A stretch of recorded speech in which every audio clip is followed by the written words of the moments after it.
Good afternoon, everybody. Hey, everybody. Sorry we're late. And today we're back. Well, let me start over again. Y'all, my brain is fried. It turns out all week haven't been able to like catch up on my sleep and do all the nurturing things that my brain desires and needs. So I do apologize for my fragmented speech that's been pretty like over the past couple weeks. But anyways, hopefully it'll go away soon. I hope. But so today my guest is Stephanie, who also goes by Ms. Fancy Pants in chat, and she's here to talk about a subject that we explore often on this channel: the pressure cooker of high demand religion. For Stephanie, this it has not been theoretical, and she is here to share the deeply personal story of her sister Cindy and to explore how a childhood of violence and isolation, all framed by rigid doctrine, can create what she calls a recipe for tragedy. So, Stephanie, thank you for your courage and just for your endurance, really. You beaten me up. Thanks for having me on again. And again, thanks for being willing to listen. Um, like I said yesterday, I've been wanting to shout everywhere that, these problems aren't new problems. These are generational problems, and they're really they're big problems, systematic problems.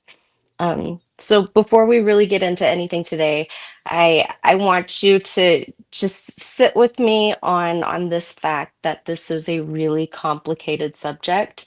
So good and evil never fit, like, really, they never fit like seamlessly into um an exact model of victim and perpetrator. So in order to tell you her story, I have to be really raw and honest about the world that we were raised in. Like the chaos, homelessness, church doctrine, extreme isolation, pressure, and then violence that really shaped her world, and my world before we understood what violence was. So it's not really going to be sanitized. I'm going to tell it the easiest way I can tell it. So thank you for taking the time to listen. Um, so when my younger sister was born, I was 6 and my mom was 42. She had just gotten a divorce from my dad, and she had remarried Cindy's father. So because she was remarried, she wanted a new child with her new husband. And then they weren't they weren't together very long before things really went south. They were, let's see here, my mother got pregnant right after they got married, and then Cindy was born within a year later. And then by the time Cindy was about 9 months, um, my mom found out that my stepdad was into witchcraft. So he was Mormon and he was into witchcraft. Um, and so there was a really big physical fight. My oldest brother stepped in, and he ended up pushing my brother out this giant plate glass window. And then my sister and other brother and I like ended up jumping on my stepdad. And so the police got involved because we lived directly across from the post office, and people saw my brother flying through the window. So after that, my mother got a restraining order on him, and he had to go. Like, obviously he was bad. um and then right around the same time, my oldest brother, he he was dating a girl who was dating someone else, and he had like gotten some weed and he didn't end up paying for it. And so this girl's boyfriend that he was dating, she he came and did like a hit and run on my brother's car. It was he came and smashed it and then left like it was to leave a message. So um my mom was freaked the fuck out, which is understandable. And she interpreted it in her brain as the Mexican mafia was after her. So and she also thought at the same time that my stepdad had cursed like the family, especially my little sister. And she thought that she had to move like as far as geographically possible away from him to break the curse. So does that make sense? I'm sorry, I had myself muted so I wouldn't Right? interrupt you. Yeah, it That's okay. does. It Okay. does. I Um, mean, in the climate of everything, yes. in the climate of Mormonism and really freaking weird stuff, does that make sense? Yeah. So at this point, Cindy was about a year and a half. And like, so picture this. All this stuff happens. Like, we ended up moving in the middle of the night, less than a week after my brother's car was hit and totaled. So she literally packed up the entire house, and she had my older brothers drive the moving van, and then she stuck the rest of us smaller ones in her 12-passenger van that she had. So it was like Cindy was on the front seat with all her stuff, and then the rest of us were packed in the back of the van. Um, and we didn't make it long before we broke down. Like we only made it from like we only made it to Portland. We were living in Aberdeen, Washington. So it's not that far. And she was trying to make it to Pennsylvania because I guess it was the farthest geographical area where the curse would be broken. Um, again, does That's that make sense? I mean, yeah, in the grand scheme of things, yes. Yeah. In Mormonism, Um, yeah, I can see this.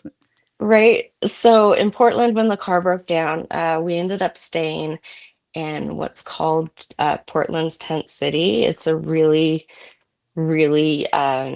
it was scary for me as a 7-year old. It was really frightening because we were in a tent and there were all these like makeshift like half tent half plywood houses that people had constructed, and it was just like a little community of people who didn't want to live in society, Wow. um, Yeah. and didn't want to live on the street, so they had like created that community there. I Wow. think it's actually still in Portland. Sounds like a lot of the communities that have been being, pushed out of cities and stuff Mhm. recently. Mhm. Yeah. Yeah, it's the Mm, communities that they're targeting, which is mm. the It's really destitute and the homeless people. I know. Well, they you are homeless if you're living Let's there, let's not help regardless of them. whether you have a car, you're still homeless. Oh, yeah. I've been that way myself, so it's, uh, it's not fun. right. Not like you choose to be there. So we finally got into like a family shelter, and we stayed there for a couple months. And my mom was trying to get the van fixed. We ended up putting all of our stuff in storage there in Portland. Um, and then like we put all our stuff in port and storage, and then we just had like a backpack of stuff each that we Mhm, carried around because it's like it's what fit in the van. mhm. So they couldn't fix the van, and they ended up getting us a station wagon, like the Bishop, a Portland Bishop did that for us. My mom Um, had one too, girl. yeah, it was, We I have called to it let this the kitty in. family Hold truckster. on. She's We very called it loud we and called it the family obnoxious if she doesn't get her way. truckster, and it had the the door in the back swung open, Yes. and you the Did it have the panel on the sides? no, thank God. I mean, really, like, thank God. I It was mean, the one with the panel on the sides. It was like a no, 1980s no. version, and it was so old, and like the Was it a engine had been Chevy? rebuilt. Huh? Was We had a Chevy Caprice. It was navy blue. I can't remember. When I you would can't face remember the the make if of you it. if you sat in the very back, you know, Yeah. you'd face traffic, Yeah, it seemed like yeah, behind you. or each It was other. so I used to Yeah. run out of that thing and like I was getting out of a freaking chopper. Like, oh my god. So, the Ugh. bishop, like, he bought us one that had a repaired engine, or Mm, like it was at least worked on, so it wouldn't mhm. break down. And yeah, so we eventually got to Pennsylvania, and we lived there in like this small Pennsylvania town for about a year and a half. And then when Cindy was 3, my mom decided that we needed to move to Salt Lake City, Utah. Mm. So we had never lived there before, and it was like a new thing. My mom went to college in Salt Lake City, and she was really in love with it because it's the home of the Mormon church, and she was a convert, so she really wanted to, be in Salt Lake because it was the place to be, right? It's supposed to be Zion. So there was Um, nobody that kind of prompted her to move there, or she just that's just an idea mm-mm. she had in her head? Where is she I from? think she was looking for a new husband, and that was a Mm, place to find one. opportunities. Yeah, she was from Oregon, so she was born on the Okay, Oregon coast. that's true. Okay. Hmm. Okay. Yep. And then all my mom's family's from Oregon, on the coast over there. Wow. Yeah. Gotcha. Yep. So we moved to Salt Lake City, and Cindy had her 4th birthday while we were moving. And we had cupcakes in between the station wagon and the little U-Haul that was pulling the very little bit of stuff that we, brought Mhm. to Utah. And by that time, my a few of my siblings had moved off. Like my two oldest siblings had moved off, so they were living like in the Pacific Northwest, and they just stayed there because they were adults. um so my mom, and then it was like the 6 youngest kids, moved back to Utah. And we'd only been in Salt Lake for about, I don't know, maybe 6 months when she met my stepdad. And she met him under very odd circumstances that I'm not going to explain because it's not my story. Right. Okay. Respect. it's Yeah. it's my sibling's story, and my other sibling's story, you know, Totally respect that. right? But my mom met my stepdad, and within 2 weeks they were married, and they had moved into the house with us. And so we had my mom's new husband, Mike, and then his 3 teenage daughters. And well, okay, his oldest daughter was 20 at the time. So her and her husband and baby, they all moved in with Wow. us at the How same many time. people? Um, so that was like 9 kids living in a 4-bedroom house and Wow. 2 parents. My god, that was Mm-hmm. chaotic then. Mm-hmm. Mm-hmm. Right, right. And Mm. so the oldest stepsister, her husband is Richard Daniel Forrester, and he's the one who ended up assaulting my youngest sister, and me, and then Mhm. others. So she met him when she was 4 years old. And I know he had tried to assault me many times, and I didn't allow it, I guess, because I had learned tricks, and I had learned to fight people off at that point, Good because for you.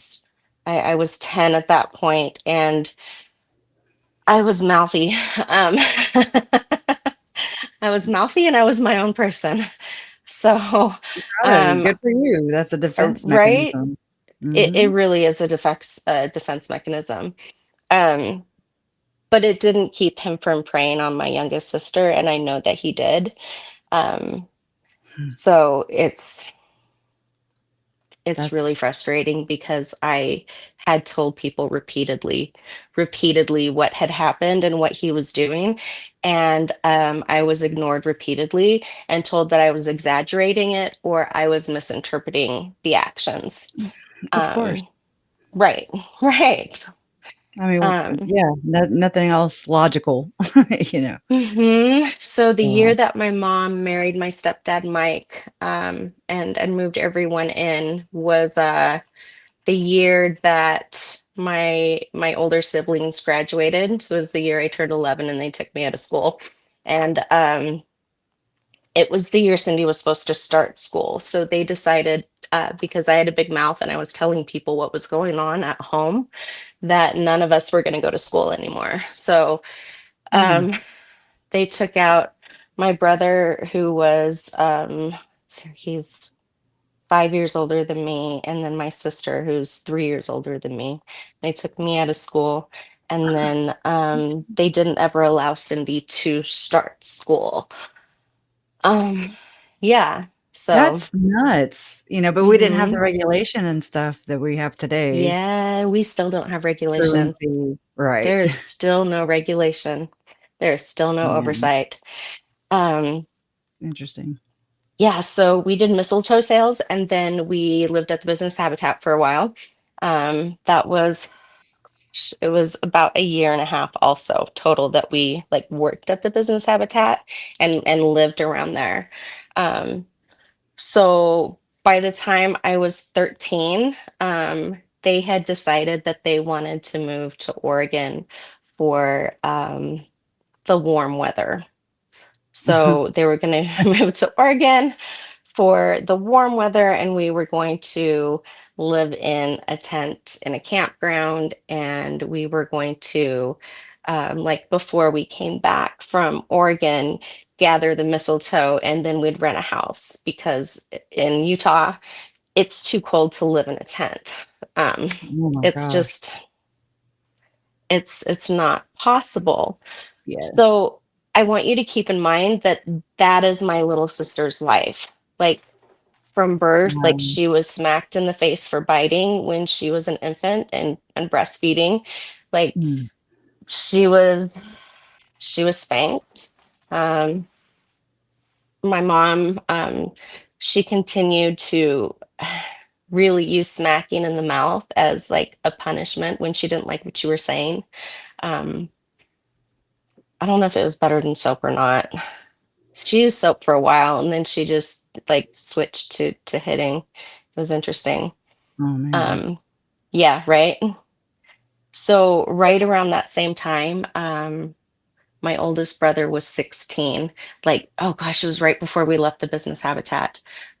So my brother that was with us, he was 16 and he had gotten in a big fight with my stepdad, and my stepdad tried to do what he did with the girls and grab you by the neck and shove you up against the wall.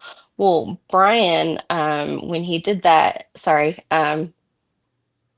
when he did that, my brother put up his leg and he kicked him as hard as he could, and he ended up breaking Mike's ribs. Oh my Um, god.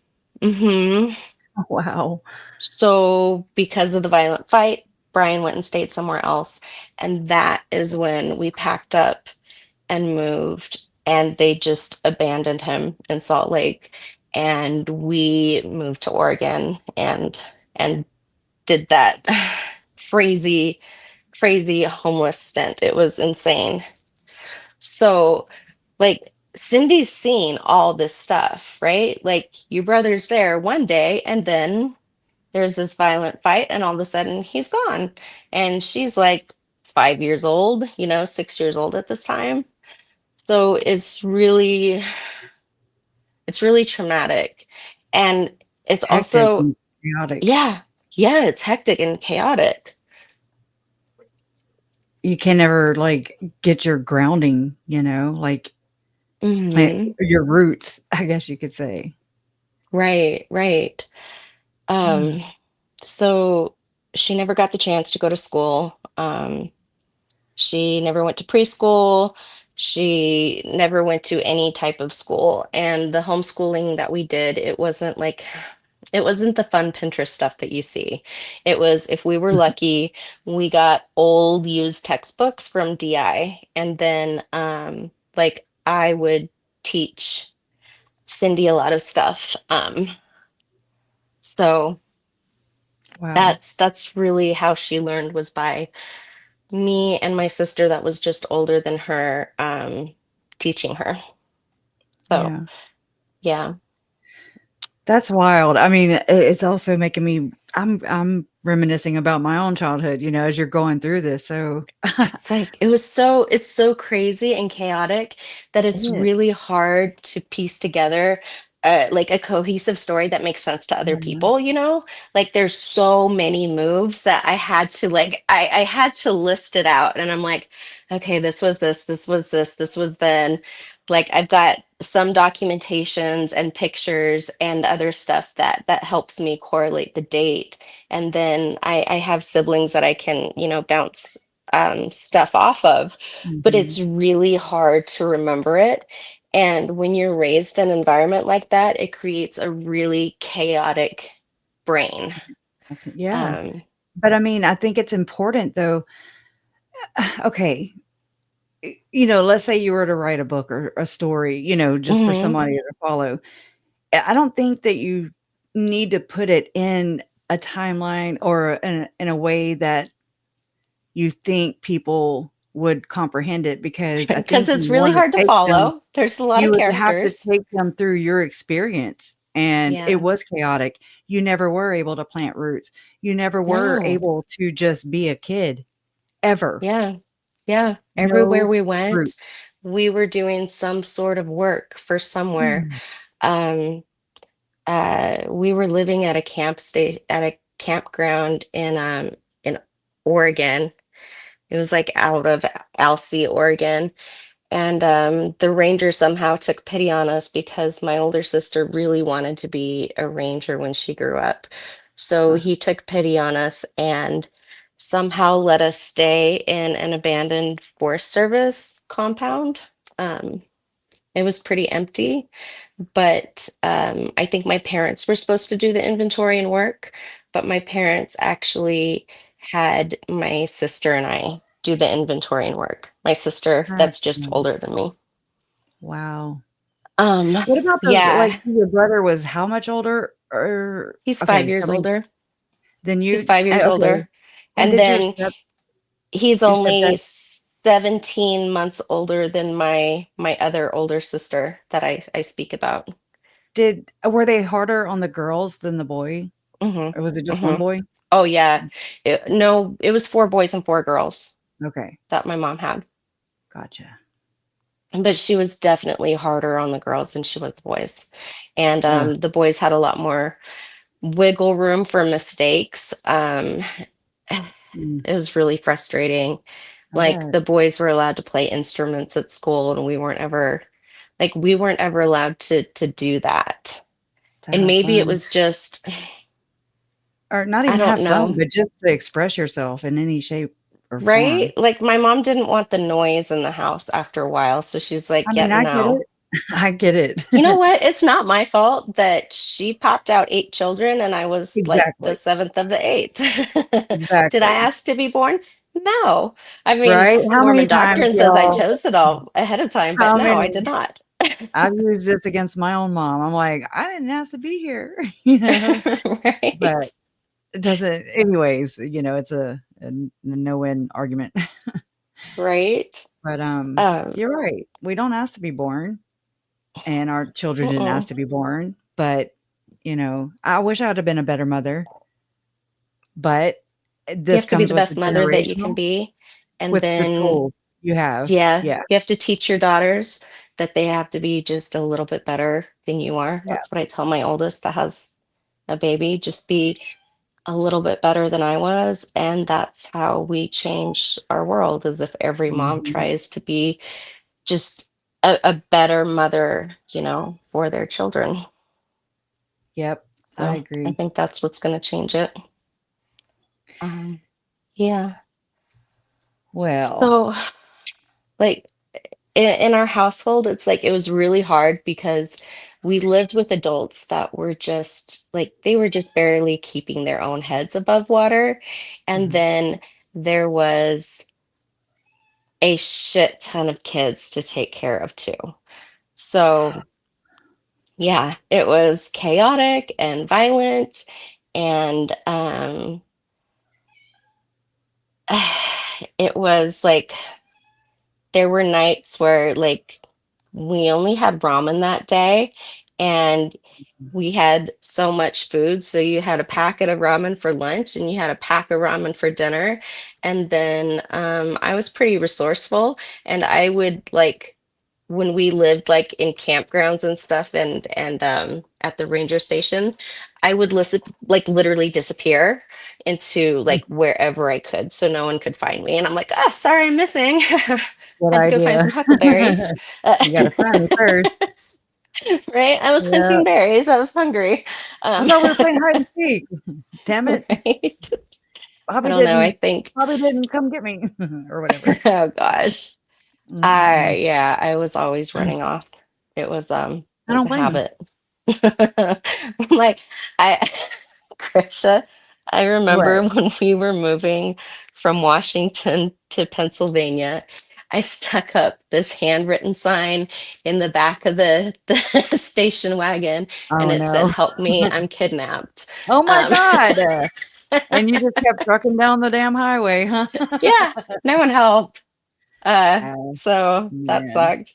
And then That's my when mom kids used to saw it lay and in the she's like, back dash, "You and haven't they'd been wave at you. kidnapped. I'm your mother."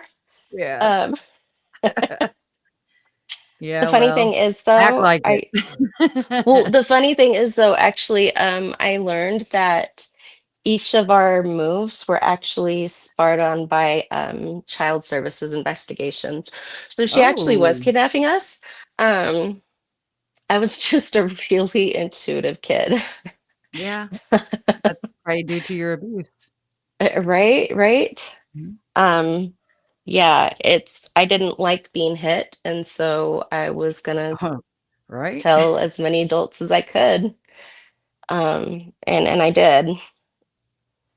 But Yeah, it's there's a like lot of us like that. A lot of there's a Cindy's lot of you out there, yeah, I know, right? There's a lot of unfortunately. fiery people out there. Watch out. We need more you, yeah.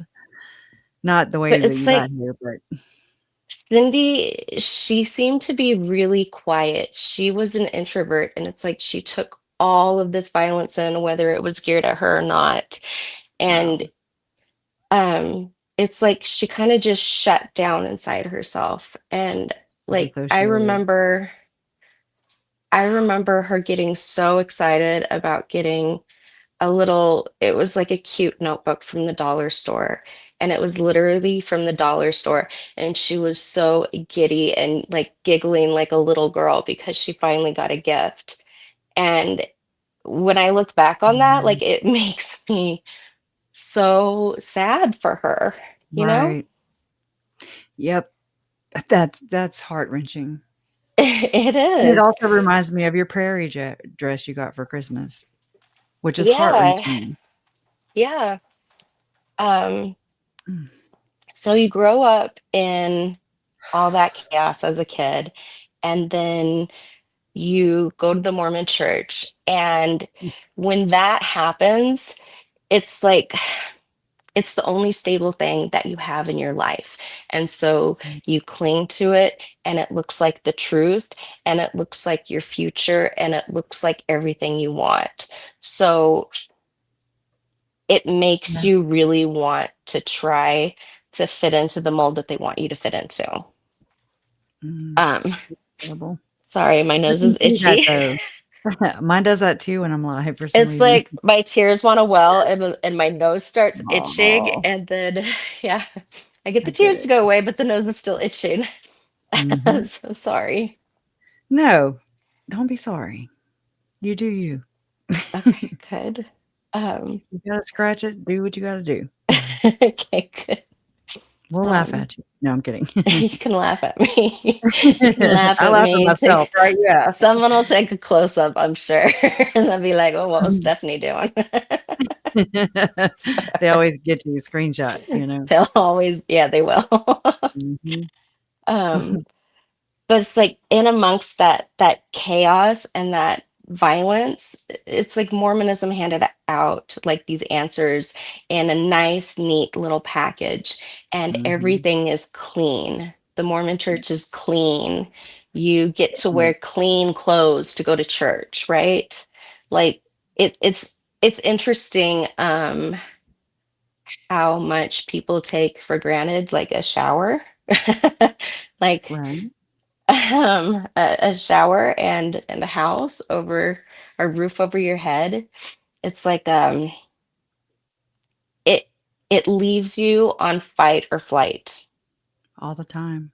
And so you can't think critically and you can't think long term because you don't have your immediate needs met. You know, you You don't can't have a home to relax. go home to.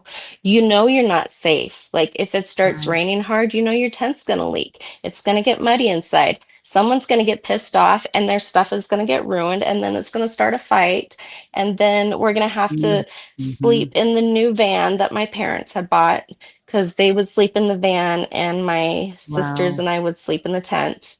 We didn't want to sleep in the van because my stepdad was a big guy and it's like the van smelled like farts. I don't want to live in your van of farts. Like it's gross. Right? Yeah. Right. Like I don't blame you. I don't blame your you. fart van is not my safety. I'd rather stay in the rain. You married him, lady. Right? Uh, Right?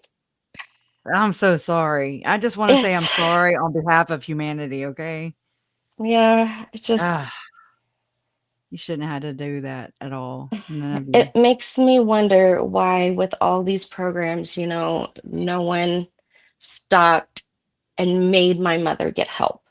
She was the one that needed the most help, you know? Yes. Like, she But still she had probably didn't think she untreated did she? bipolar in all Okay. this.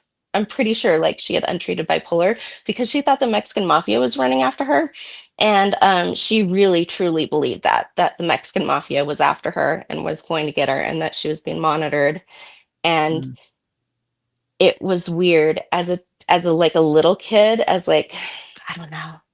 By the time I was about 12, I realized that the likelihood of the Mexican mafia going after my family were slim to none, and that I could probably just dismiss that as an A delusion. exaggeration or a story. Yeah. Yeah. Yeah. Paranoid. Mm-hmm. Mm-hmm. I mean, but as a kid, you As a don't know kid, it's that. scary. And it's Oh my danger, danger, gosh. danger. Oh my Yeah. gosh, Kresha. When we lived in Pennsylvania, we lived in government housing, and it Mhm. was like it was like HUD. 8 buildings, and it was on an alleyway. And at the end of the alleyway, like across the street, was like a dive bar. Oh, So wow. a lot of the times you would get drunk adults walking through that alleyway and right Mm. past our windows. Well, one night, my sister and I were watching out the windows because my Like, sister what else that's did you just do back then, right? Besides play telephone. when we were like when I was 6, I started the Black Cats Club, and Oh, we Lord. started it to spy. You had to entertain, right? Yeah, we So did, we did. So we were being like spies. Yeah, mhm. funny, right? um, Charming. I feel bad that Cindy was so much younger than I was. I was 6 when she was born, and we didn't have anything in common. Like me and my older sister, we were um she was supposed to be a twin, okay? And Mhm. her twin was she cannibalized her twin. Her twin like absolved in the womb. So so I she actually actually I cannibalized had a pregnancy like that too. her twin. No, so Um and my mom had my sister convinced that I was her reincarnated twin.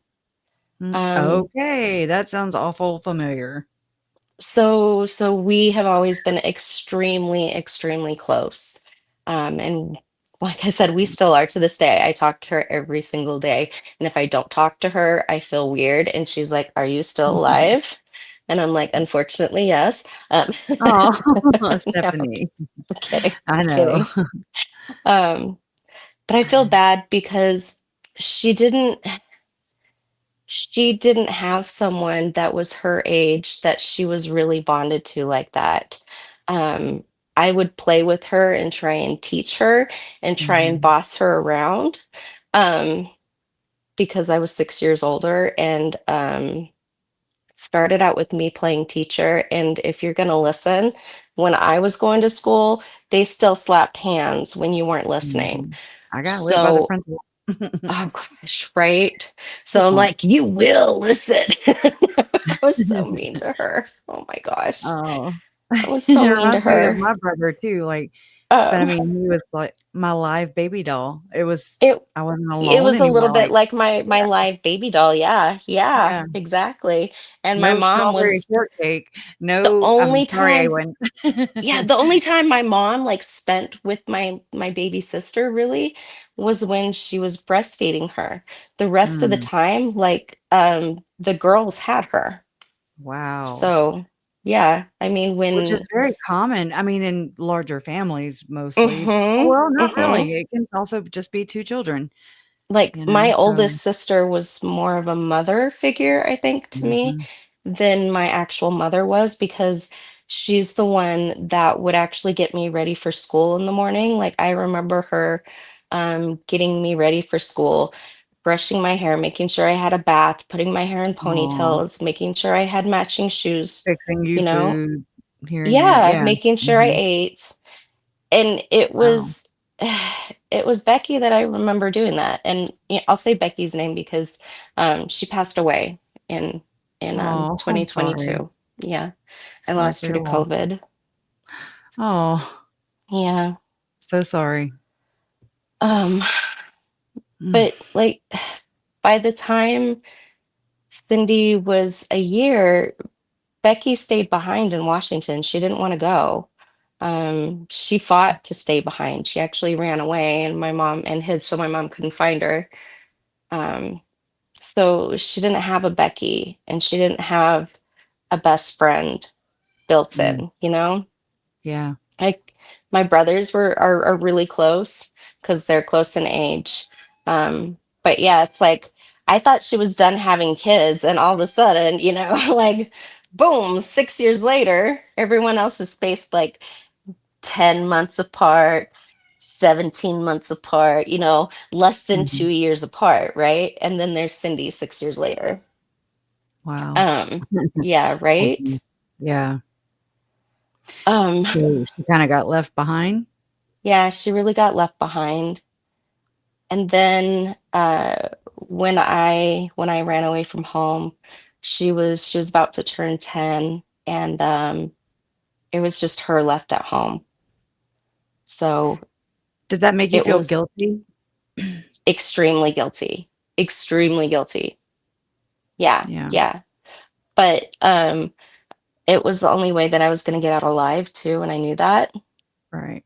So Have um y'all I like, felt had that extremely guilty since? leaving my little sister and my nieces and nephews that were my stepsisters because I babysat them a lot, a Mhm. lot.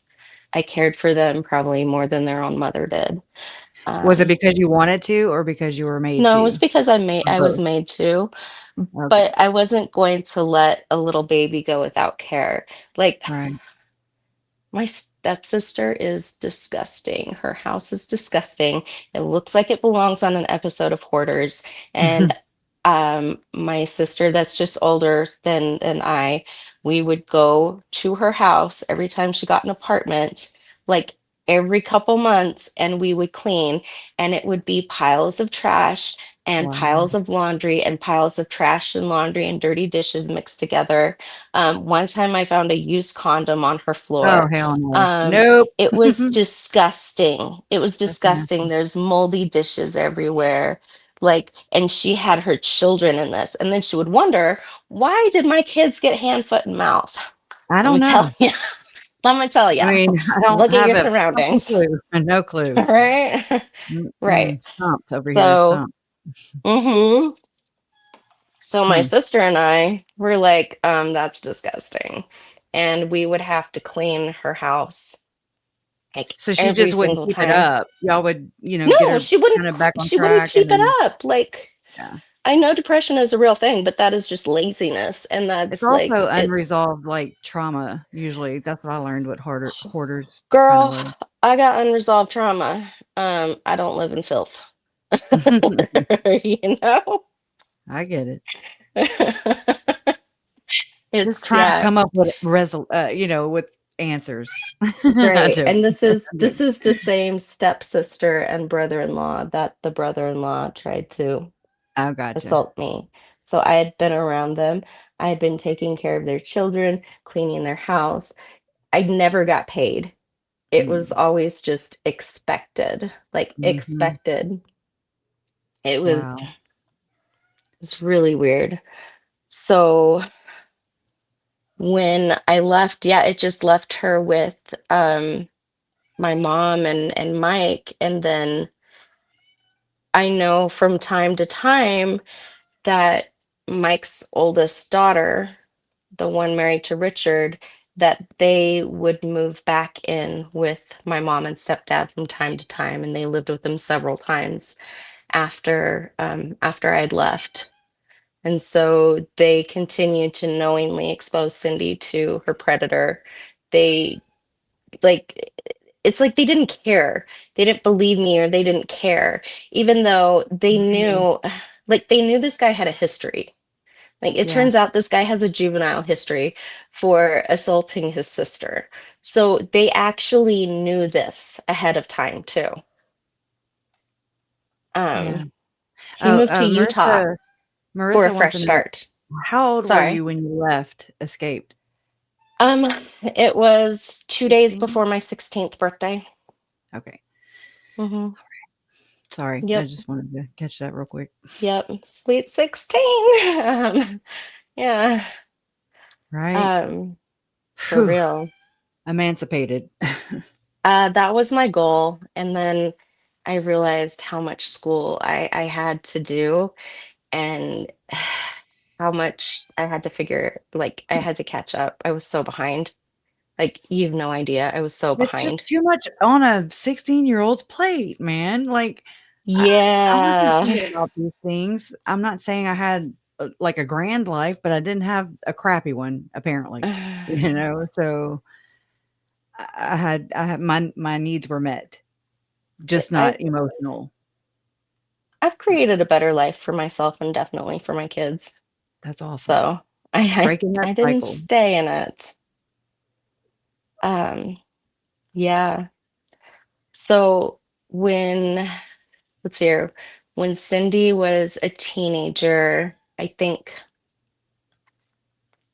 15, my mom and stepdad moved to Pensacola, Florida. And it was the same town that my brother lived in and the same town that my kid's dad is from. And it's the same town that when I came back from like Hawaii to the mainland, like they moved me back to Pensacola. So I was kind of stuck there too. Oh gosh. So yeah. So my That's in the mom was military. trying so hard to reconnect with me at that point because I wonder why. You know why? she wanted forgiveness. Did I she, think or she wanted, did she I don't need know. to, maybe feel better about herself? You know? I think she wanted to feel better about herself. And I had just given birth to identical twin boys too. What? And yeah, yeah, Did not know that? I have identical twin boys. They're Oh, hilarious. wow. I love them so much. Oh, hi, boys. Um, yeah, they're amazing. They're my That's last. awesome. I had 5 kids like within 5 Oh, years. I mean, shut it down. No, I'm picking. I'm picking. That's nothing Yeah, compared to all the other Mormons, and just saying this kind of culture, they all have to right? just have a lot of kids and proselytize. Right? I know, right? I've Um, been to the fish house, by the way, Salty Sleuth. I love the fish Me and house. Steph I were talking love the about it. fish house. I love their shrimp and grits. Love them. Oh my gosh. I used to transport offshore crewmen, and so that was one of that was Oh, my or their run. fried Like, I was like, "That catfish. is mine." Mhm. It I was am a good dying feeling. for like I'm dying for some Pensacola like fried crab stuff. You can't really get that stuff here. It's not the same. Um, Right, well, yeah, I live in Louisiana, and you can. My mom makes it, yeah, would you you say live on grits? the I don't you eat live shrimp right with there. grits. I'm in I the don't. middle of the desert. I Those don't things trust don't go together. I don't trust the fish here. It's Not like the fish ocean fish tacos. here. I'm like, "Nope, nope, that does not go together for me." Right? But Mary Um, Pike says, "Oh, that's what she was looking for, her grandchildren." Could be, huh? yeah. Yeah, she probably wanted to see her grandchildren. And I had just had these adorable identical twin boys, and they were perfect and beautiful, and she wanted to be grandma, I think. Yeah. So but I didn't really trust her. I didn't trust her not to hurt my kids in the same way that she'd allowed me to be hurt. So I'm like, I'm not like ever letting you babysit my kids. Oh, no, Like ma'am. Nope. I didn't want them calling my stepdad grandpa. I'm like, that is a hard fast rule. He is not grandpa. He is mom's husband who is now in the wheelchair. Uh, yeah, because Mhm. by that time he had had a couple strokes, and Ooh. so he couldn't be as violent. It's interesting It how simmered the Jason Lord down works in too. I'm mysterious joking. ways. I'm joking, I'm joking. Jason did have a couple of strokes, but he's never put a hand on me. I was joking. That bad joke. Okay, anyways. Bad joke. Bad joke. Yeah, right. Re-exit. Re-exit. But okay, so I started seeing my sister again, and she was I want to say she was like 15 or between 15 and 17. Anyway, I really encouraged her to try and run away to fix her situation. Um, and she took that information and she decided to go to the my stepdad's pill cabinet, and she pulled out a bunch of his medicine, like his heart medicine, whatever she thought was the most dangerous, and she tried to commit suicide. Oh, Um, so she first attempted when she was 15, and then again when she was 17, and she was just trying so hard to get taken away, but one way or another. it didn't work. Um, I mean, I'm glad, but also, I know where this Right, goes, right. so I get it. I get it. ugh. Um, so when she turned 18, she was couch surfing and she stayed with my older brother for a little bit. And that didn't work out because my older brother was really religious at that point. Like he had gone from Mormonism to being Pentecostal.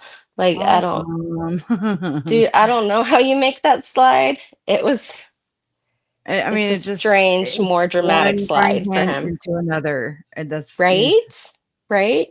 So it didn't work out there. And then I had her come stay with me, and it wasn't working out with me either because, like, she decided she was leaving the Mormon church and she was really interested in like this Wiccan stuff. So, first of all, she thought it was funny when my kids got hurt. When like fingers got slammed in doors, she would yeah. laugh, and that horrified me. Yep. And so my kids kept getting hurt. And then one day I was cleaning and she had drawn like a pentagram under my rug. And in the middle of that pentagram, she had a poem about how she enjoyed pain and hurting people. If And you I'm ask Tim like, Ballard, he'll tell you that that's not a pentagram, okay? apparently it's for protection. I don't Yeah, know. and that's why the church But has she them didn't all over the temple, but she didn't know that apparently. I don't know. I don't know what she whatever. was trying to do, but I'll be drawing on my house. right. Get when you a you're coloring book. raised when you're raised with like the extreme ideology that we were, like it doesn't seem strange, I guess. Right. Yeah, it's just weird. Um, so I had her leave my house because my one of my twins had he was being he was- my sister was supposed to watch them, and my son was in a high chair, and Mm. my oldest daughter was pushing around my son, and the high chair tipped and it fell on his nose, and he was about Mm. a year and a half, and it broke his little nose. No um freaking way. yeah, I'm not kidding. And if And she enjoyed him being hurt, then, she that's didn't seem that's phased. She didn't wow. seem phased, and I was like past Horrified. horrified, right? Mhm. Because although I was put extreme through like extreme violence, my children have not been. Like, you Right. don't But touch my you're babies. protecting them, and Yeah. it's like you wanna protect her Hmm. too, but then m my But I have to those protect my instincts kids kick first. in. Yeah, they're helpless. Hmm. Right. Yeah. And and they're mine. Right. It's my responsibility to protect them over everything. Yeah. So It's she amazing hopped on how a that isn't the first thing for a lot of mothers, though. I know, I don't It's not understand it. instinct for some reason. It's not, and I don't understand it. Like, why have kids if you don't mind them getting hurt? Like, I don't know. it's weird. I guess in Utah maybe they think that they could just make another. I don't know. Yeah, it'll just fix the Um, problem. right. There is no problem. Seriously. So Cindy got on the bus in the end of October, or sorry, not the end of October. It was the end of September. It was like right after my mom's birthday. And she took a bag and moved out to West Virginia. And she moved in with her coven, with her Wiccan coven. It was a group of Mm. 3 people that she met on MySpace. Oh, yeah. Um, yeah, yeah, solid, solid choices. I Um, mean, oh God. So Kresha, like within a month, like she had been, like she was still going to Young Women's, or not Young Women's, but like Relief Society stuff. oh, So, wow. like, she was still going to church. And then she leaves, and less than a month later, she marries a man that she met. She tried drugs, and her friend told her about this story of his uncle, who was also a scout leader, who assaulted him, and he was just out there living his happy life, untouched. And she decided that she was going to go with them, and they robbed and murdered the guy. um so yeah, that was all within Whoa. a month of her leaving my house, Kresha. Less than a And month. trying drugs, and was that you think Hmm. that was the first time that she actually did try drugs, or do you Yeah, think yeah, she for sure, okay, for okay. sure. Yeah. Just curious, what was She her didn't drug have of choice, access. or She didn't have the ability to be alone long enough to go to the places to get the drugs. Like there's no way she had access to it. Um, okay. but yeah, so when her friend confided in her about his childhood abuse and the man who abused him and stole his childhood, she felt like she was being a vigilante. Um, Mm. so Like Alex did with Joe yeah. Ryan. Yeah, and then to make matters even worse, when they got there, the the man had his grandchild staying over. It was an Mm-mm. 8-year-old little boy, and he was sleeping in the bed with his grandfather Uh-uh. when the first assailant, we'll call him, when he went into the bedroom and stabbed the victim. Um, My gosh. And then he got up to try and get to the phone in the kitchen to call help. And that's where he met my sister in the hall with a knife, and she stabbed him. So they felt really vindicated that when they went to do this deed, there was an 8-year-old in bed with them. Mm-mm. Um, so it's like they really felt vindicated that they got a predator. Does that make sense? Yeah, I mean, I mean, it makes sense what you're saying, but it doesn't make Hmm. sense like, It to doesn't. It justifiable. doesn't. Hmm. Like, that's that So eye for an eye type of thing, and, I mean, while I don't believe a pedophile should share the same we air. can't be the judge, jury, and executioner. That is not a Exactly. civilized society. Not We my job. have, right? Like we have the court system for a reason and we can't be vigilantes. And I'm sorry, but I don't actually find murder as a solution to any problem because No. they didn't solve any problems there. They caused No. additional problems. So And maybe there and was took away something going more. on with the 8-year-old. So they just ended up terrorizing the 8-year-old even more, you Right. know? Like, And then they lost their lives to prison. they all three are serving life in prison without And then possibility you of serve it parole. too, because I serve it too. Like, I'm It not was in like prison, but I when feel like it's a sentence for me too. yeah, yeah, when she was arrested and everything came out, it's like I grieved her death, Yes. honestly. I did It's too like for she Lori. was I did. dead and I didn't actually talk to her until 2017 when my mom passed away. And I realized that it's not my place to judge her or to punish her, that she did what she did for um, because of how she was raised and because she couldn't protect herself and her abuser wasn't even arrested until after she had gone to prison. Hmm. So she went to Wow. prison in 2009 and her um, Richard didn't go to prison until 2012. Um, Wow. mhm. So, wow. I mean, but not that it would really rectify anything. No. It's like that was stolen. It's stolen from a child. When Mhm. when someone takes it upon themselves to, I call it murder a child's spirit, it's like you're breaking that spirit. You Yeah, are pretty robbing it. much. Yeah. And I mean, not all the way, but kinda. It's Mhm. kinda, at least spiritually speaking, I guess. I don't know. It's just Right? wrong, and it's a life sentence for the child.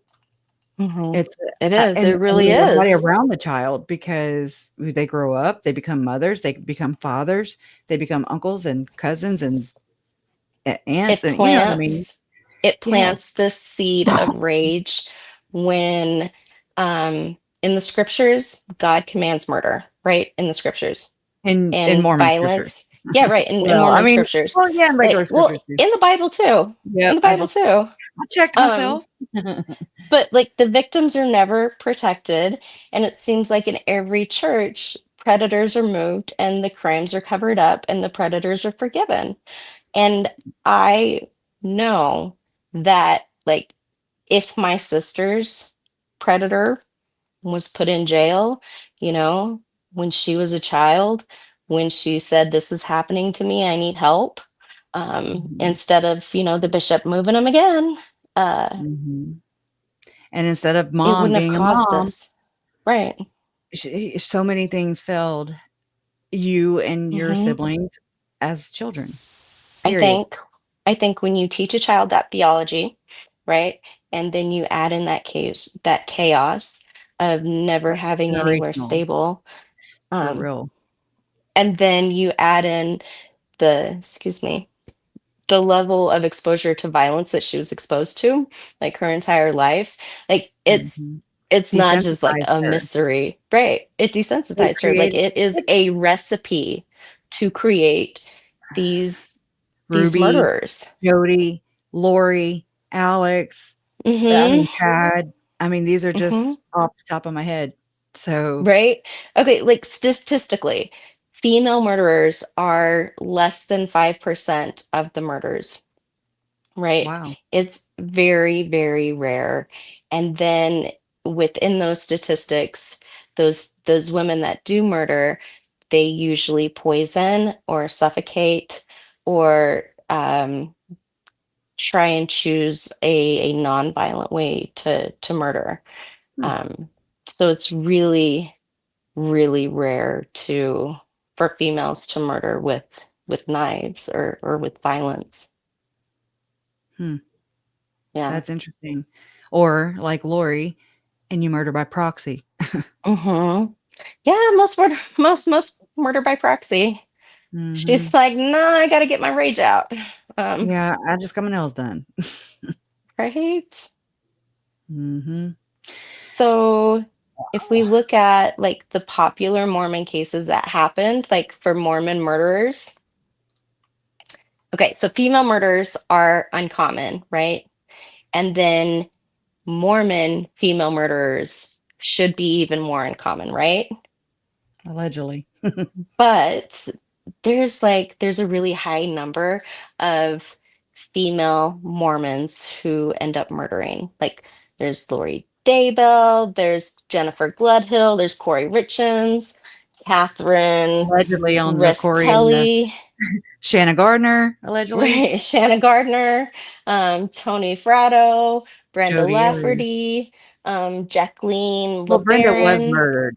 Brenda was murdered. Yeah. She wasn't a murderer.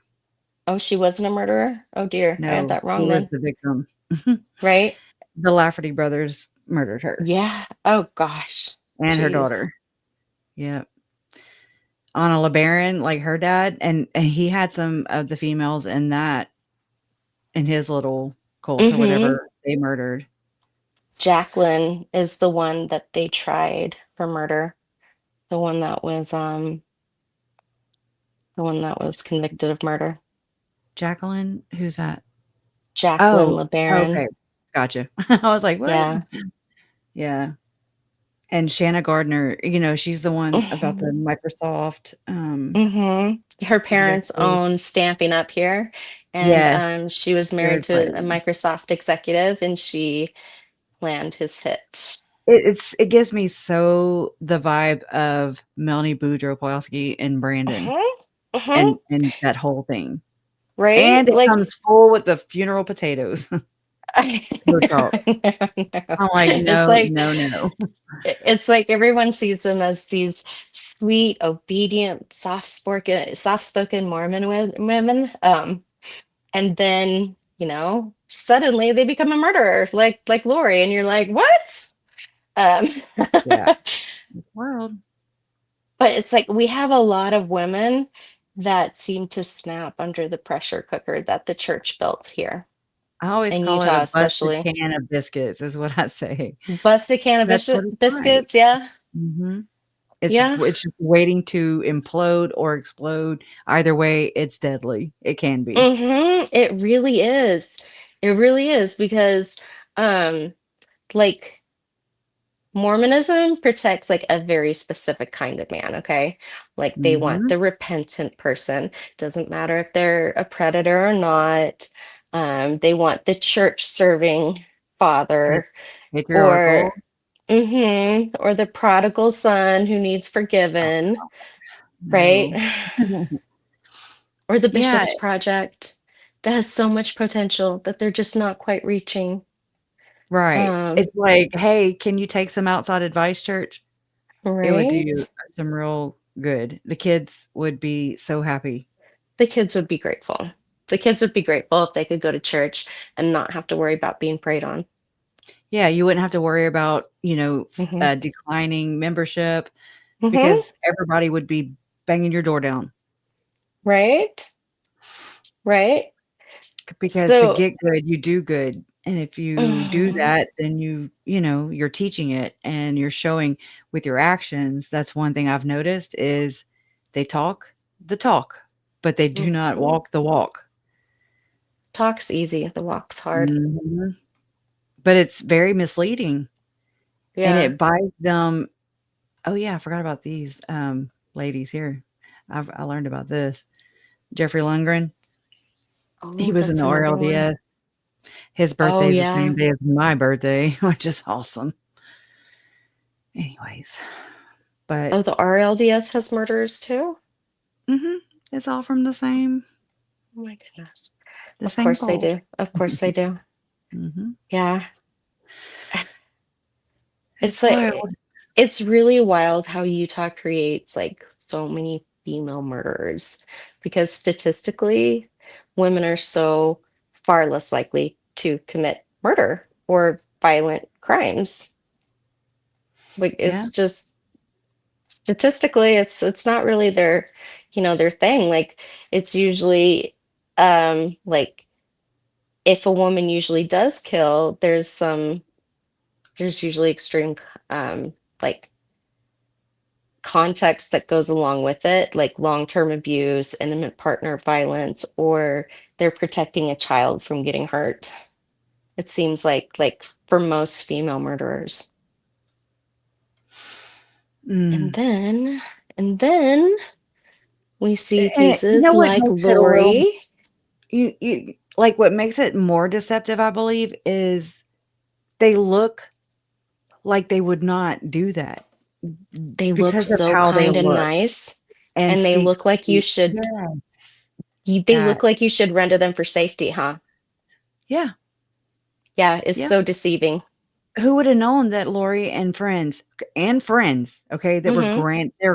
they had grandkids. They have grandkids, and they are doing and saying and casting out, quote unquote, evil spirits out of people that it's just so it's so I think it's dehumanizing. dangerous. I It think is that very dangerous.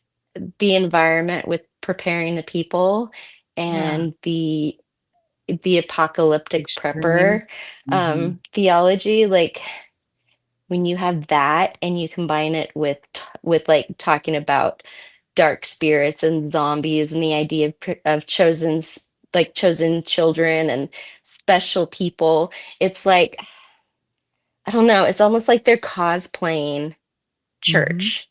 They're cosplaying Oh, these they're playing stories, it seems school like. or library, Hmm. they're playing church. Mm, They're playing church. Yeah. I never played church. No. I wow. played school. I played Yeah, restaurant. in court. We played court. I played a spy a lot. Oh my god. Da, da, da, da, Inspector Gadget. Doo, doo. Right? Um, Dude. My my older sister and I, speaking of spies, how we found out that my stepdad was doing different things was we climbed up a a cherry tree, and we would watch like they had a window inside the closet, and you could that's see in that weird. window from the cherry tree. Very different. Yeah. We had big trees. Yeah, Washington has some great cherry trees. Oh, yeah. Yeah. Hmm. Apple. Apple too, huh? Oh, great apple trees. Oh my gosh, I'm getting some apples when I go down this weekend, and I'm so excited. Yeah, she gets to Hmm. go play with her granddaughter, Hmm. so I'm jelly. I am. I'm so excited. But I think we really need to look into these cases and examine why there's so many Mormon murders, especially lately. Like it's it's so prevalent here in Utah. It's got to be blaring to other people too. I mean, I really like looking at this right now, like, as I'm scrolling, I'm like, "I never Hmm. heard of this. Who's that?" You know? And I mean, I think you're right. Hmm. I do. It There's a definitely lot of wouldn't them hurt. that Yeah, there's a lot of them that don't hit the news. And Mhm. I think that when I think back and I look at everything that's happened, I think that we can pinpoint it to what's classified as righteous violence in the Mormon scriptures. virtue signaling crap And or when you, avenging angel. right, when you classify like violence as righteous, it Mhm. It takes it a whole 'nother it sadistic does. level, I think. It does. It's like I don't know, it's like the church, it creates a pattern that like Mhm. when you mix like the really high control patriarchy with the purity culture and then the theology that normalizes violence, like Nephi and um Captain Moroni and oh my gosh, the I Mormon forgot. militia This girl right and here is I think people have along she the way, along the years, over the years, I guess, have wondered if Chad was behind her murder. Or yeah, she was missing first, and then she's over here to the right. Hermana hmm, Laguna. Yeah. I mean, I just it caught my eye. I was like, "Whoa, whoa, whoa." I'm is seeing she her name. missing or is she I think they finally found her remains, but she was, like, yeah. from, I don't wanna name the wrong place, but, Hispanic I think it was Mexico, but I'm not too sure. Um, Let me open it, damn it. She's a family of killed provost student a killed provost student, not a murdered, killed. Just why don't you just put unalived, okay? Look how I mean, she's so pretty and She's young gorgeous. and yeah. So She must not have Elizabeth obeyed enough. Elena Salgado is pictured here as a missionary for the Church of Jesus Christ of Latter-day Saints. I will name it right here in this article. Uh, Mhm. in Pachuca, Mexico, she was killed shortly after finishing her mission when she came to Utah to study English. And so 8 years after Elizabeth Elena Laguna Salgado went missing, her family is still seeking justice and hopes to keep her memory alive. But oh yeah, that was When did she February go in missing and why don't Provo. She lived at the Branbury for less than 4 weeks and oh shit, I didn't mean to hit that. Sorry. It scared me. Um, it says March 23rd, 2015 is when she Hmm. moved to Provo. And let's see. What didn't it say it right here? No. Okay. Give me a date, people. Hmm. That's weird. I think they should do better talking about missing people in Utah. It's something Yeah. that they Now don't really focus on. some true crimer, in the true crime community have covered her case. Um, Hmm. I'm looking for a date. Okay. March 23rd, 2015. And okay. Jason K. Jensen, a private investigator. Y'all know who that is, right? I know who Hired he by the is. Yeah. Yeah, the Laguna Salgado family said Elizabeth Laguna Salgado moved to Provo March 23rd, 2015, and dove into school at Noman Global and work at a local restaurant. She began attending church at the Provo YSA 140th Ward, although she was technically supposed to attend a different ward based on the location of her apartment building. They might have just rezoned it for somebody. Hmm. Hmm. Mackie Smith, who attended the 140th Ward, said he was unofficially assigned to be her ministering brother. Brother, I never heard that term. Like They're teacher. changing the Yeah, terminology all the to make it time. sound more evangelical to blend Mhm. in. They think that they're going to get accepted by the mainstream Christians, but I don't think they Yeah. will because there's too many really weird things in their doctrine. Just too much weird stuff. Yeah. So, um, a church calling that encourages members to serve and befriend one another. Basically, a spy, right? Okay, so they used to call them home teachers or Yeah. visiting teachers, but That's what Melanie they Gibb was. they usually never pair up male and female. It's always female and female or male and male. That's interesting. Hmm. Yeah, that's very interesting. So I don't know why she would have a male leader because she's a female. But it says did not move her church membership records into the ward before she went missing. So she See, you never have to officially attend the became ward they say you have to go to. They don't want you going to different wards. They're like, we're going to make you disappear now. Sorry. well, Brother Probably Jensen not. should have told her that maybe, you know? Brother Jensen said, you can't come here. You may want to come here because Oh, your wait, that friend's was the here and you PI. like the feel, but you're not allowed to choose which church you go to, I actually, meant in the Maggie's. Mormon church. I bet most people don't know that, do they? I don't know. Don't go there.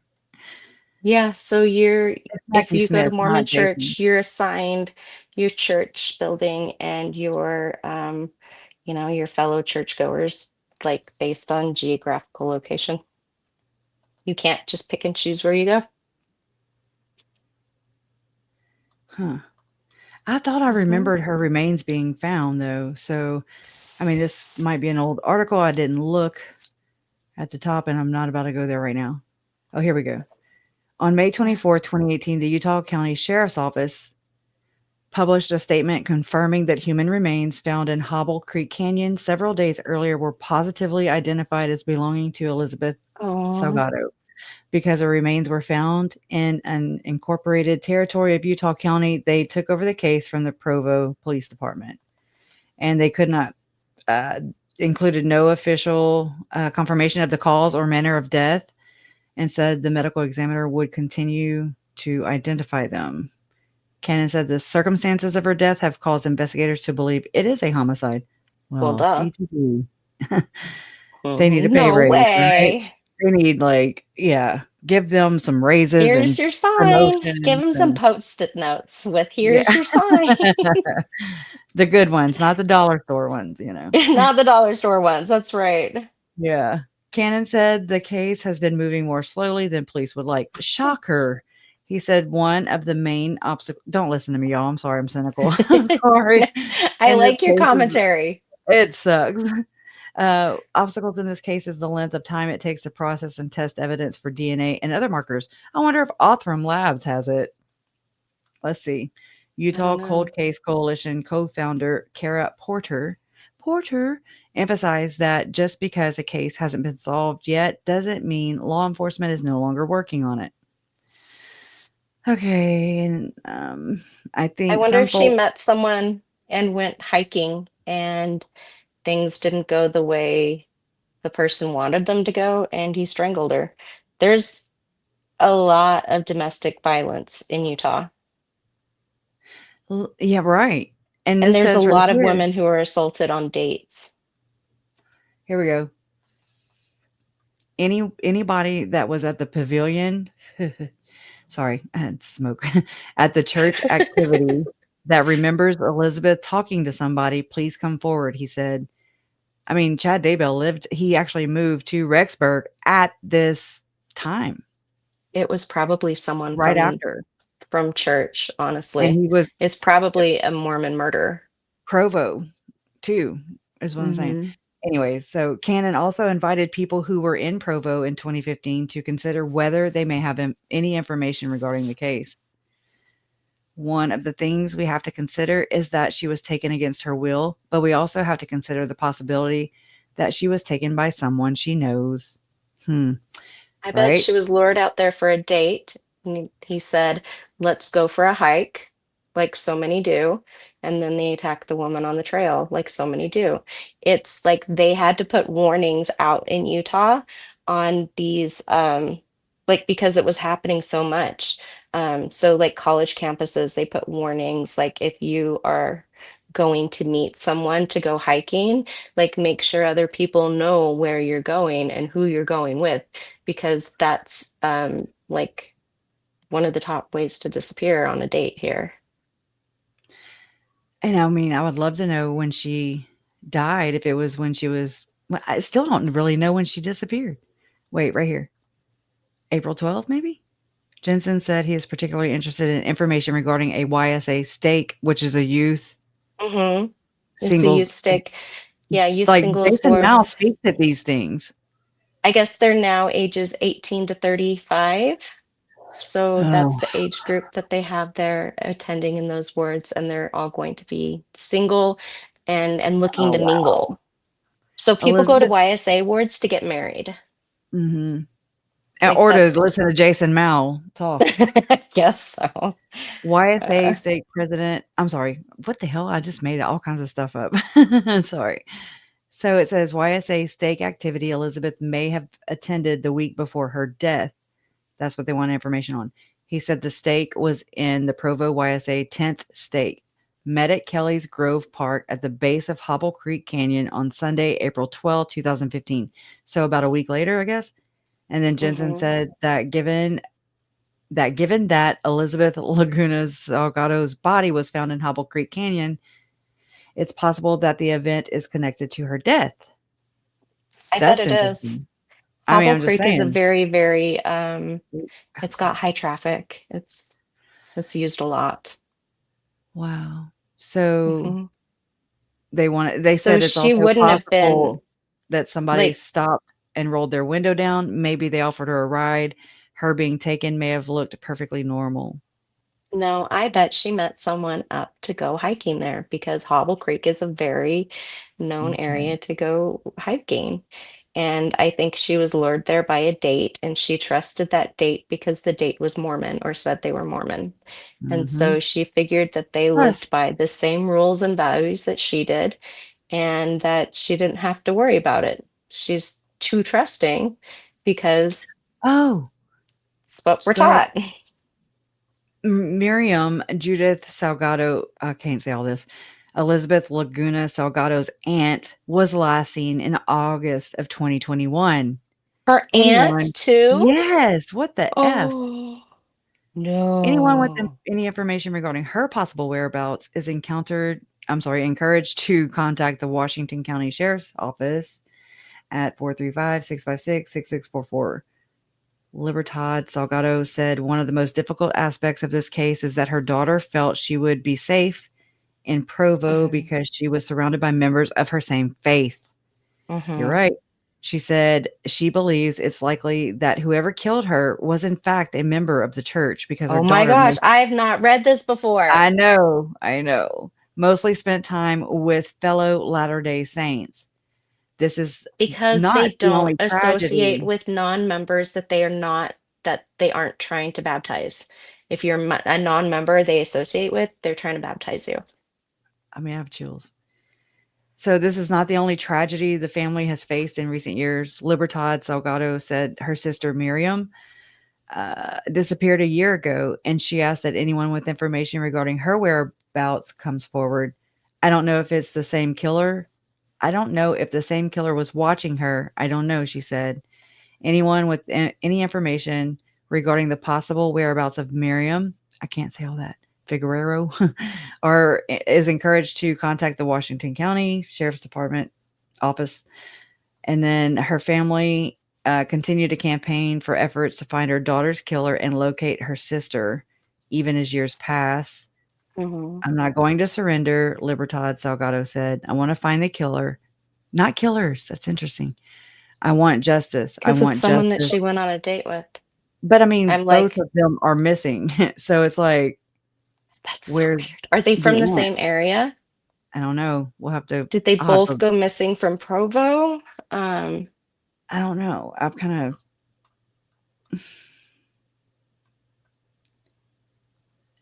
I don't really know oh. because, yeah, I mean, they're talking about Elizabeth here and then boom, Mhm. Miriam in 2021. And so this was 2015 for Elizabeth and And then Elizabeth 2021 for died, her so aunt. Miriam is still, her aunt is still out there maybe. And in Washington County, I mean, that's not Utah County. Excuse me. It's I don't close to know. Washington, to Utah County. The St. George area, right? That's like where Uh, Jody Hildebrandt.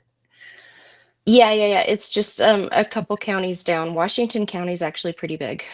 So And it's the investigations department of the Utah County Sheriff's Office. Okay.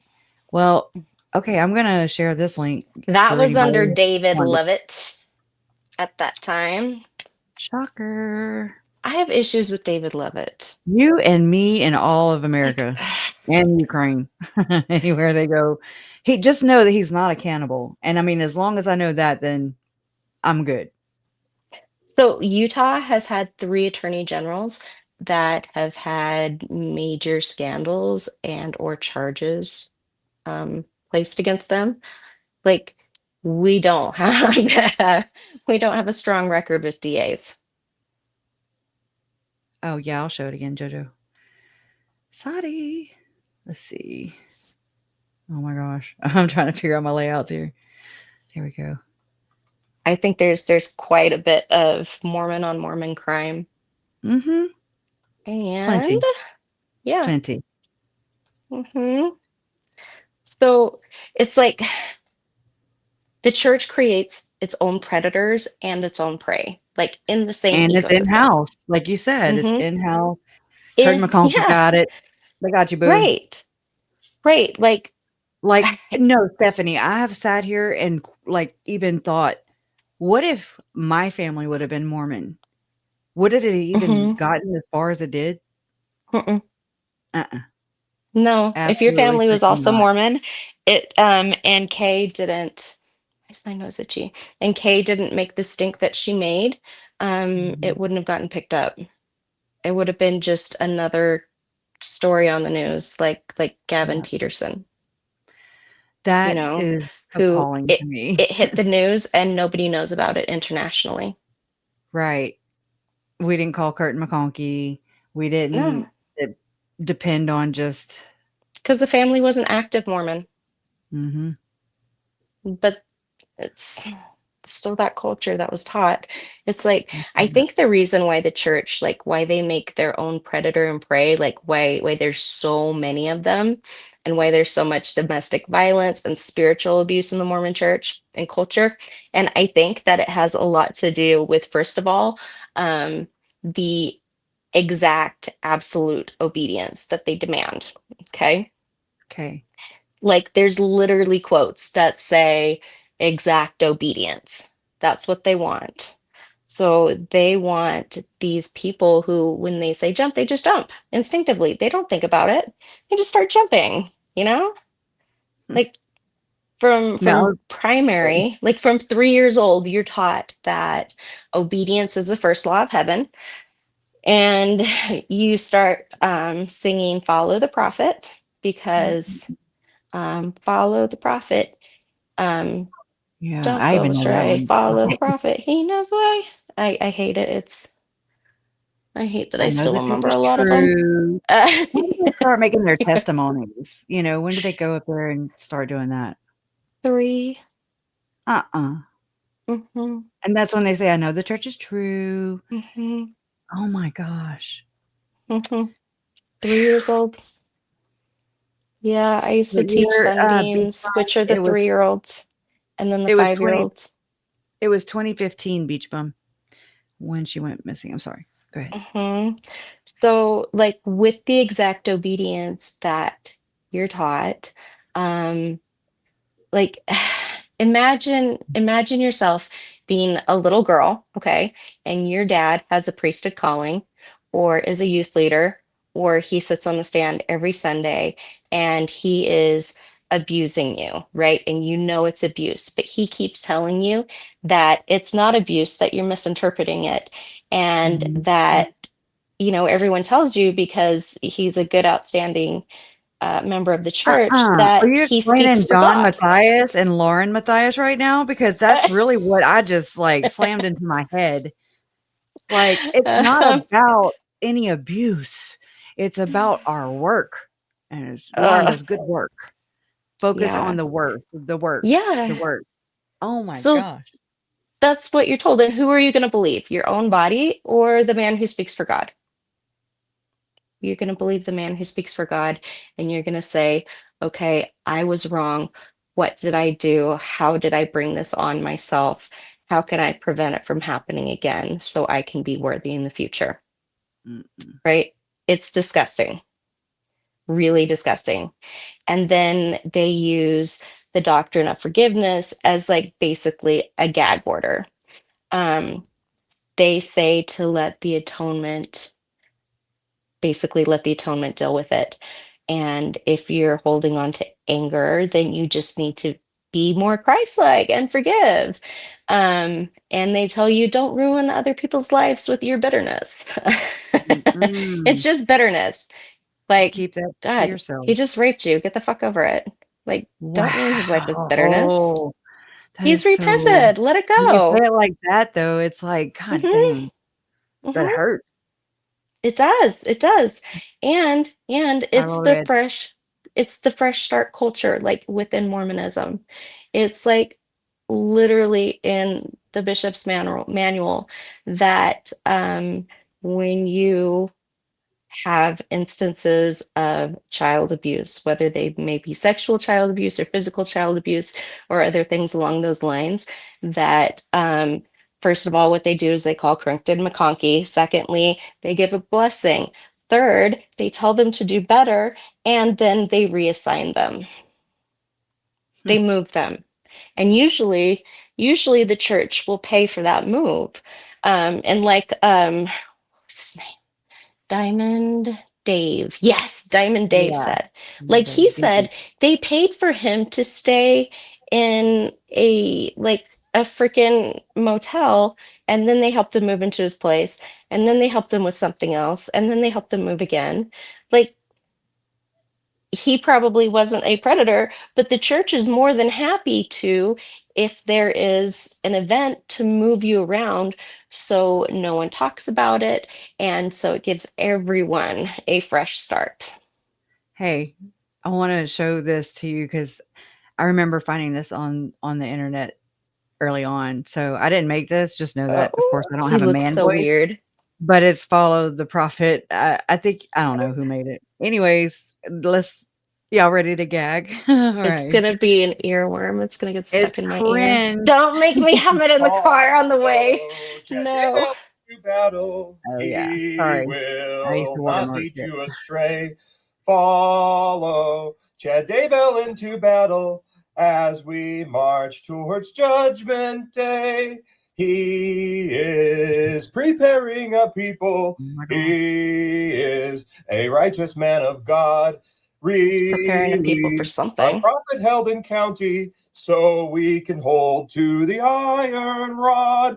I'm just like, "Who did this?" Follow Chad Daybell into battle. Mm-mm. He will not lead you I mean, astray. the parody is out there. It's so funny. Follow Chad I'm a Daybell dork. into battle as Chad we Daybell is march singing. towards Judgment Day. Fremont County incarcerates the Mm. prophet, a prosecutor by the name of Rob.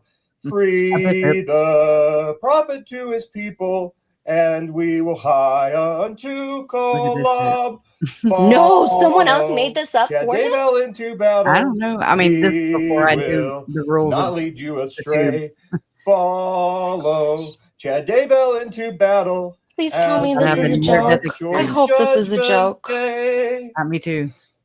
Please The tell me this was news made as a lies joke. about Chad I didn't do Daybell. the slideshow and Nate Eaton wants glory and wants fame. mhm. Of God course he will does. He's on send his soul TV. to Duh. hell. Come Nate on. will live in the devil's flame.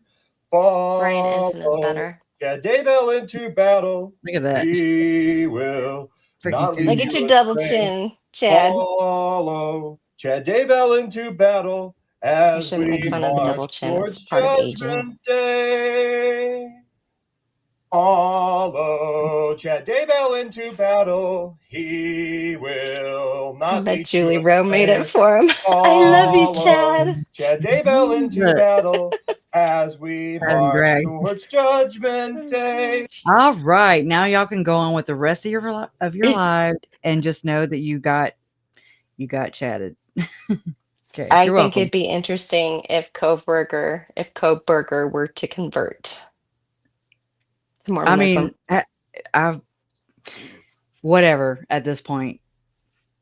It's whatever. I'm just whatevering at this point. It sucks. That's insane. Well, when That you is have insane. people infiltrating and, like, befriending the Mhm. murders of my family, but then yet trying on the outside and acting like they're actually advocating for them, and It's then weird. passing money. I mean, does it go to mom, because she's owed restitution? So What are should that they person what just are they pay raising money mom? for? Like why are they gathering money and stuff They like need commissary, when it man. has to do with your family? Well, F that's the fucked up question. Like stop using No, your that's not a family's fucked up name to question. That's a grift. good question, it's a effed up situation is what it is. But why are they not giving the money to the family if Because, it you if gotta they get weren't, interviews. clout You gotta goblins? you gotta get interviews, Stephanie. That's how I Yeah, got that's you. true. No, I'm being You got me my because daddy. I'm No, I'm like, being Lori's not unique. no, she is just Like, a you hooker. think she's crazy and unique, but there's all sorts of other crazy ones right around here too, Right? Crazy just like fun. her. Crazy fun is the way to go. Anyways, Oh all right. gosh. I'll let you continue now. Palette cleanser Um, or dirtier. right. Mhm. So, Utah also has a huge, huge problem where they blur the church and state line because Utah Hmm. was originally Deseret. It was formed by the church. All of the laws are actually blurred into scripture. So everything with the courts, we have laws that are specific to Mormonism. A lot of law enforcement is Mormon, social services, a lot of teacher, and we have a high amount of Mormon politicians here in Utah. Like, so sometimes when victims come forward, like it's happened before that Mhm. a police officer was in the same ward as the abuser, and so the police officer will actually help the abuser get out of charges. That's happened before. Um, there's judges that have dropped cases in Utah because they're on a first name basis with the abuser's bishop.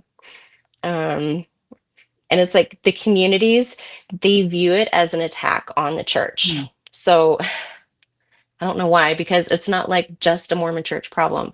Like it seems like all of these churches, no matter if you're Catholic, if you're Baptist, like doesn't matter, they're hiding abuse. Like I know the Baptist church has had to pay out millions and millions and millions of dollars for covering up abuse. So is the Catholic Church. The And Mormon it church doesn't has help already them. had to pay out billions, right? Doesn't and they're still just riding dirty. Hmm. Okay, they're still Right? But we dirty. still have to change laws because Mhm. like in And my enforce case, the ones that we yeah, and have. enforce the ones we have for real. That Like was what in halted me. right? Like in my case, all of my cases, I would have had to known to sue the church by the time I was 21. And when I was 21, I was trying so hard to be a good Mormon. So there's no way in the world I would have sued. I get it. And you're But taught not to. yeah, and you're taught not to. Yeah, Like, it's exactly. wrong. So it's like in communities like the Mormon church where they have that, that same blur of church and state, and they have this system of exact obedience. It's like the predator doesn't have to be even smart to be Mhm. protected by the system. It's Then just by you have default. then you have how, like, Elder Ballard, like, Hmm. encouraged online warriors to go It's okay and that you just debate. raped someone, Tim. Do better on Right. following the And then just couple's ruse battle plan, people over nonsense that doesn't make it has nothing to do allegedly. with the situation, Right. allegedly, yeah. I Mhm. I was reminded I have to say allegedly about everything about Tim. Allegedly. Um, but yeah, it's like the abuser doesn't even have to be smart to get away in the system. And oh God, there's a case here in Utah, and I'm pretty sure the guy is Mormon too. And I'm gonna go off on a little tangent because like this needs to be talked about as well. There's a guy in Utah. His name is Jonathan Jared Soros, I think. Oh god. Um, and Is it related to George? he, oh my gosh, you should pull him up because Okay. What's his name again? this Jordan something? Jonathan Ward? Jared Sub, Oh, Lord. Jingleheimer Smith? why Sorry. can't I think of it right now? I can usually think of it. Um, look up Jonathan Jared Sabaros, I think, and then Oh, Utah. Barrows? Okay, yeah, no, I didn't do And that. and it's gonna pull up like 7 or 8 articles about this Oh, guy. I did Jonathan Soros. So what? Say it again. You got to put in his middle name or it won't pop up. It's Okay, wait. Jonathan Jared. And then put, I think it's, do that and put an S and then Utah and see what pops up. Oh, Because people need to know about this case. Hold on. Where's it at? Let me search it real quick. huh. Where do I But you said search real Soros quick? at first, right? Hold on. I can't think of his last name. Let me try Soros. Oh, it's Sobernaris. Oh, It's Lord. Jonathan Jareth. And last name Jareth, is okay. Soberanis. Anis? Uh-huh. It's like anus. I'm sorry. Yeah, It right? is. It's kind of like an anus. So it's going to pop Mhm. up with a This thing? list. Yes, that guy. Okay. Wow. This guy is a Mhm. predator. So this guy is a ward of the state right now, and he keeps he keeps assaulting children.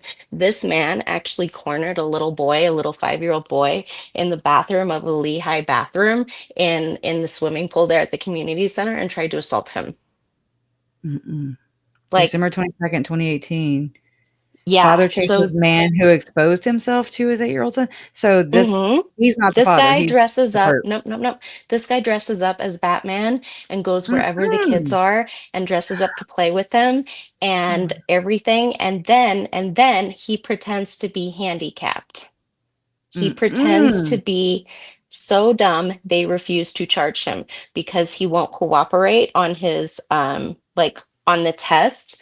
They think that he is too dumb to charge, which was the same thing that they said about my ex-sister-in-law.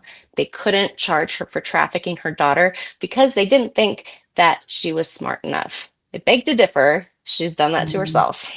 Y'all got some special type of pervs Hmm. over there. So this guy, there's at least 10 articles.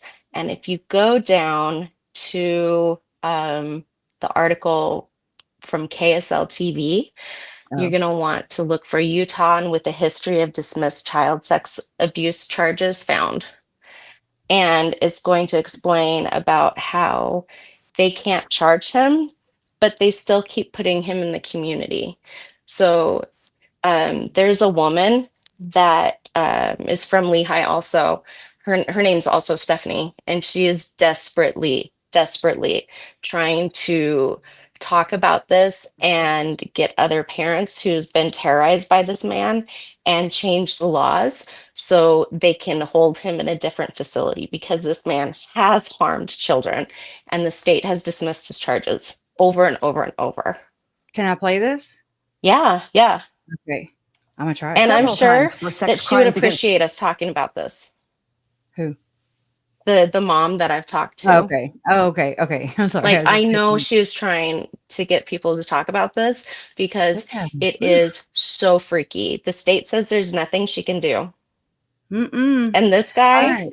this is the Yeah. type of guy that goes to church that will, like, he holds down a job in the mall. Okay. Mm-mm. Let me preface Oh with no. that. Okay. Oh He holds down a job. He is not special needs. All right. no. We're not He's picking on a crazy, but special he's needs not guy that here. kind. Right. Yeah. Right, right. Yep. So He's that sorry. special kind. A Mm-hmm. man arrested several times for sex crimes against children has never gone to trial. He's been deemed not competent, with the judge dismissing the charges. But a major development in court today could change that. KSL investigator Courtney Johns explains. Whether it was a charge for lewdness or aggravated sexual abuse of a child, over the last 10 years, 4 evaluators here in Utah have all said the same thing. Jonathan Soberanis is not competent to stand trial, but a new federal evaluator is doing something no other evaluator has ever done before. December 2018, Jonathan Soberanis Look initially at him thinks he's running. being He knows what arrested he for did. exposing himself to a boy at the Southtown Mall. I need a lawyer. Instead, he's told he's being arrested for looking underneath the boy's dressing stall at West Valley Really, Recreation Center. Were you masturbating? Yeah. Okay. 2021, police get a call about an incident at the Lehigh Legacy Center. When they go to arrest him on several charges, including aggravated sexual abuse of a child, this happens. All of these charges were dismissed because he was found not competent to stand trial, with evaluators referencing several potential diagnoses, including autism, depressive disorder, and ADHD. It's been insane. Stephanie Davis says her son's case was dismissed as well. But when investigators said they caught Soberanis using a New Zealand storage platform with end-to-end encryption to download and distribute child pornography, she says she made it her mission to find justice. There is too much proof to show he's competent. Attending Soberanis' federal competency hearing today, a federal evaluator testified for the first time ever that with proper accommodations, including slowing down court proceedings and frequent breaks, he is competent to stand trial. Words Stephanie believes could change everything. If we can prove he's competent, we can reopen all of them. Not just mine, all of them. Something that this federal evaluator did that the other He's in his evaluators 30s. did not appear to do is spend weeks interviewing people at the facility Soberanis was being held at and monitor his behavior. And she said he was able to do things like figure out how to make outgoing calls, including his attorney on the private line. Back to you. Courtney. My goodness. Lord have mercy is what my mama would say. Okay. Right. So I actually met Stephanie Davis Okay. on TikTok. She's trying to get as much traction as she can to get anyone to listen to her story about how her son was stalked and assaulted by this man. And well, sorry, her son was not assaulted, thankfully. He locked the door. He was trying to break into his house to assault her son, her 7-year-old son that he had stalked for several weeks. Like legit stalk. Yeah. So like I'd love to get you in touch with her too because she is Yeah. it's Mormon. Mm-hmm. Girl, you're welcome And here it's anytime. and it is the same thing. Like this is nothing new. And from what she's told me, like she has a really hard history too. Like it sounds like like she's been through what 3 out of 5 Utah girls go through. Yeah. It's just one too many. I don't care. Mm-hmm. And so they need to fix it. Whatever you got to do, government. This guy Okay? here has Fix this assaulted shit. at least 6 children, has touched, And has out there, like trapped a he's 5-year-old boy that he allegedly. trapped in the bathroom at the swimming pool and tried to assault him. Like the state dismissed those changes. And I bet you this guy's going to church. I'm sorry, I'm And looking at the damn like, picture. yeah. It went away. Let me refresh. Okay. So he was in a facility when he stalked and tried to break into Stephanie's house. He was living with a caregiver. That's what they do here in Utah. And when you live with a caregiver, you have the right to come and go as you please. So they don't have that supervision even when they're in a care facility because it's not a lockdown care facility. He's a troubled individual. So he was I like, I know. need I a want to look him warrior. up in a He's psych ward very too. So capable. does the other mother, Stephanie, and that is why I'm asking you to. I think on Mhm. TikTok it's called Stephanie's Story, and it's got a picture of her, and you just saw her on the news, and she's really trying to share this story as far as wide as she can, because we Yeah. have to get these laws changed in Utah.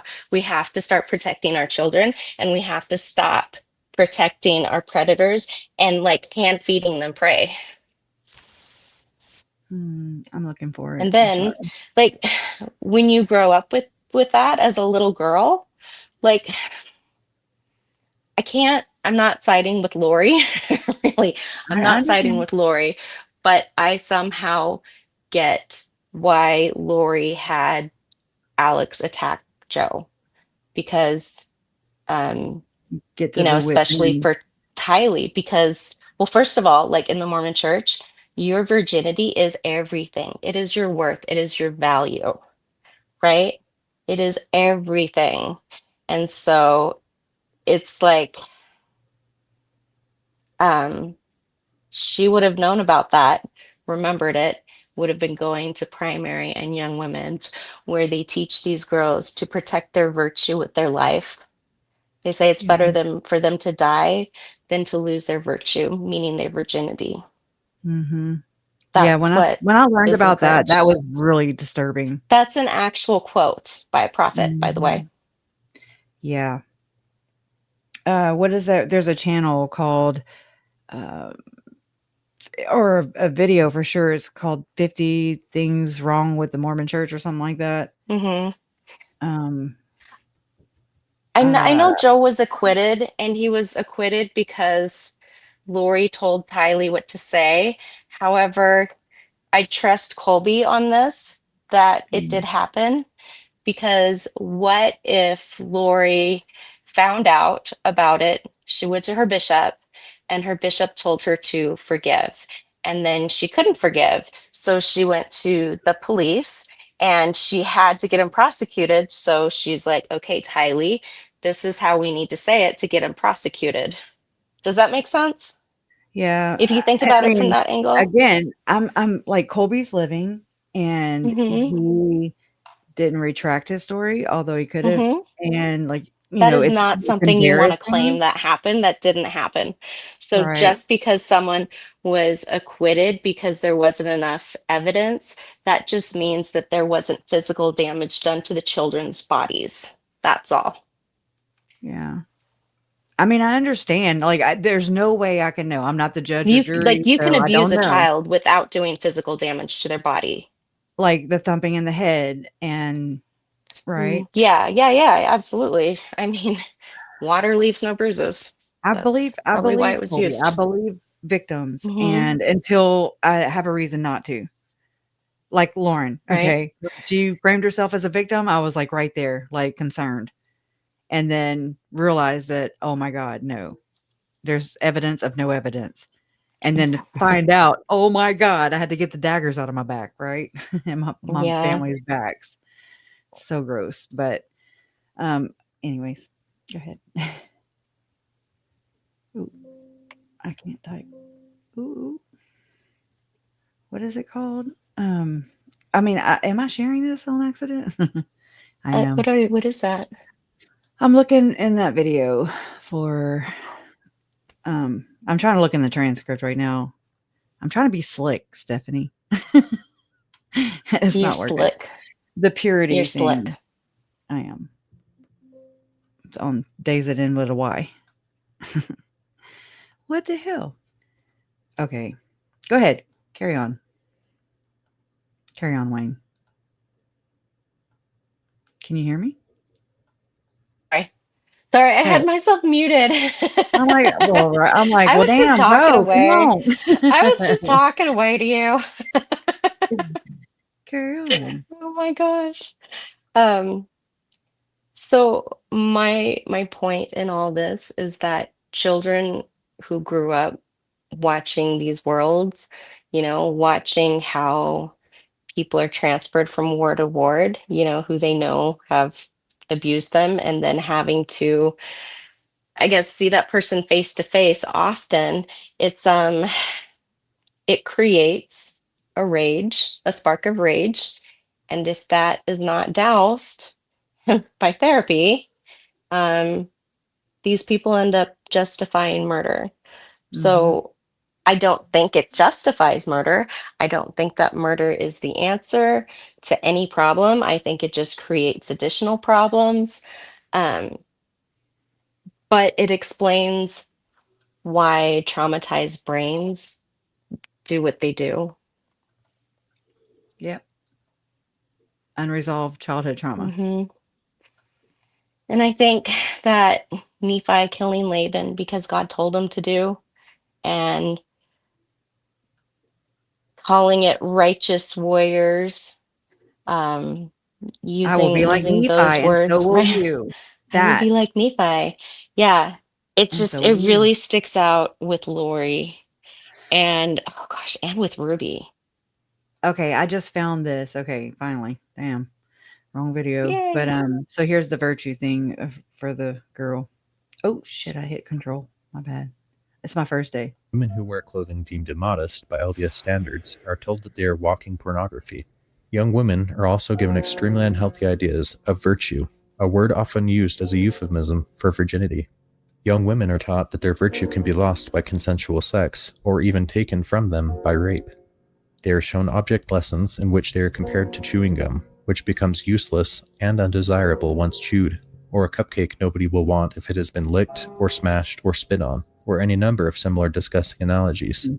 Some are even taught that it is better to die than to lose their virtue. Elizabeth Smart said that these destructive teachings were responsible for making her believe that she no longer had any value after her captor raped her. There have been several deplorable statements made by LDS leaders calling on victims of rape to evaluate their personal responsibility and repent for their part in the act.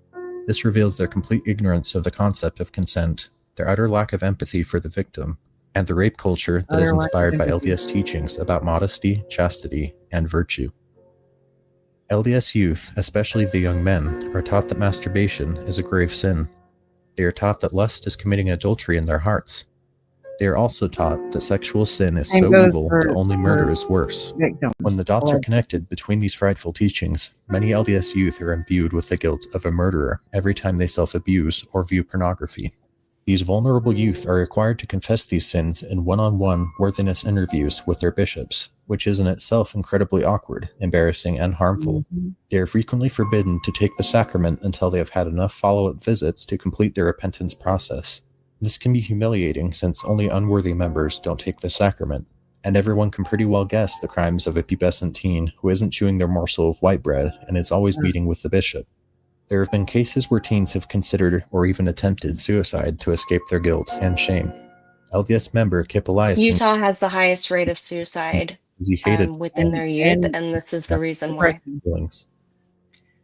Along with their unhealthy views on masturbation, the church also teaches that viewing pornography in any form is a vile and harmful sin. I'm sorry. Members who have viewed pornography more than once often come to believe that they have a porn addiction, and some even attend remediation classes patterned after Alcoholics Anonymous in order to break their sinful habit. Jody Hildebrandt, right there. Jody Hildebrandt, Imposed yes. on these porn addicts causes them to relapse repeatedly in a shame feedback loop. Perhaps as a result of these sexually unhealthy teachings and attitudes, Utah is the number one state for paid pornography subscriptions. LDS teachings on homosexuality used to dictate that homosexuality was a choice, or an illness that could be cured with faith and therapy. Out of these uninformed opinions came reparative therapy centers, such as North Star, which attempted to cure homosexual individuals of their deviant desires. This conversion therapy also took place at BYU.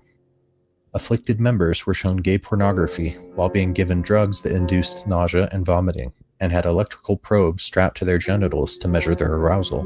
The therapy was unscientific and completely ineffective, and caused a great deal of psychological harm to the many participants. The LDS Church eventually denounced conversion therapy in 2016, although individual members and organizations continue to advertise their conversion services to gay Mormons even today. The LDS Church today officially recognizes that homosexuality is not a choice, though their rhetoric regarding the LGBT community has only been marginally improved. The Church gives only two options to queer members who desire companionship and sexual expression: celibacy and solitude for life, or a mixed orientation marriage. These mixed orientation marriages are rarely successful, and more often than not result in divorce. Even things like dating, holding hands, kissing, or cuddling, which are permissible in straight relationships, are forbidden to queer members unless they are done with the opposite sex.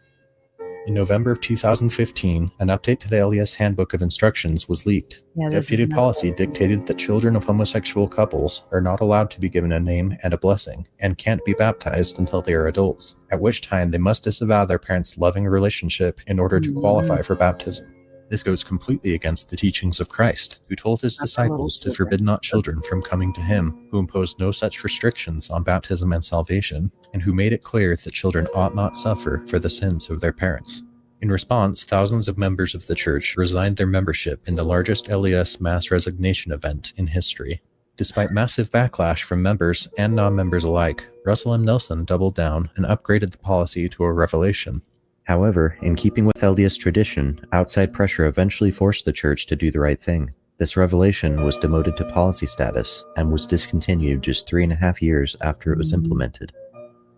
In June of 2017, a 12-year-old girl named Savannah stood in front of her congregation to share her testimony that her heavenly parents made her the way she is, and that they did not make a mistake when they created her as a gay individual.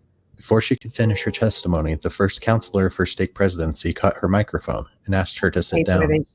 While the church pours its funds into PR campaigns and websites claiming to love and welcome their LGBT members, the reality is that the LDS Church only welcomes the silent and celibate members of their community. Utah has consistently higher rates of self-reported lifetime depression. Let me stop it for a little bit, damn. I don't want to get struck or anything, but yeah, the whole Colby It's got thing some really and valid Tyler points. and Joe, like, I'm not trying to set up a debate, and I understand about the stuff with Colby and his wife, and I believe Kelsey. You know, I believe everybody, okay? But nobody's here. There's no way that I can come up with the solution and say, yep, this is it, and no, this is not. You know, this is true and that is false. So I understand how people feel. I've looked at all sides of it too. And I just want to believe him and I want to believe Joe. Neither one are here, but I want to respect Colby and I don't really want to make his potential abuse debatable. I don't want to like make Kelsey's abuse debatable. It's none of my business, you know, like I just anyways, it's always a sore subject with a lot of people. And no matter at the end of the day, it doesn't like we cannot like come to a conclusion on it, you know? Right. We'll never know for sure. I would hate to be I agree. dismissed. I would hate for somebody to say that I'm lying Right. or that didn't happen to me because it did. And you see what I'm saying? Like, that's where we get into this whole victim blaming thing, potentially. So it's not for debate, you know? It is. Everybody's entitled to their own feelings and opinions. And I'm all about discussing things, you know? And for the most part, everybody's respectful. But it's also, I would hate for anybody to walk in here and say, oh, God, no, they're talking about my abuse or my whatever. I'm going to side with Colby on it. And, you know, also, I do believe Colby's wife, and I do believe that they worked through, you know, the serious issues that they had. So it works for them. And I'm not married. And it's not my place to bring up something that she's already forgiven him for. Right. Then that puts me in the middle of their marriage and I'm good. I'm good. Right. I don't want in the marriage. I'm not even married. I am not even married. Okay. But no, I mean, I appreciate it. We need to talk about these things. You know, it's very uncomfortable. It's like one of those things where I'm like, you know, you have to pick your battles. That's how I look at things. And I just want to say that no matter what, I don't know and I won't know. A, it's none of my business. 2, that's between the people involved. And if it's, you know, Lori does have the potential of blaming. I can see that totally. Yeah, she does. I mean, she did the same thing with Uncle Charles, saying that he was cheating on her when, you know what I'm saying? So I believe it stems from unresolved childhood abuse from her childhood. And, you know, the accusations of saying that her father couldn't change the Colby or Tylee's diapers. Stacy's allegations, you know, so it's just, it is what it is. And it's like, and that's the reason I wanted to talk about this too, because it is way more common than people will admit. My story is not unique. As gross, as horrible as my story is, it is not unique. I know of 4 or 5 other women that I know in person that have also been assaulted by a brother-in-law specifically. Like, it happens. Yeah. It happens way too often. Yeah.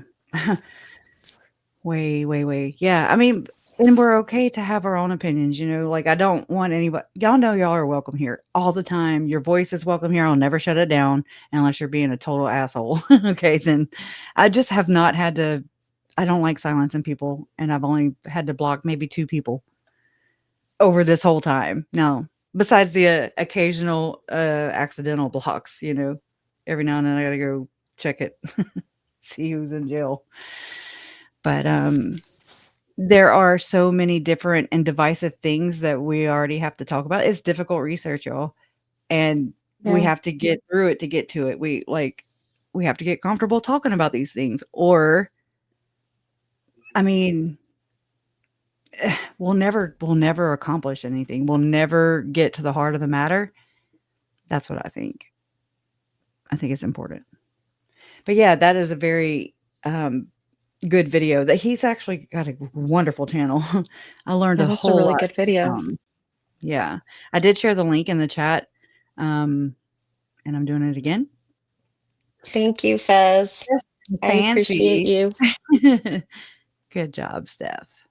I'm Thank sure you you. have some points to wrap up too, right? It's one of those nerve-wracking things to talk about, but we have to talk about it because these Mormon women aren't snapping out of nowhere.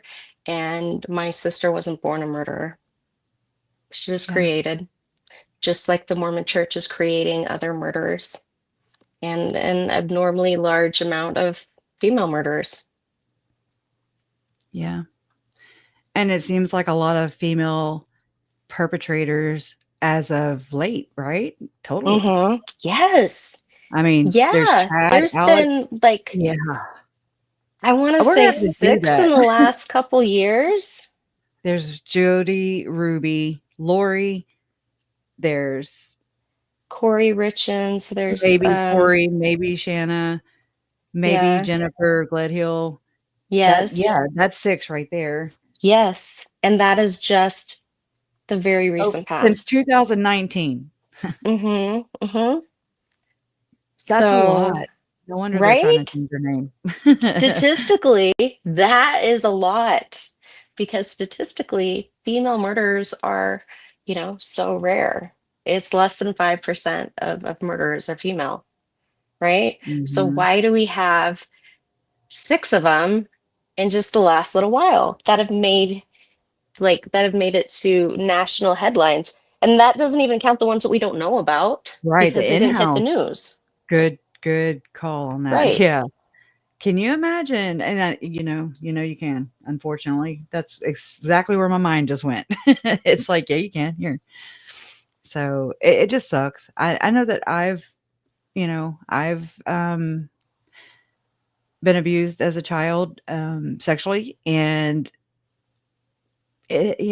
these things you don't really It's know because almost you're like not raise your equipped. hand if you haven't been now. Exactly. You Yeah, I know, wonder. that's what Has I feel anybody in like, here not been? That's something to be freaking proud of.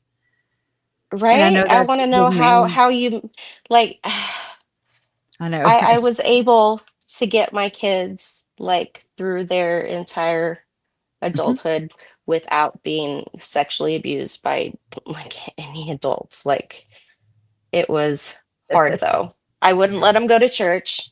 I did not like I was working for a tech company that place software developers at the Church of Jesus Christ of Latter-day Saints.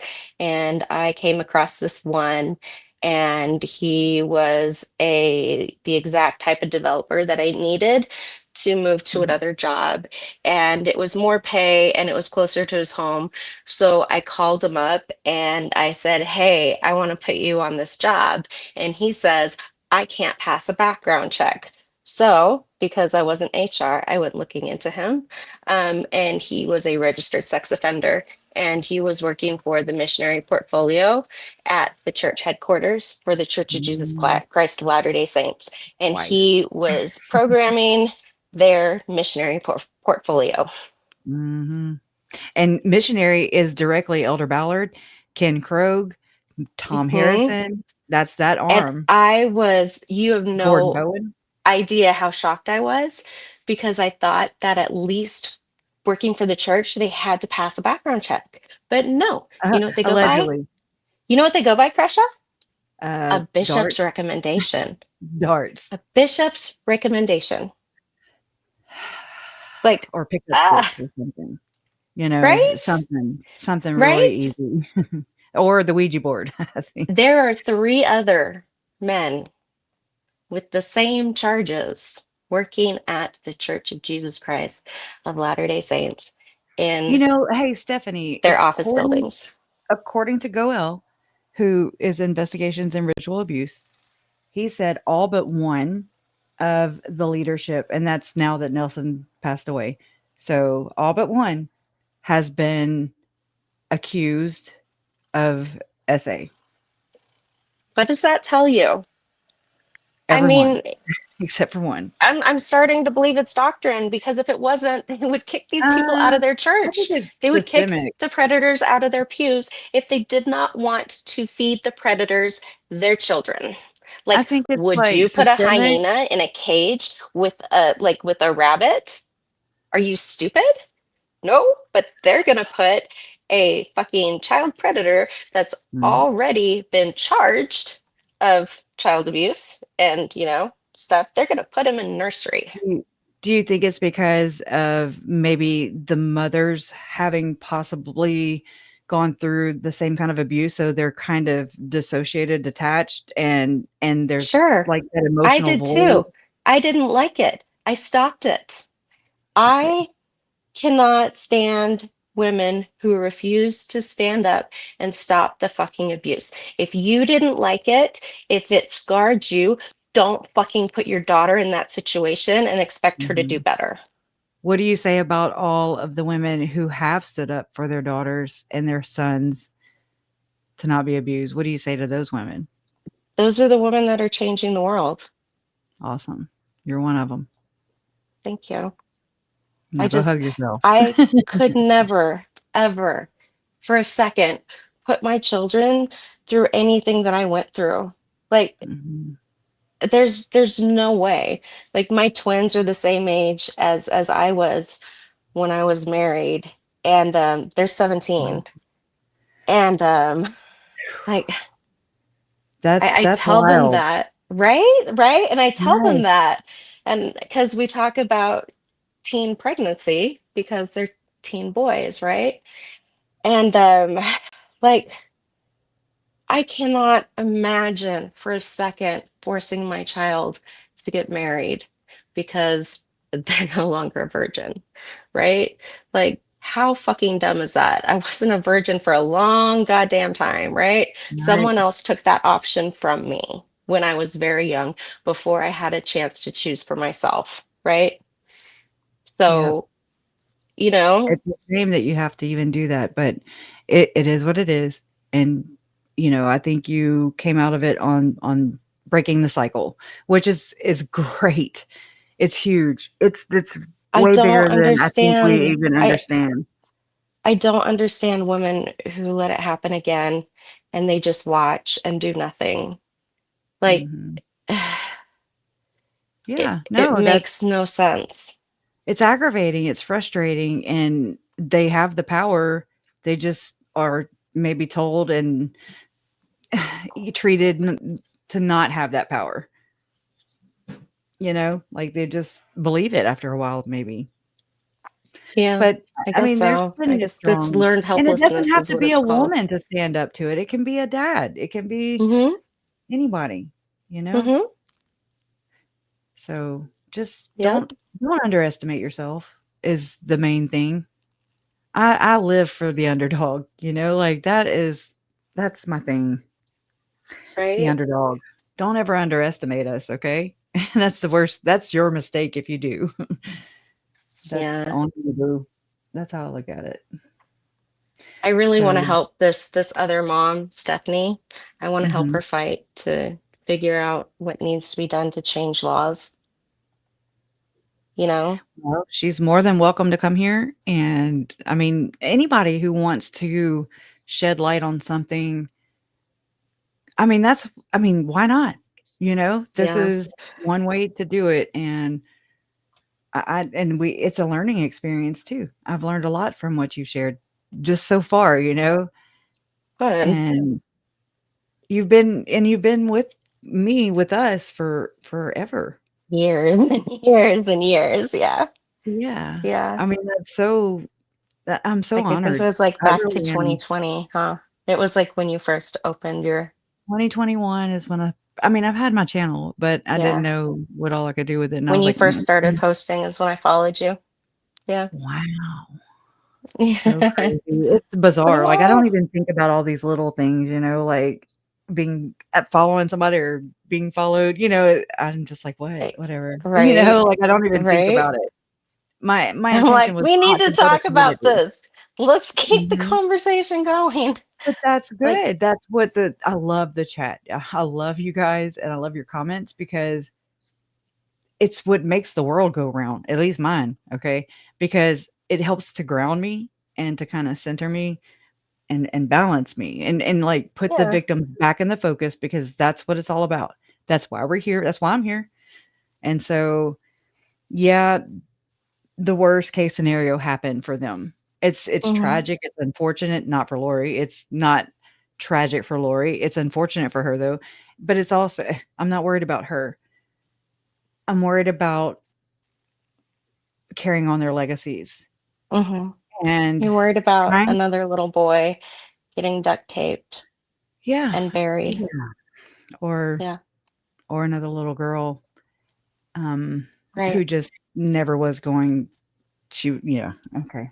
It gets bothers me. It bothers It me hurt. It breaks my heart. because this is like it did not have to be this way. It doesn't have to, and it just doesn't. And I refuse to just settle. I'm not one of those people. I don't settle, I Right. might be content or whatever, but and then it's like you don't grow unless you are having to. Like that's how being forced, to kind of Hmm. venture into new things It's and called post-traumatic growth, is what oh, it's yeah? called. Because Okay, I didn't yeah, know that. well, I mean, with every traumatic event that happens in your life, there is some growth that comes from it. You learn a lesson from it, and you usually grow in some ways, Supposed right? to. Supposed to. You're supposed I don't to, but um, yeah, that's called post-traumatic growth, and it's a real thing. I mean, not that we should be like, I am so glad you went through that because you yes. could grow, Oh, so you could grow, right? dude, that's Like, so Melanie Gibb right there. She's like, "I'm so hmm, glad I had this experience, and I just wanna go and that's shake her hand. toxic. I wanna shake her hand." But Melanie you know what Gibb I is mean? toxic. It's gross. It's like, don't Mhm. use my family as especially if you were there, sister. Like, you don't get to use my Gosh. family as, like, your a feather in your hat, you know? I No, ma'am. think I think we should look up early Mormonism rituals that Mhm. involve binding. Mm. And the So honey like the remember honey and remember the primary lesson that I told you about? It mhm. said Nephi didn't complain when he was bound and beaten by his brothers. So Ugh. So just take the um abuse. Forgive and forget, right, so Nephi. just take the abuse, forgive and forget. Yeah, yeah. Um I think it becomes really twisted, but That's pretty I think straightforward. there might be some weird things about binding because there Loosing are loose mhm. rituals. What Yep. if you want to call them satanic or not? I don't know if they are. Haven't done enough It research depends yet. on how the person Um, applies it, I believe, right? their But intention. they have the the blood oath here, like blood Mhm. sacrifices that they did in Utah in early Mormonism. They did them until after the state was a state. Like they were still caught doing those in like the early 1940s is what I found out. So if they have these rituals for Mhm. spilling blood to make sure the person goes to heaven, because that's why they spilled the blood. And so I Baptism think by that's fire why or Tylee, well, I mhm. think they've spilled Tylee's blood. I'm sorry to talk about Mhm. it so plainly, I know. but they Yeah. spilled her blood and then they baptized her by fire. What did they do Mhm. to JJ? because I think that was also a ritualistic killing. Mm-hmm. I do too. Binding is very ritualistic, Krisha, Very. Because they're talking about rip, tear, burn, right? bind. Right? Yeah, all those things. Mm-hmm. So Yes. they did one sacrifice with Tylee. They Mhm. did another one with JJ, but OUR was I in just town for Tylee's, Mhm. and, That's crazy. Rod Meldrum, Firm Foundation, Firm Expo was in town along with Nancy. I remember I just found this, according to some of their own flyers. Nancy and Mike James were there in Rexburg at the same time. So Melanie and David traveled there, stayed in Lori's apartment. Alex was there. Too many kids, Wi-Fi, password, anti-Lamanite. Anyways, I'm just saying, like, I Can you believe this is for a imagine big if group. they did, sorry, can you imagine if they did like a large psych study on the city of Rexburg?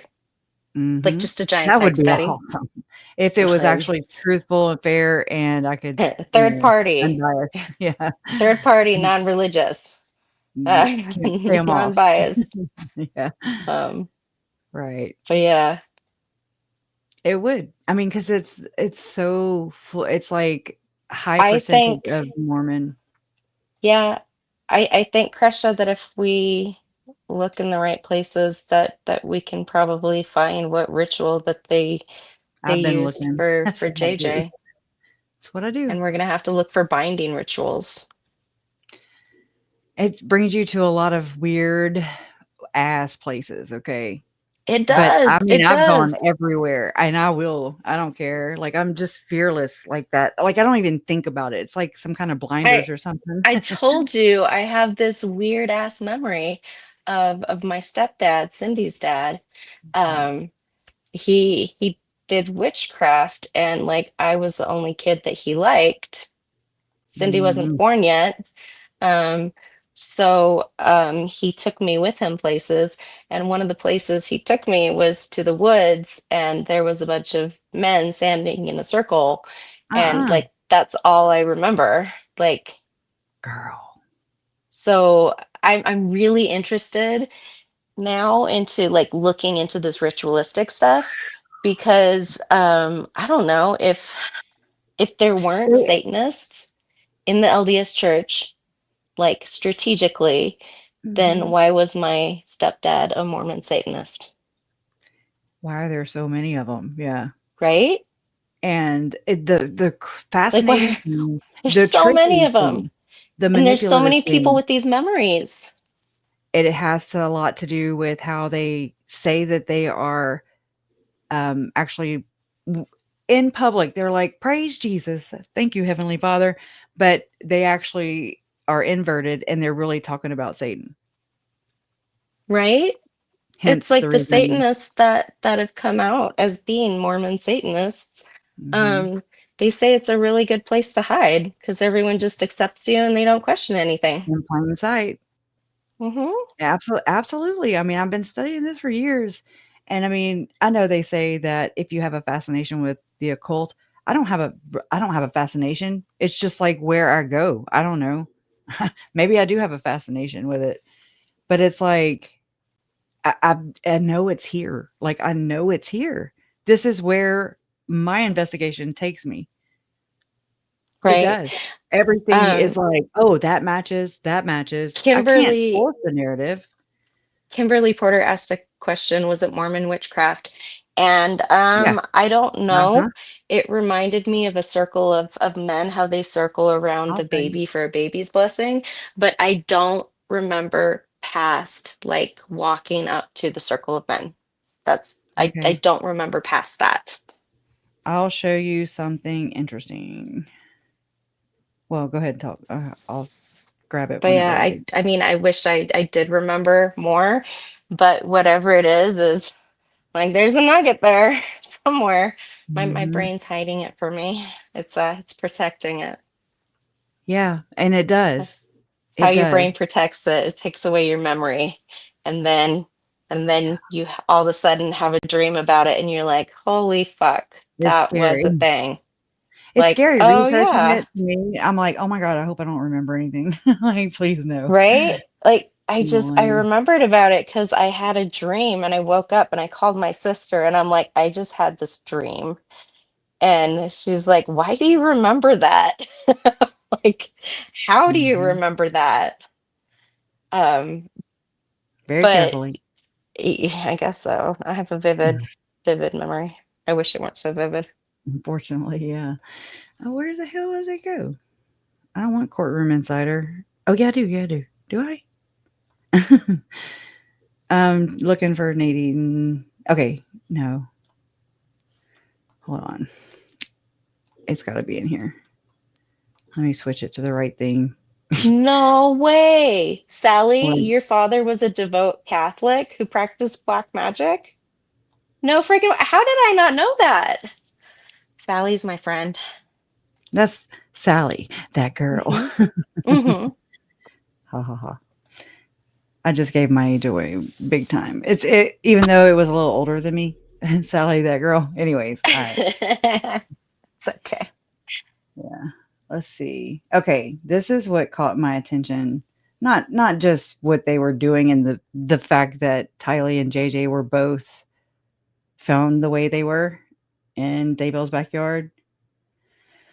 I'm gonna try and get him when he goes to the barn. Crying for himself. Let's see. Not under the stairs. So this caught my attention. Okay, here we go. Ready? So this chicken coop was put in with pavement, and it's two. Why don't we go in and show everybody? It's two kind of spots. You've got this area and this. It's interesting, you know, a chicken coop with cement. Maybe they transformed it into something else. And a lot of chicken coops I've seen have dirt, and you know, there's can be mess to clean up. But there were like 20 chickens here. Right. They were using it as a chicken coop, but so they did, you know, pave this, and we'll head over here. This was the garage / shed area that was talked about. Here's one of the buildings. Lots of buildings.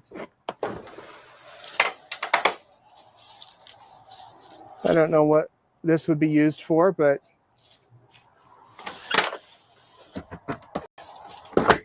here was the garage where the tools were and where the police searched. And that's tragically funny. I'm sorry. Wait, I didn't hear what? So Spits of Coffee says my Mormon mother-in-law told me that my daughter wasn't going to have a spirit if I didn't have her blessed. And she truly believed and called me crying and worried.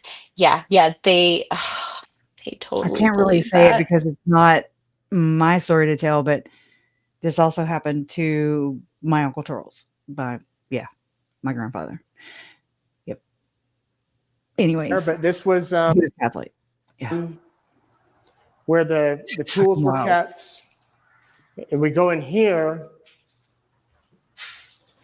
This blew my mind. I looked for this. I Googled it live. The new owners tell me that when they came, this said Spring Creek Books. You see what it does say? Now, this is just another thing. But do you see what it says right here? Their Ray's playpen. And they say that the code words that Lori and Chad were using the day before the kids were found, when Lori was in jail and they were talking all that weird blueprint shit. Yeah. And they said that they referred to Alex as Ray. I'm just saying. Anyways, hold on. It gets better. Weird. This may have been where they stored the books and kind of ran the business.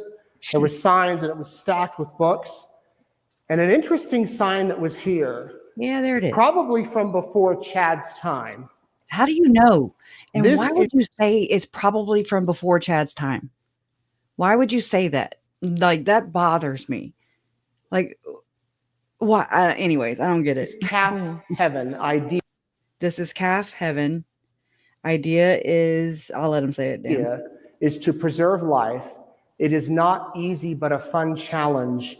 God be with us. Thanks. This I don't know what that means, but the owners tell us that this sign was over there. Right. And when they came, it was moved. Oh my gosh, it was moved. It was also bought by people who, again, we don't know who they are. And while I want to appreciate them, I also don't trust them. That's just Right? me. Why did they buy it? Um, Why would they want to buy it? That's really weird. Who wants to buy a murder A property? ritual ground, basically. Mm-hmm. Okay, so my thing is the Do they want name the of the ground because company there's been a ritual performed on it? the name of the company or whatever the organization behind it is called Crossroads, which is crossing bones. Meet me at the crossroads, crossroads, That's crossroads. yeah. Meet me at the crossroads. My Uncle Sorry. Charles. Yeah, that's in there too. Oh my God, I can't remember it though. It's playing in my head, but and I miss my Uncle Charles, y'all. Anyways, what is the name Okay, of who's a them? great guy? Bone Thugs and Harmony? Bone Thugs and Harmony. Yeah, Yeah. but that's Meet has me to at the do with like the crossroads. skull and bones, the crossbone, Okay. the crossroads. Anyways, so I just saying that's where I'm at. So I don't know who they are, so I've had to dig, and what little I can find, I already don't like. So, anyways, it's not like we were asked for any approval or, anything anyway. So, all right, Hmm. I did Google it, and while I can't exactly get to what I Googled the first time, I mean, this is basically what it is. It's of the union of mixed things and the introduction of more noble form in the sense of life. So I don't Ooh. really know what all this means. It's sacred text, esoteric. That's a cult. So, um, it just, yeah, it's definitely not the Book of Mormon and it's not the Bible. So, here we are. Magicians. So there you go. Celestials. I mean, it's got a lot of Magicians are language. cool. I like a good disappearing trick. You Generated should do that frog. with the pedos. Just disappear them. Make them invisible. Like, Ew. just, they A can duck. poof. Put them in another dimension if they believe in that. I don't know. I'm Well, kidding. I until don't I know really, what well, it is and what's the logic behind it, because they all believe in this shit. I'm thinking I like mean, Superman. Have you seen the ew. the jails in Superman? They like stick him in a mirror and then that mirror just Look. goes into the middle of nowhere. That's what we need to Yeah. do. Binding. For that is the binding and continuity of the matter to the soul of the world, which doth so daily flow. I can't talk like that. Okay. My tongue is like, stop. A worm. We got eggs. We got horsetails. We got serpents. We got bruised betwixt. Whatever. We got frogs. A duck. Whatever. Okay, I don't know what all this is. Procuring life from them, from the stars. Just saying. Noble. That's another one of those words I look for. But Freemasonry is basically some of the language in here is like celestials and the stars and It makes sense if it's noble. Mason because they took so much from Oh, right here, the sublime, Masons. more noble, receive more noble and sublime virtues. What freaks me out, y'all. Okay. And I don't know if this is a Freemason thing or terminology, but Yeah. I don't, for those of you who do know, remember me saying how I had a dream about my uncle Mm-hmm. before the kids were found, but after he was murdered. Mm-hmm. And he said that their deaths would uncover something, and I'm repeating verbatim, our deaths will uncover something far more dark and far more sinister. And it's just like, Ooh. I don't say far more. It don't roll. I'm like, I Right? have to be Well, like it's mouth not really shut. our generation. And Like, it's like, so is far more, it's not our lingo. is that lingo used in Freemasonry? Just wondering, I don't you know. know. I don't know. I'm gonna have to look into that because it matters to me. Right. I mean, it would just kind of bring some kind of I don't know. It would or could. Brenda, I think that Melanie Gibb is still practicing, and Mhm. Chad's children are still believing this weird stuff and practicing it. I remember reading this whenever I found it, the day we become calves. Day we And become calves. I haven't seen this. What an is it about? otherwise stark chapter. Believers in the Lord Jesus Christ have much to look forward to, the apex of which is the return of Christ, and the bliss awaiting us is in the great day and following. This is so tiny. I need to. But that whole calf thing, it bothers me, okay, because The of a calf child. Mhm. it's supposed to Right represent here, innocence, I right think. here.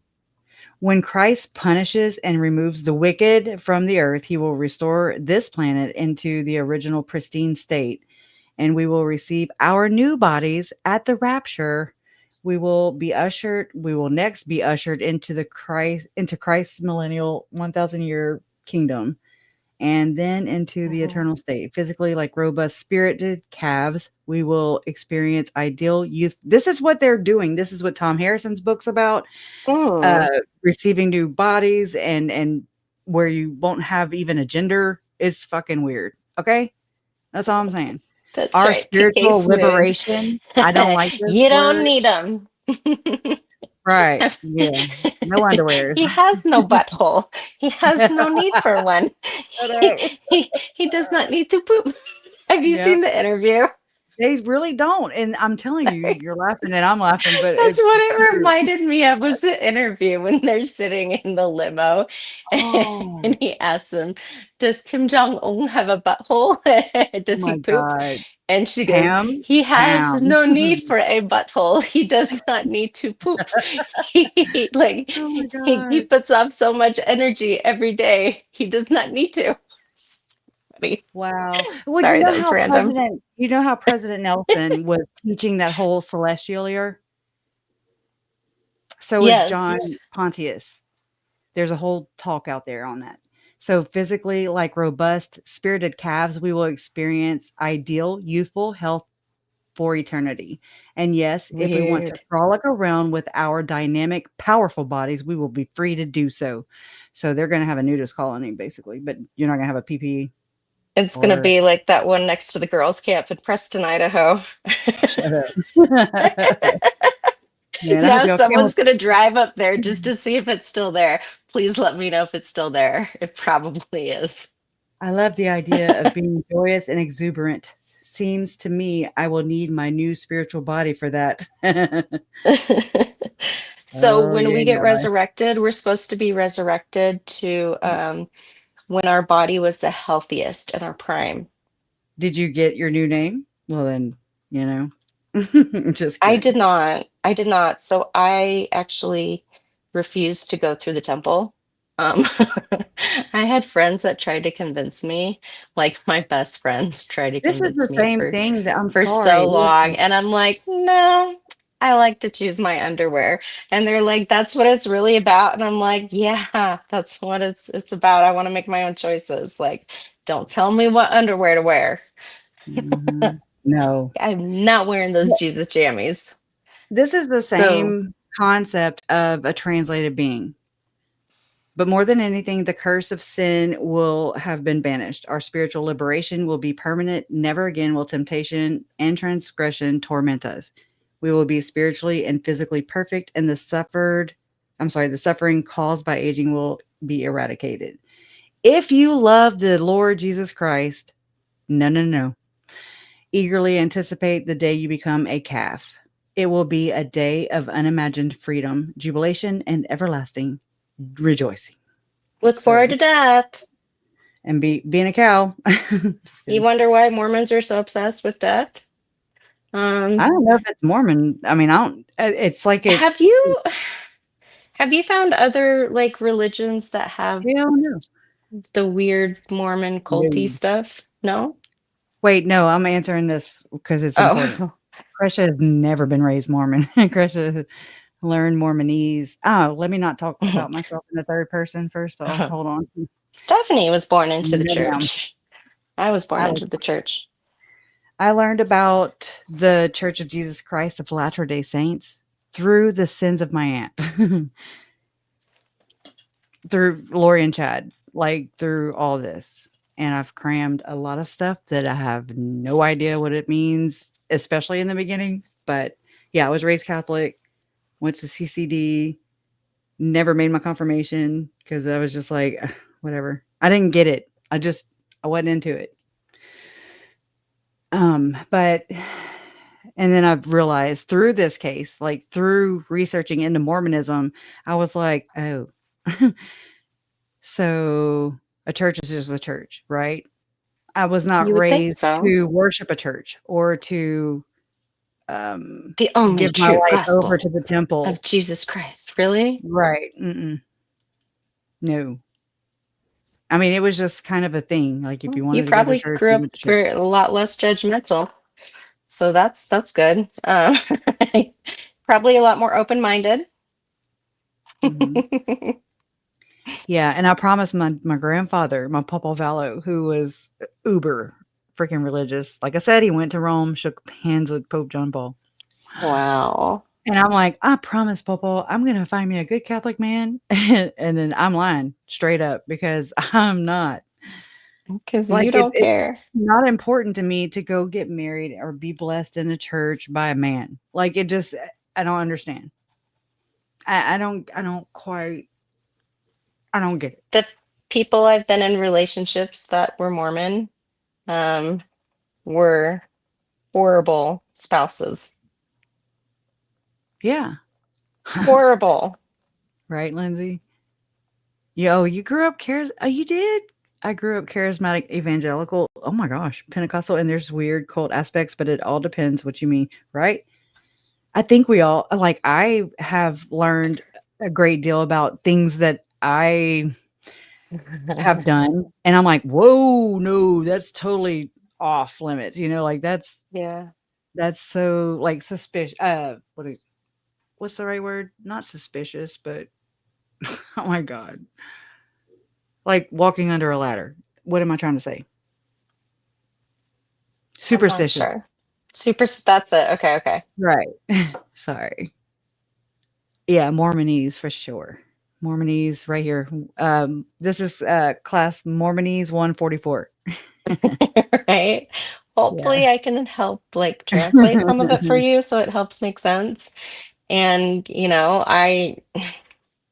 I am not too scared to look at, the dark side of Mormonism and admit that it's a cult and, you know, I think that they left all that stuff out, all the ritualistic stuff out for the trial with Chad and Lori, and I was so disappointed Oh. because I knew there was ritualistic stuff that went through it that they did with the murders, and I was hoping that it would come out, and it didn't. And Mhm. no one else wants to touch the ritualistic stuff because I think if they admit that they loved a church so much and and That they thought people they in knew that it. church did that? Right, right. And then there's this inside the church, and it's like a clique, that kind of goes all the way up to the top.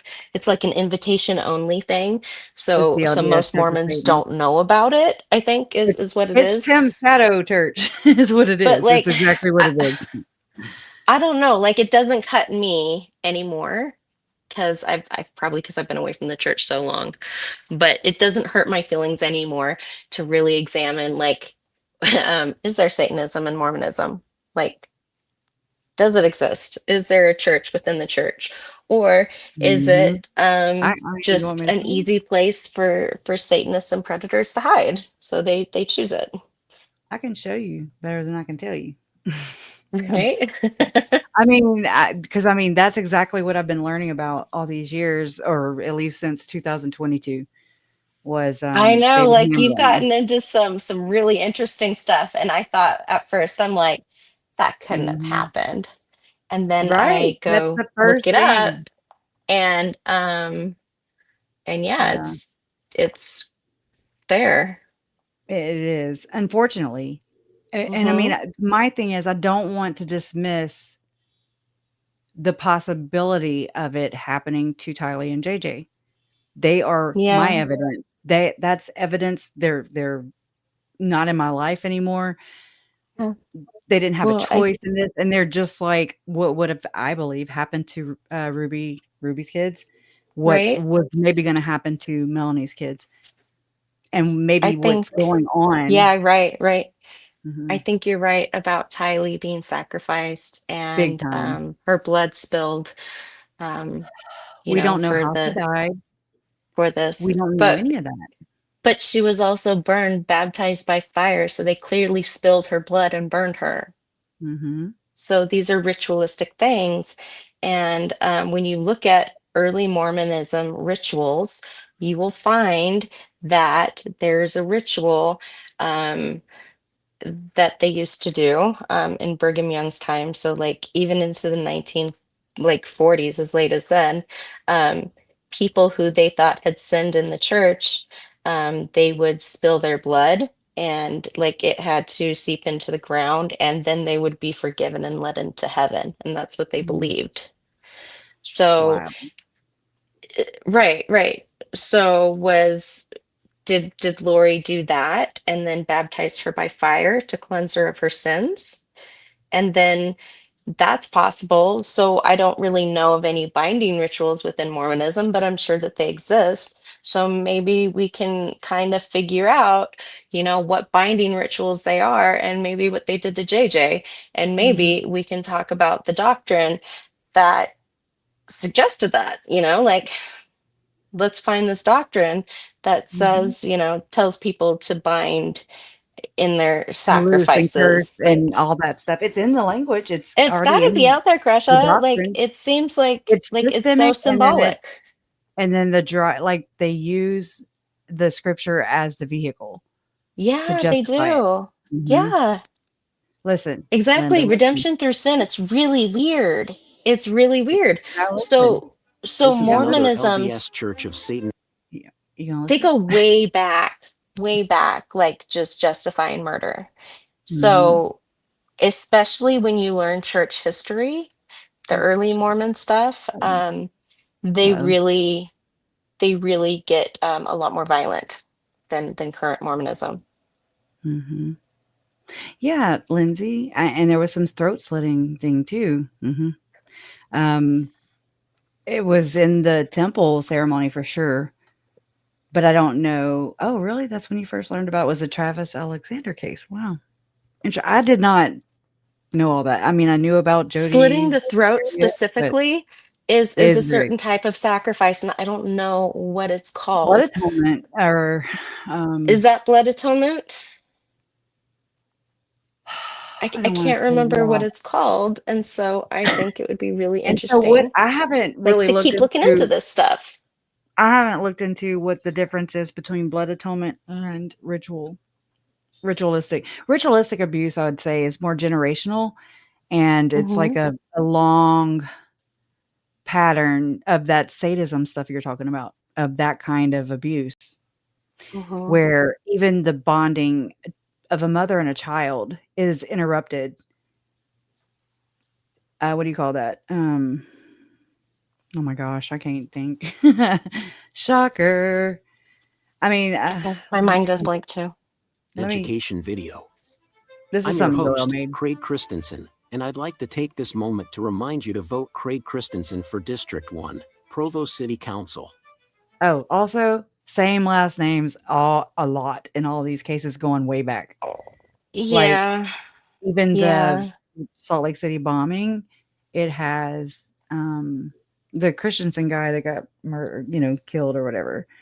Deborah, or I'm sorry, not Deborah Sheets, but the last name Sheets, It's I'm Christensen is a really common name here yeah, I in guess it's like Utah. I know a handful of them and none of them are related. it's interesting because my best friend's name is last name is Johnson, but then Lauren's last name is Johnson, her maiden name, and I'm like, you know, you're not friends with, or you're not related to my best friend over For here in Provo, Louisiana. for Satan.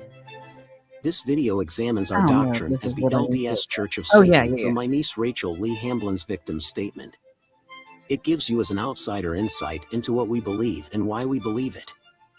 It also provides you with valuable context into the 2 current criminal cases I against need to David take a Lee little break Hamblin, real quick, my so brother-in-law, and his Okay. ex-wife Roselle don't worry Stevenson. if I'm silent for a We while. at the LDS Okay. Church of Satan believe in discretion, but current circumstances have necessitated that we focus on public relations in an effort to educate the public as to who we are, what we believe, and what we do. First, we are a multi-generational, familial satanic group operating within the Church of Jesus Christ of Latter-day Saints. We blend in, and outwardly we look like any other Latter-day Saints. We have jobs, we have ward and state callings, and we look like ordinary people. That's why we've been able to hide in plain sight for decades. Second, as a multi-generational satanic group, we direct our efforts within our families. We typically do not abuse children outside of our families, because that would result in unwanted attention.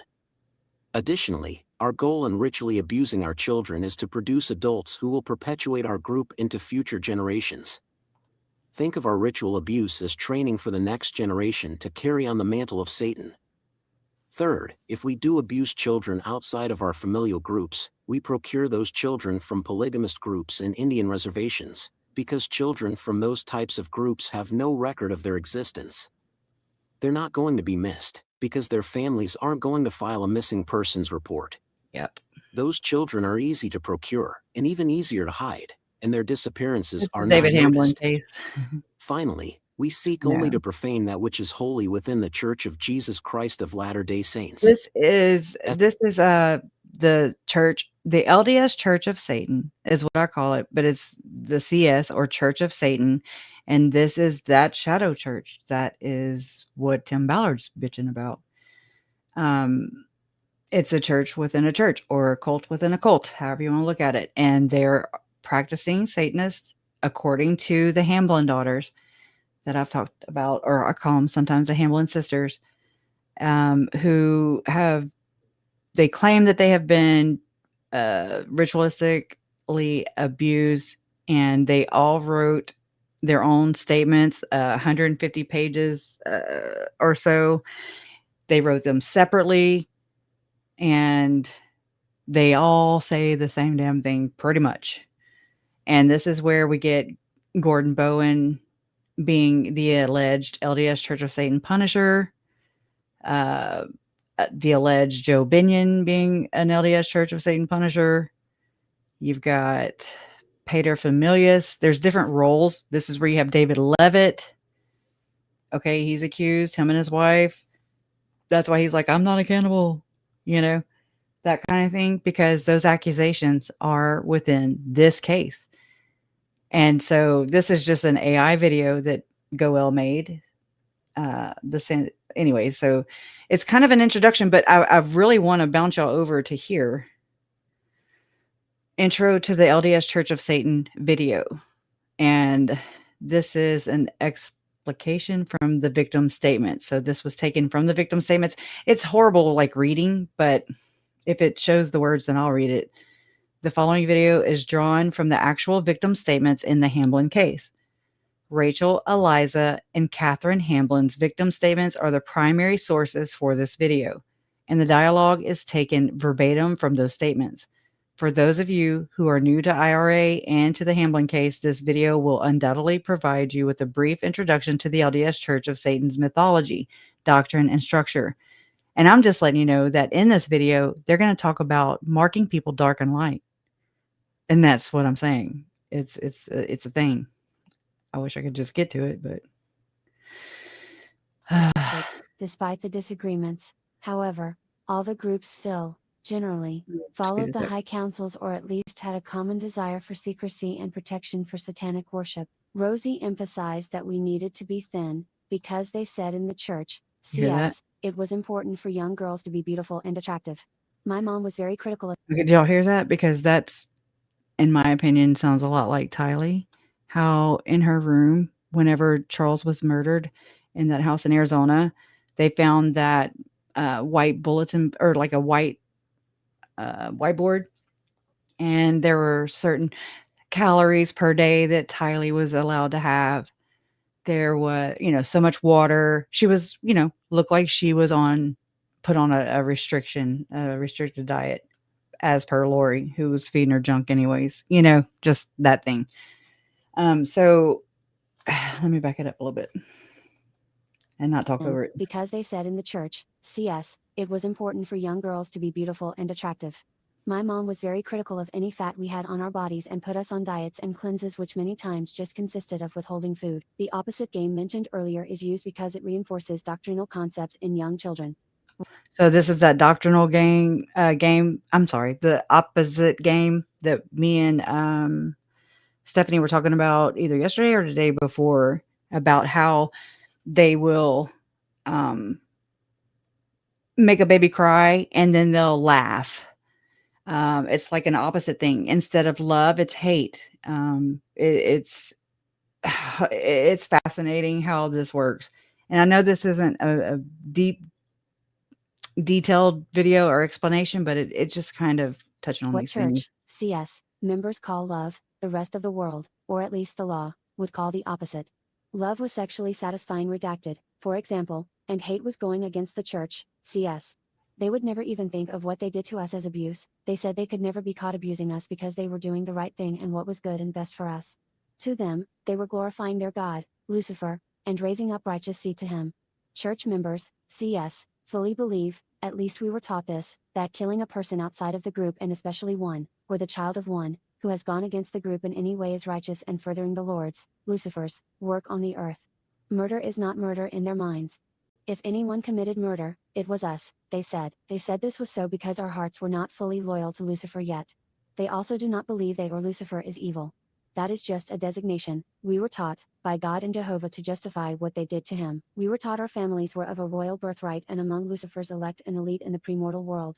Grandpa and Grandma Anderson especially stressed this about their superior generational lines. They would show us stapled pages of genealogy that had been marked for CS ordinances and other significant. That right there. Okay, here it is. I'm gonna slow it down because it's going a little fast. And it's like you got to adapt to the language that's going on here because it's different. I get it. All right. Let me back it up right here. An elite in the premortal world. Families were of a royal birthright and among Lucifer's elect. So they were of a royal birthright, and some of Lucifer's in the premortal world. Elite Grandpa and in the Grandma premortal Anderson world. especially stressed this about their superior generational lines. They have superior generational lines. They would show us stapled pages of genealogy. This is what the hell Chad and Lori had and were thumbing through, like with April. Okay. This about their superior generational lines. They would show us stapled pages of genealogy that had been marked for CS ordinances and other significations. They said they had their own system of red and black dots that they would put next to their names. Our charge was to bring as many souls to Satan as we possibly could. This was done through the living and the dead. Our grandmother Karma spoke often about her father, Garrett DeJong, Jr., who had learned about many languages and was, I mean, do y'all get it though? I mean, it's not a far stretch when you, I'm sorry. Oh, I was covering it. I'm sorry. That whole thing about having the red and the black marks and the generational, and they have to bring as many souls to Lucifer. We know for sure they're not worshiping a good God. Okay. That's the proof is in the pudding is basically what I'm saying. This is so interesting. It is. I mean, it's like dead on to me. I've studied it a lot. So, I get excited talking about it because it's so not excited, like happy, like excited, like, oh my God. No, Okay. I Yeah. get it. Talk So you're about like, this I shit. found something. Something makes sense. Yes. And it does. And it has, and it didn't at first. And I was like, what the hell? But only some pieces did. But I mean, again, it's like what you were saying. You go and explore and you're just like, this is interesting. And Bloodline has everything to do with it, I believe. And I haven't read all your statements. Would Bloodline have anything to do with Lauren states the family was considering removing Lauren's brother's sperm? Yes. Yes. Righteous seed. So weird. I don't know. Yeah, they anything. do think that their seed is special. David Hamblin, he actually allegedly spooged on a tree. to heal Disgusting. it. And that's what Disgusting. Brett Bluth has accused David Hamblin of trying to cure his homosexuality through the righteous seed of a man. And that would be David's, allegedly. Do you see what I'm saying? So it's like up is down is up, left is right is left. I know, right? That's I so know. weird. So weird. It's disgusting. It really is. And it's like, what? How can you even think that? I mean, why are you going to go do that on a tree? Allegedly. I don't know. Maybe it's a Why are you going to really do that in pretty front of your tree. daughter? Allegedly. Oh God, yeah, he's a sicko. Yeah. I mean, I think she has. I think that, like, Lori M? Who's Lori M? Are you talking about Lauren? Yeah. Tree spirits are a thing. And I mean, especially as spiritual as David Hamblin is. Okay, the tree spirit did not appreciate his tree jizz, okay? I'll tell you that. Well, I mean, did we go and actually go look? I don't want to look. I don't want to. Oh my God. Okay, just quickly. All right, that's it. Oh my God. Sorry. Okay. Oh, you Do gave me the it. worst visual now. This is horrible. I know. Everybody's puking. All right. He's in Yeah. love with the tree. We've got to back this ass up. Okay. We've got to back it up. Oh my God. Slam it into reverse. Okay. Peeling out. Spooge. That's your friend's nickname. Oh my God. That's awesome. Well, okay, so there was this other so duality reality. Lauren, I mean, yes. I mean, just from what I'm learning, and I mean, again, I just kind of dance around and look. Well, I don't dance, but I go look around and see who's covering it, and it's kind of dying down, and it's a little worrisome for me because it's like, come on, we've got to keep the momentum up. I think because it's time. The time is now. So I'm looking for. Hold on. I've got to find that little blurb I'm going to be able to say, but I've got to make sure I have the right one in front of me because I have a source, but I will not give source up. Don't Very give your source trustworthy up ever. source. Ever.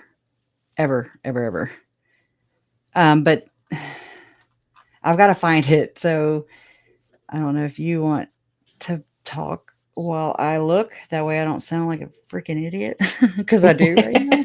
No, it's okay. So I didn't actually even realize that there was anything like that in the Mormon doctrine until several years after I left the church. So yeah,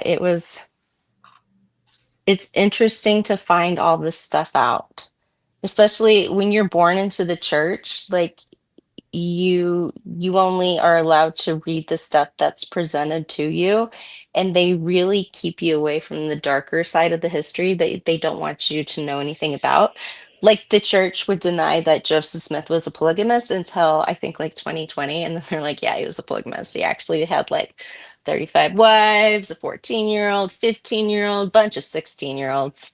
Loved the 17-year-olds, and other men's wives. So, I mean, they excommunicate people for looking at outside doctrine, and it baffles me because they don't excommunicate the predators again. So it's like there's so many Mormons that even ones that go to the temple, they don't actually understand the meaning of it. They were just born into it, and it's something they've been told about their entire life. And so it's something they're expected to do, and they do it. Wow. And it sucks. Yeah. I mean, And like then they feel it's gypped fun. when they finally start to understand all this, and they're like, you duped me. Yeah. So it's really interesting to find out all this stuff about the Church of Satan too, because I mean, I know it exists, obviously, because yeah, I had a stepdad who was a Satanist and a Mormon at the same time. And yeah, it's just something I had kind of forgotten about and just, pushed to the back of my mind because it didn't make sense, but it does now. Sorry, I'm typing. You're good. You're I good. can't talk and type. I can't talk and type either. I start keep typing what I'm saying. And Exactly, it's all or yeah, jumbled. vice versa, or saying what I'm typing. Yep.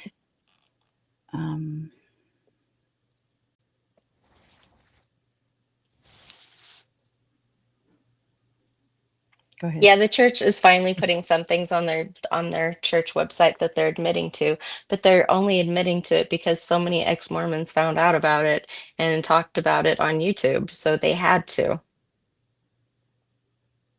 The church only changes directions when they are embarrassed, Prussia. So what we need to do is we need to embarrass them.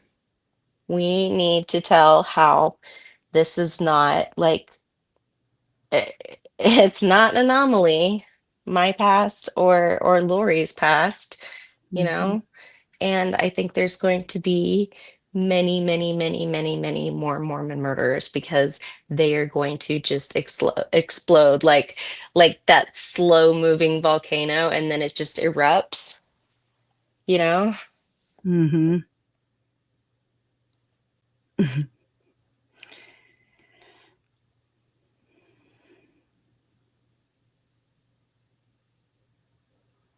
Yeah, we do need to check into becoming child advocates.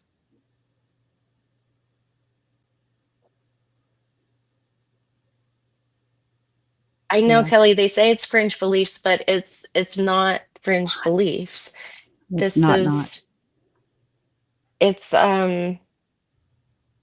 it's not stuff that they teach every day, but it's like deep in their doctrine. It's like what the church is made of.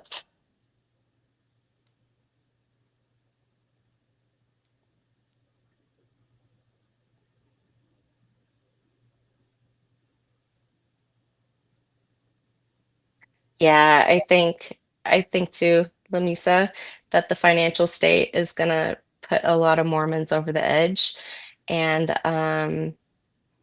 I think it's gonna be a breaking point for a lot of them. For a lot of them, they are going to crack. It sucks when you break, but everybody breaks.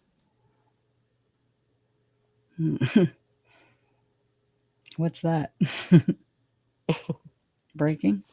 Breaking when Breaker 19. That's all I got. I don't know, like when you I'm break, it's joking. like something inside you breaks, and it's not maybe Mhm. necessarily a full mental breakdown, but Or a bad thing, there's something about you that has changed. Like and there's no going something has back. changed, and there's no going back. And so that's what I refer to as breaking, is that emotional point where you have to face it, Of no and it's return. ugly and it hurts, and it definitely breaks you, but you have to pick yourself up after it and move on.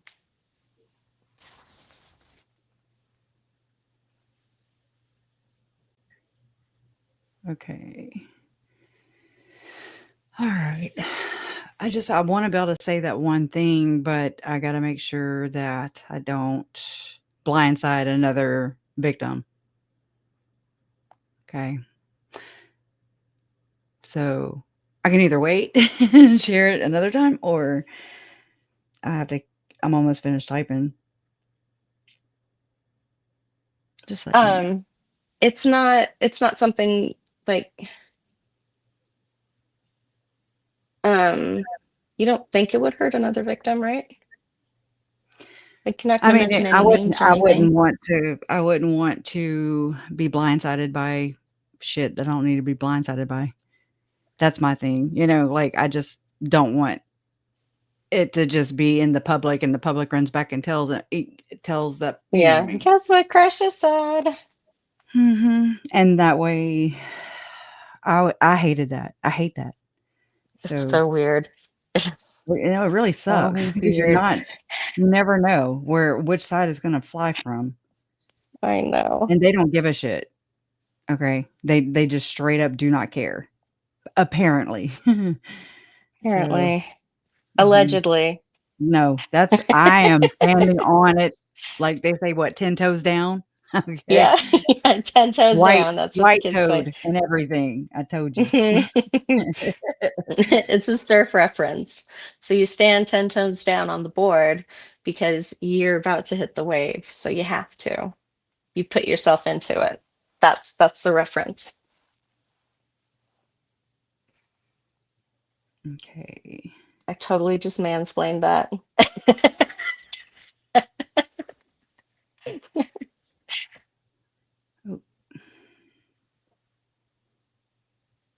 It's just a lot to explain. I'm sorry. I wanna Yeah, be able to tell Candace, y'all. they do believe they're saints. Mormons do. They believe that they are somehow worth more because they were born Mormon. It's really weird. It's really weird being told you were born to the chosen people because that's what they tell the kids. They tell them that they were born into a chosen time, to a chosen people.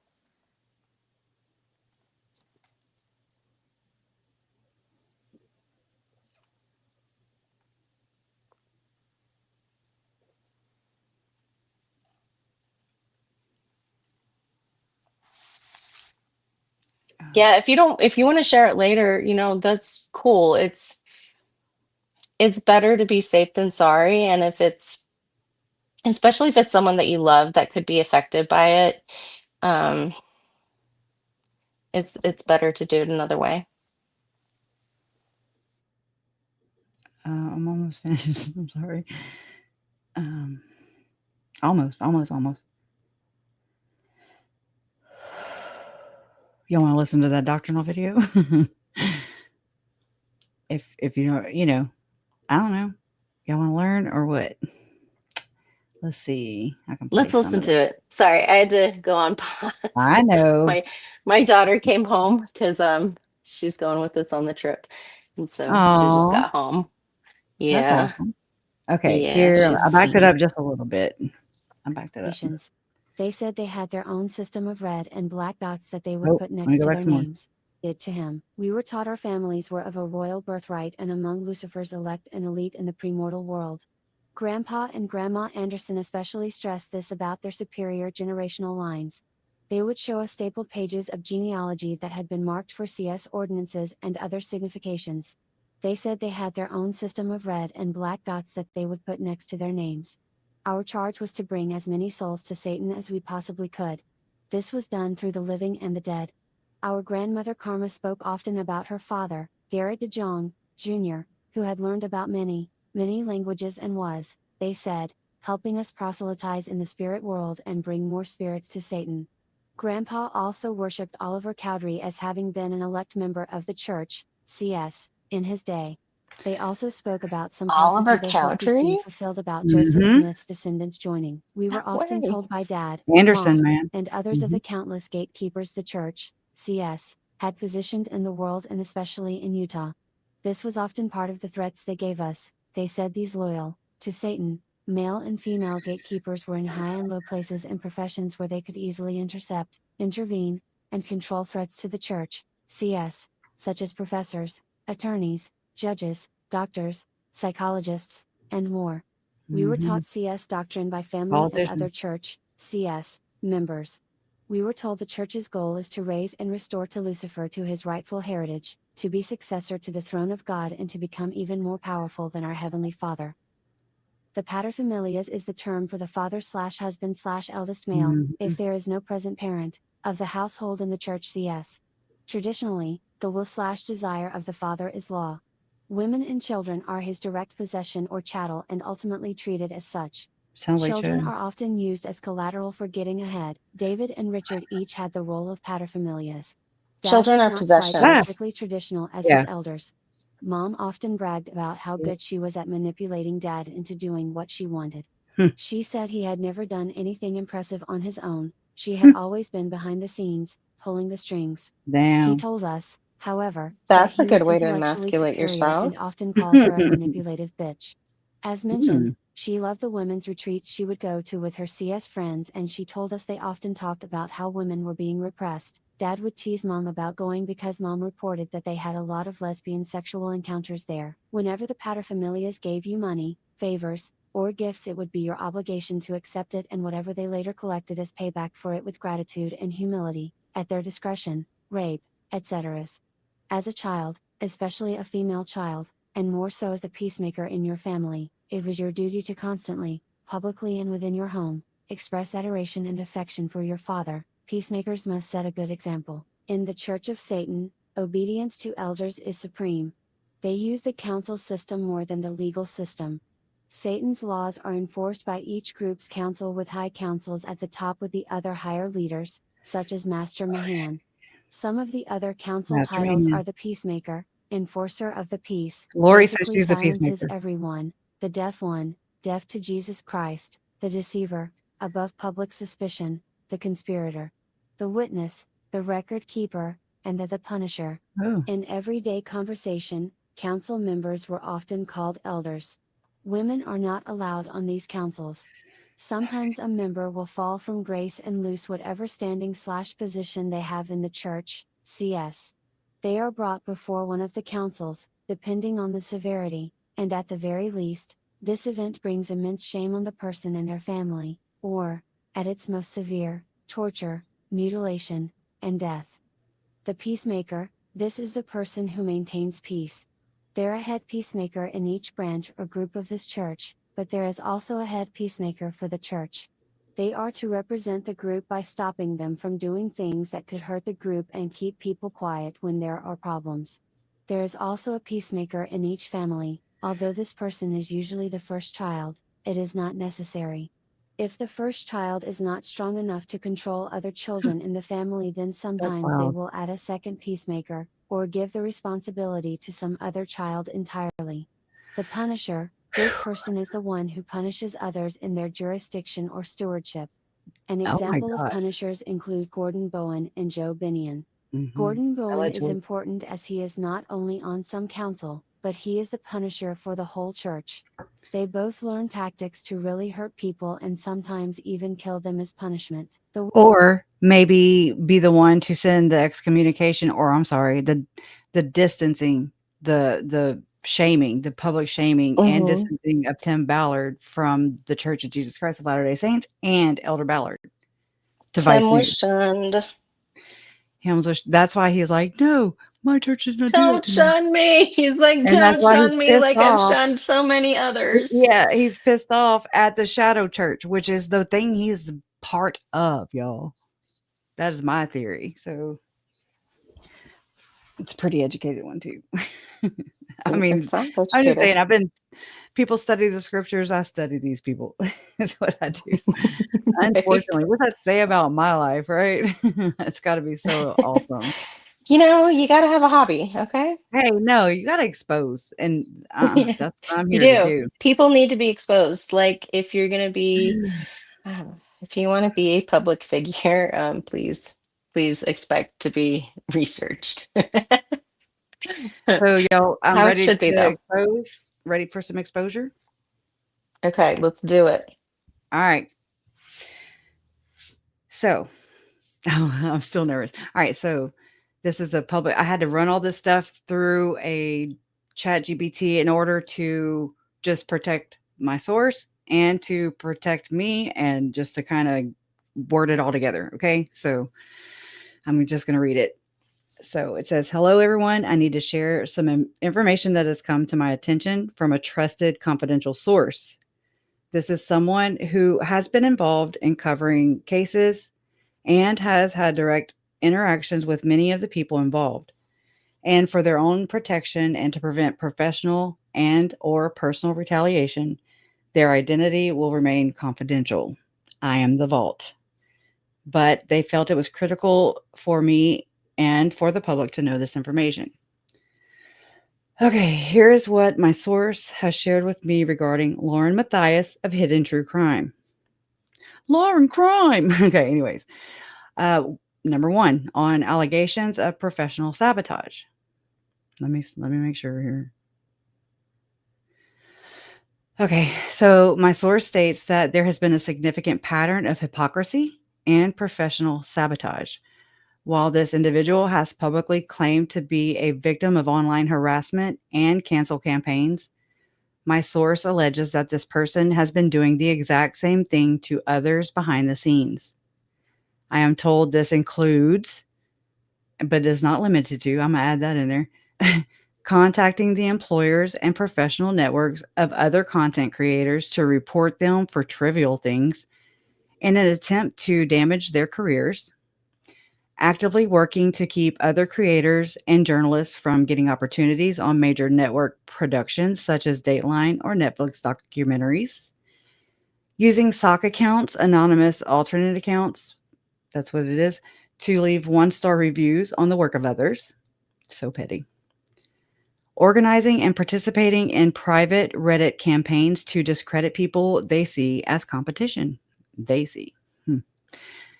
My source has also seen text messages where this individual speaks horribly about other creators who are, ironically, now publicly supporting her. I'm going to add in here because I saw this. Talks shitty about Megan Connor and about Trisha. Okay? Let's see. Okay, I already read that. Number 2, on silencing critics. According to my source, the recent very public campaign against another creator, Christina, was never about stalking or harassment, which I found out the other way. My source states that this was an attempt to silence someone who had receipts, and that's in quotes, had receipts. That's what I thought. Christina, and I believe my mom might be one. I believe that's what my mom said when she came on my channel and that got struck down. I hope it comes back up today. Okay, my source states that this was an attempt to silence someone who had receipts. Christina had apparently mentioned being the, quote, keeper of the screenshot that can burn your false kingdom to the ground, unquote. And this caused Lauren to get very scared. The goal was always about silencing a critic, not ever about genuine fear. Number 3. Here we go. Whew, y'all ready to be pissed off? Okay. My source has also provided disturbing details about the emails sent to Lori Vallow while she was incarcerated in Arizona, I want to say. It doesn't say that, but I think so. I am told that this entire effort was all Lauren. That's in quotes, all Lauren. She, quote, called the shots, unquote, but was determined that it, quote, can't come back on me, unquote. Here is the plan my source detailed. Yes. From where? Anywhere in Westlake. Oh, no, thank you. You sure? Uh-huh. Okay, you need something more blood? No, babe. I'm good. What? You came in here. No, thank you, babe. Love you. Okay. Sorry. Okay, so basically I'm told that this entire effort was all Lauren. She called the shots, but was determined that it can't come back on me. That's what Lauren said, apparently. Allegedly. Here is the plan my source detailed. The letters in question sent to Lori were allegedly written by Lauren Matthias and an associate, Sarah Nelson, whoever that is. They reportedly used a third party, Lindsay, as the vessel to send the emails. This was strategic because Lindsay was not LDS and wasn't known. She wasn't known by Lori. So she could, wait, what? Hold on. They reportedly used a third party, Lindsay, as the vessel to send these emails. And this was strategic, and Lindsay was not LDS and wasn't known. So she could be the one to hit send while Lauren and Sarah wrote the content because of, they're Mormon. The purpose of the letters being written by 2 women active in the Mormon faith was to, quote, show validity show validity in Mormonism, unquote, to Lori. Here we go. Number 4, on involving victim family members. This is the part I find the most disturbing. My source states that there was a plan to involve one of the victim's family members, Colby, as a ruse. The plan was allegedly to try and secure an exclusive interview with Lori Vallow. If Lori agreed to the interview, the plan was to promise her that the money made from that interview would be given to Colby, but Colby is not aware of this. My source was very clear that they believe Lindsay was unaware of this part of the planning involving Colby. She was basically just like a mule or whatever, a handler. I don't know what you call it. My source also expressed extreme concern that this information could devastate Colby. Okay. And that is the last thing anyone wants. I'm not going to elaborate further on that point other than to state what my source told me. That was the plan. And it shows the depths to which this individual allegedly went involving victim family members in these schemes. So there's that shit. Oh, they were going to just use Colby. Yeah. And then be like, oh, we did this great thing for you. After her 9-hour diatribe, look, my voice is fucking shaking, okay? After the 9-hour diatribe, okay, 4 days later, they had Colby on, and then John's like, I want to adopt you or something. Was that then, or was that the time before? I don't remember. I think it was the time before, but all that stuff was still going on. Yeah. I mean, unbeknownst to Colby, unbeknownst to any of us besides freaking. Makes me sad. You can't like anyone. Fucking bullshit. It really is fucking bullshit. And Lauren, if true, and there's receipts floating out there. I know. You can't strike this motherfucker. But shame the fuck on you. Shame on you. And you need to fucking apologize to my parents and Colby and anybody else that you crossed. You need to fucking apologize. You need to grow up. You need to fucking be a woman. If you would have just been that from jump, you wouldn't have had to create a whole freaking facade, a whole false police report and false narratives and have people do the bidding for you, like Megan, like Trisha, like Duty Ron. I mean, it's fucking disgusting. Everyone out of her direct circle, like, knew it was bullshit. Like, we saw the Christina stuff and we're like, you're scared about that? Like, you're afraid about that? Are you okay? Like, what's going on, Lauren, if that's affecting you that much? She was afraid. All right. Afraid of her own fucking words. And she's never going to learn if she does not freaking grab this responsibility, because it's hers. It's all you, boo. Okay. I didn't do shit to you. Neither did my parents. Neither did Colby, Kelsey, anybody else. Nobody did anything to you. You inserted yourself, and then you wanted to compare your own quote unquote victimhood, whatever the fuck you want to call yourself. You can tell she's never been through real trauma. That into my fucking dead family members, and then shame over my dead body. And that's not a challenge. Right? Over my dead body. Like, I'm so fucking sick. I can't believe she compared herself to anybody. Charles, who was desperately trying to tell people that Lori was crazy, desperately trying to get people to like take him seriously until he was murdered. What is she desperately trying to get through to people? You know, she did it to her. Like, she's trying to run from her own shit. So this has nothing to do with my uncle. Nothing similar. It's okay. We are all really mean girls sometimes. Okay. We can all be really mean people. Just learn from the experience. Suck it up. I know it hurts. I know you're gonna feel it right there in the base of your throat. You know, you're gonna feel it when you take responsibility for what you said, but you gotta do it. Yeah. Sucks. It's hard, but And no, I mean, I'm sorry. I didn't realize it was gonna piss me off. I've already read the damn thing. Not like I'm gonna it's nothing I didn't see before, but it's just like saying it I taste the words, and it's just like, "You fucking bitch. How dare you?" And so mm-hmm. don't come at us. Don't even do the whole, my brother." Bullshit. Like, you don't know. I'm sorry. I'll respect you when you respect me. I'll respect you when you respect my dead family members, my living family members, for fuck's sake. Right. I will respect you when you respect yourself and maybe your family and Well, maybe I your don't think she credentials. was even I don't think Christina was even disrespecting No, her I'm dead talking about brother. Lauren. I I'm think talking she about was Lauren. bringing up like a really weird situation that I did not even know Mhm. existed, and I'm like, what the fucking hell? Like my mind is blown. That's a thing? Yeah. Don't talk shit.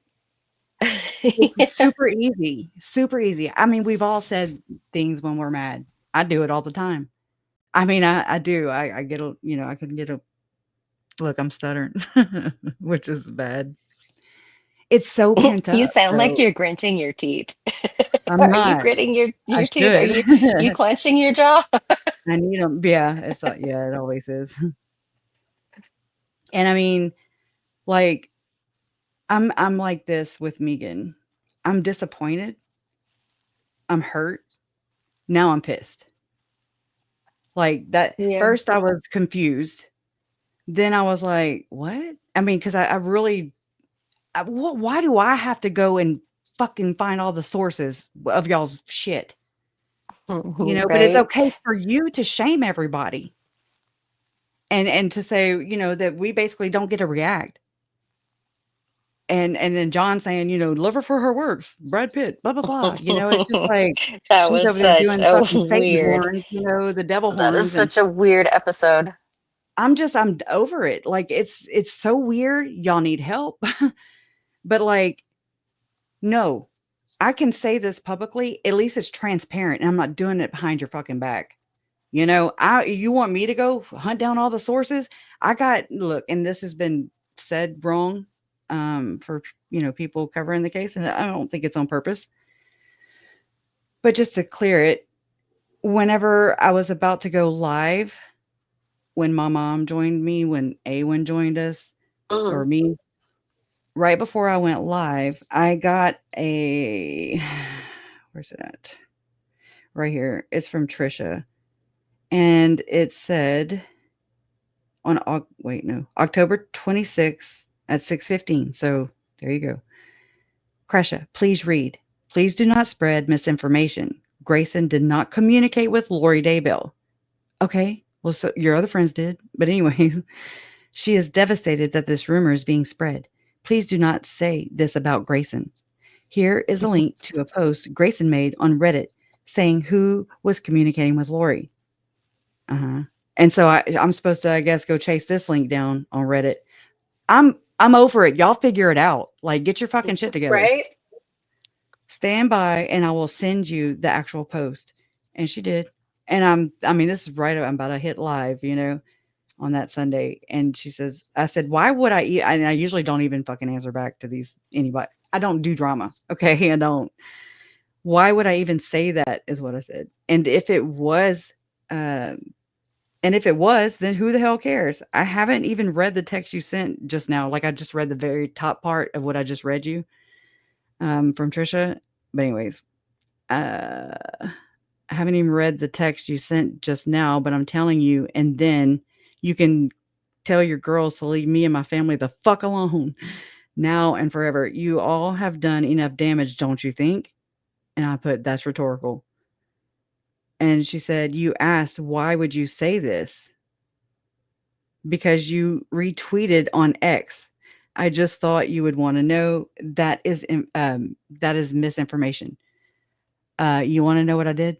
I saw a post. It was Annie Elise or whatever, and What's I that? did retweet or whatever, repost. Literally. I didn't go fucking chasing down, all the things.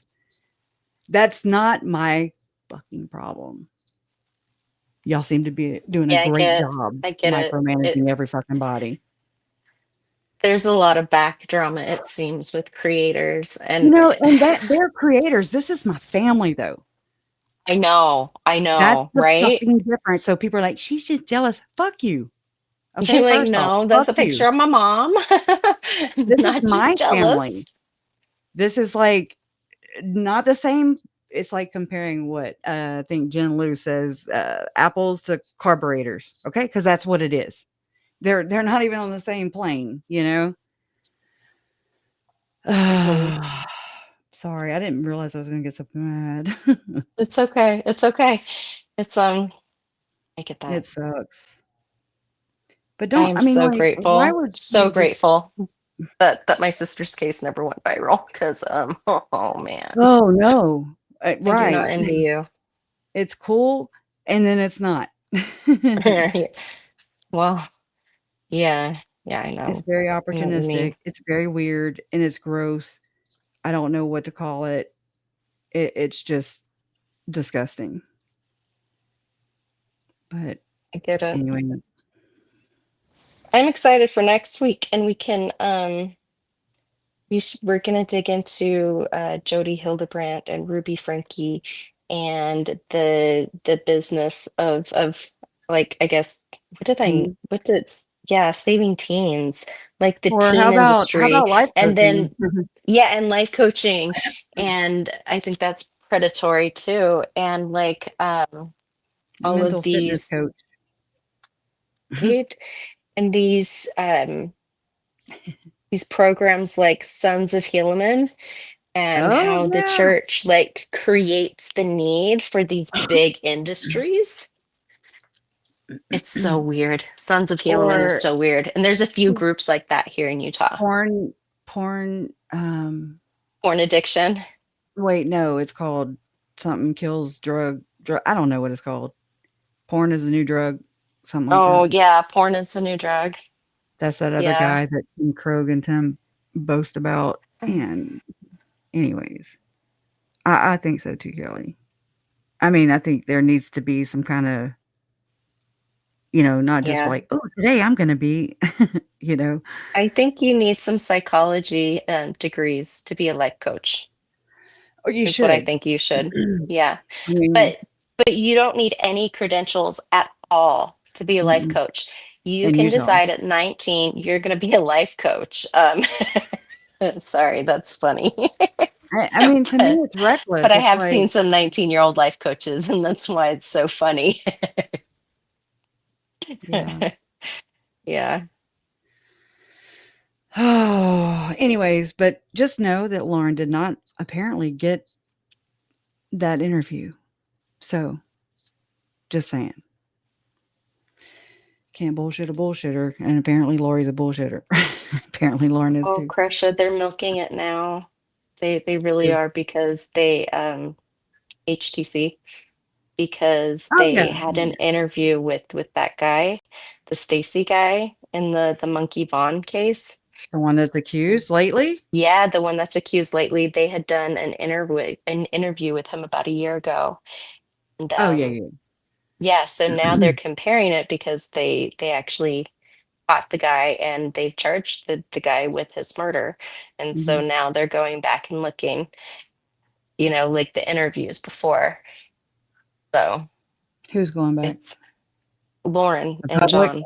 Oh. The The They're public going is back. too, by the way. Why? Because you invited They're going them. back and looking over it. Let me tell you how you could have avoided it, HTC, Lauren Crime. You could have done that by simply owning up to your shit and just saying, hey, family of the victims, I'm sorry, I've did some shitty things, whatever it is, but just own up to your own bullshit. If not, you're going to continue to deal with the drama. Why? Because it goes wherever you go. You're the problem.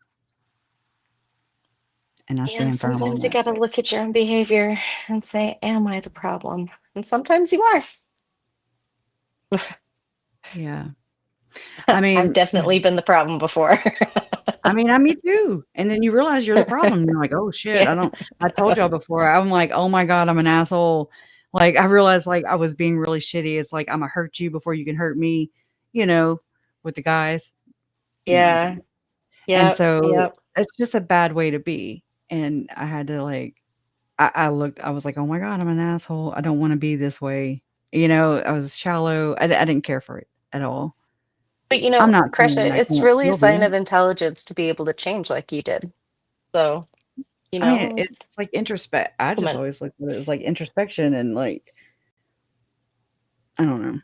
But, I mean, she seems to not ever take accountability for anything, and she weaponizes, in my opinion, allegedly, everything. Okay? Mhm. Mhm. And I think there's a lot to be said there. I think there's a lot to be learned there. I mean, I've been running all kinds of things back here, just from her direct words, things that have been said. Right? And I'm just like, wow. Um, this should just be a job or something you enjoy doing with your husband and your son. I don't I think it's wrong to wrongly accuse and even want this I girl to know. wear a Like bracelet, a ankle bracelet. You wanting wanted her to get her to pay arrested the for those bill. posts. You wanted I her to cannot. be arrested. You shamed her at CrimeCon, which she already had a ticket to. Okay? Like, this is Yeah. so wrong on so many different levels, and no wonder you got that Clue award, girl. Everybody else is like, "Oh my god, the math ain't mathin' over there in Delphi." But you're like, "Oh, yes. Yes, it does. It does math for me."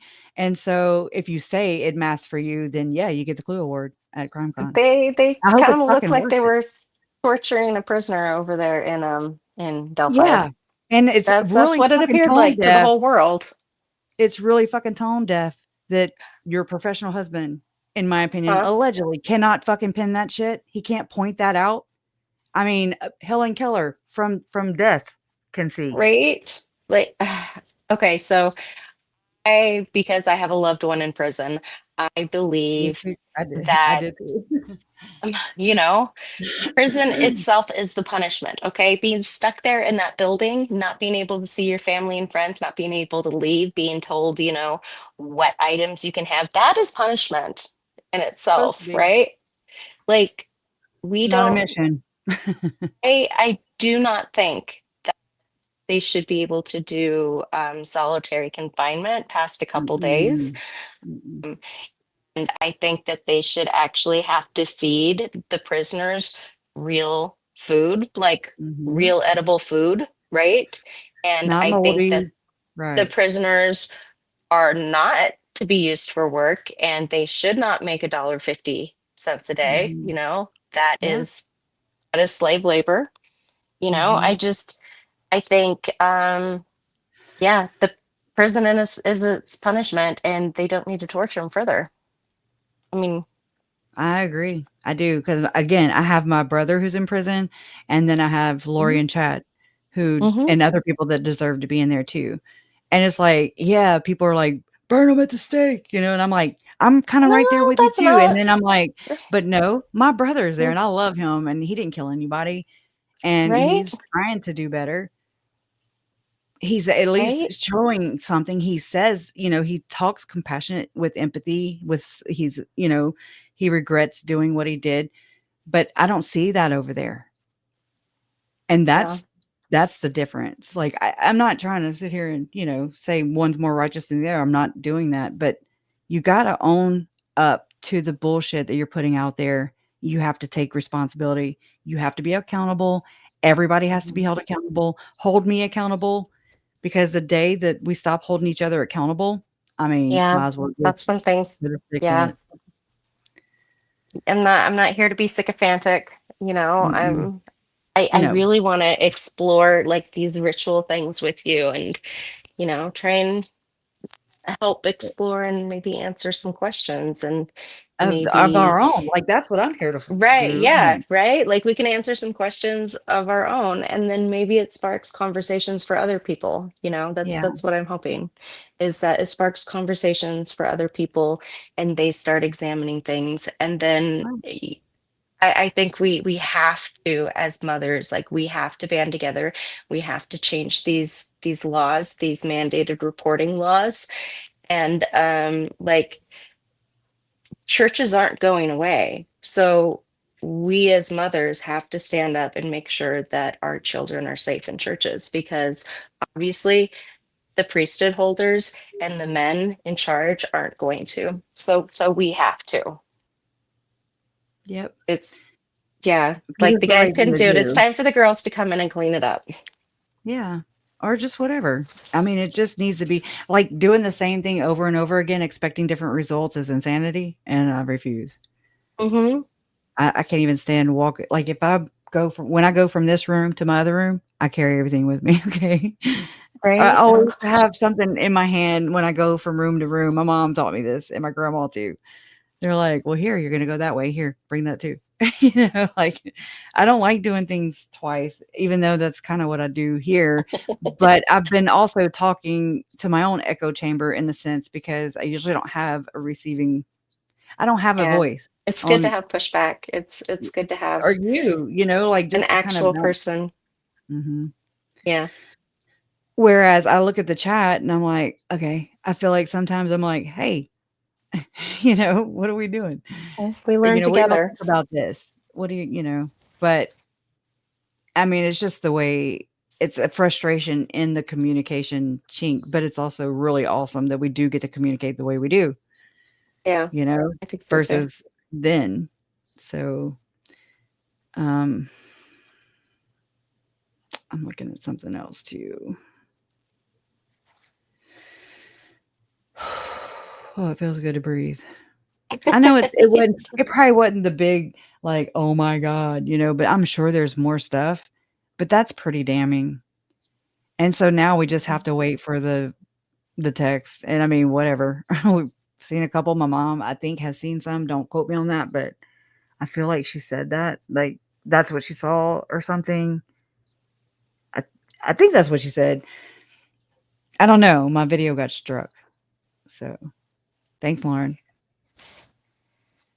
And she's I like, don't "I love understand you." how I don't understand how she thinks it looks okay. Eh, it looks bad. It really Juju. does. And it's like, "You did it yourself, girl. Don't be mad at me, and don't be mad at what you call a critic." I say it's rightfully so. My anger is rightfully so. I have the right to be angry at you because what you did to my family, I don't even give a shit about me. What you did to my family and Colby and what you do to the murdered victims who were already dehumanized as is, okay, and lost their lives. Right. What you did was wrong. It is wrong, and it'll always be wrong, and I stand on that, and I hope you can become more mature, okay, and I hope so too. stop trying to send innocent people to fucking jail because you're too fucking scared or righteous or whatever the hell it is. You're not exalted either, okay? Sorry. That was so petty. Like Mhm. the whole thing was so petty, and I don't get it. It was so petty, and it's like high school drama, It's and it gross, wasn't yeah. even like this stuff wasn't even It's that vanilla. mean. I'm like, "Really? Okay, yeah, I Krisha, am very Krisha, spacey." I wrote a whole song, an AI song called "Kidnapped on a Saturday" for Oh my someone who god. claims to have their own TV network because she Oh, said she Lord. was kidnapped by a woman who drove her to a court hearing. So I made a song for her. Oh my gosh. But just so Lauren knows, that's not stalking. And, yeah, you put yourself out there too, girl.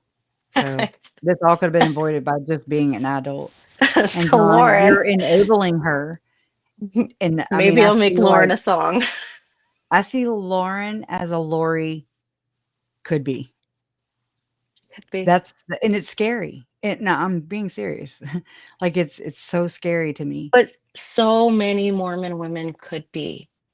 They are a ticking time bomb raised with this really weird theology.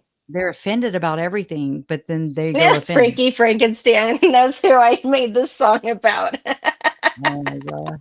I don't know who that So does Kelly.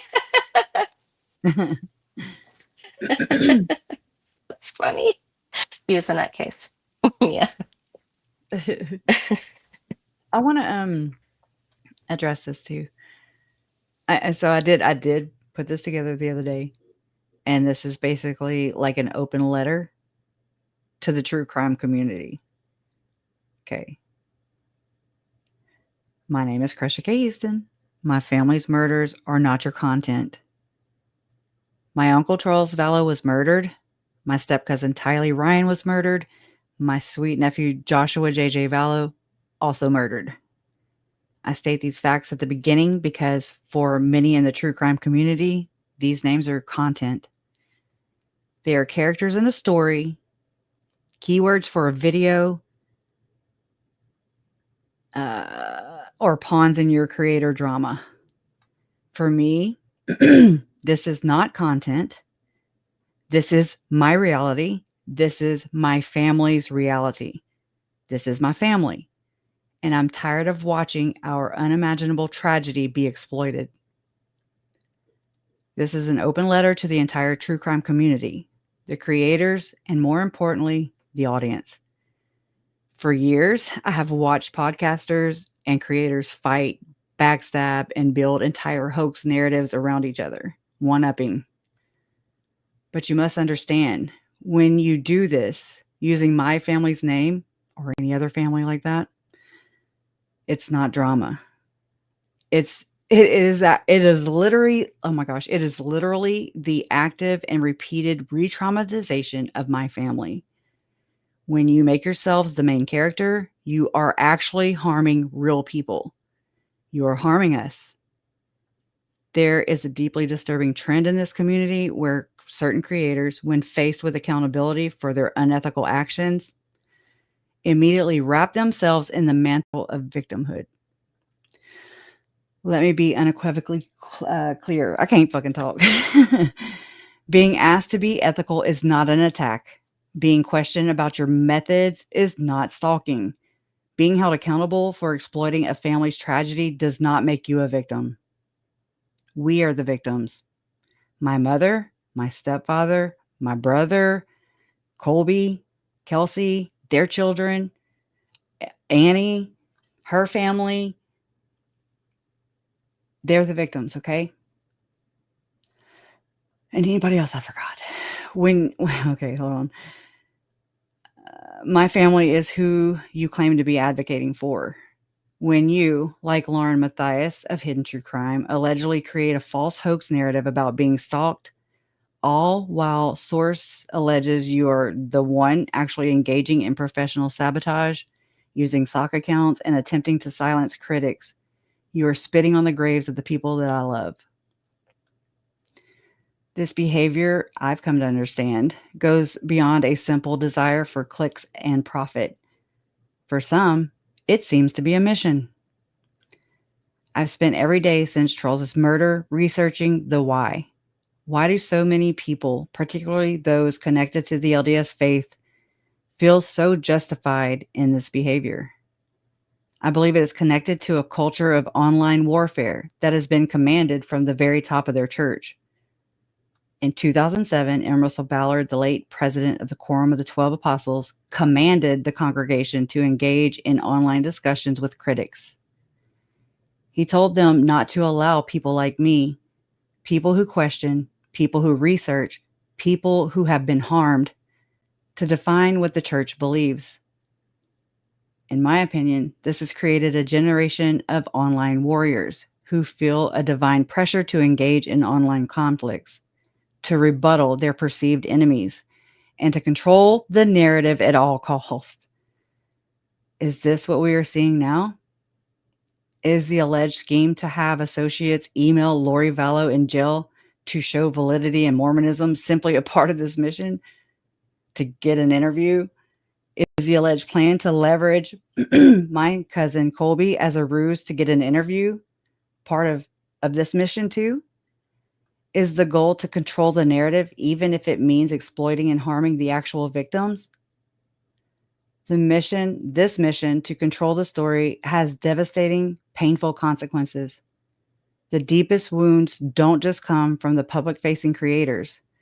They actually come from the betrayal of those you are forced to trust. For approximately 9 months, I had a person that came into my life, Joe Schmo, who posed as a friend. He presented himself as someone I could trust. And as someone that I trusted in my most vulnerable time in my life. This person was what looks like an alleged informant, a spy, feeding information about me and my family to the very people who were exploiting our story for their own gain. Could it be? To those like Megan Connor, who try to play both sides, offering sympathy to my family with one hand while aligning with and supporting those who harm us with the other, and protecting her. This is not a game, Megan. To those like Trisha at Web Sleuth, who allegedly use their platforms to silence the families of victims blatantly and ban dissenting facts in the comment section. You're not a moderator. You're a part of the problem. This is my plea to the true crime audience, the consumers. I'm asking you to stop. Stop feeding the machine that profits from our pain. Stop supporting creators who make themselves the main character. Stop participating in the echo chamber that silences victims. Stop rewarding this grotesque, unethical behavior with your views, your clicks, and your money. It's currency. Demand ethics, demand transparency, demand that the focus be returned to where it has always belonged, the victims and the pursuit of justice. My Uncle Charles, my step-cousin Tylee, and my nephew JJ deserve, at the very least, that much. Their story deserves to be told with integrity. And then we, the living, deserve to heal without being re-traumatized by the very people claiming to seek justice for us. My family's story is not your content. It is our life and our loss. And that's it. Anyways. I think you did great.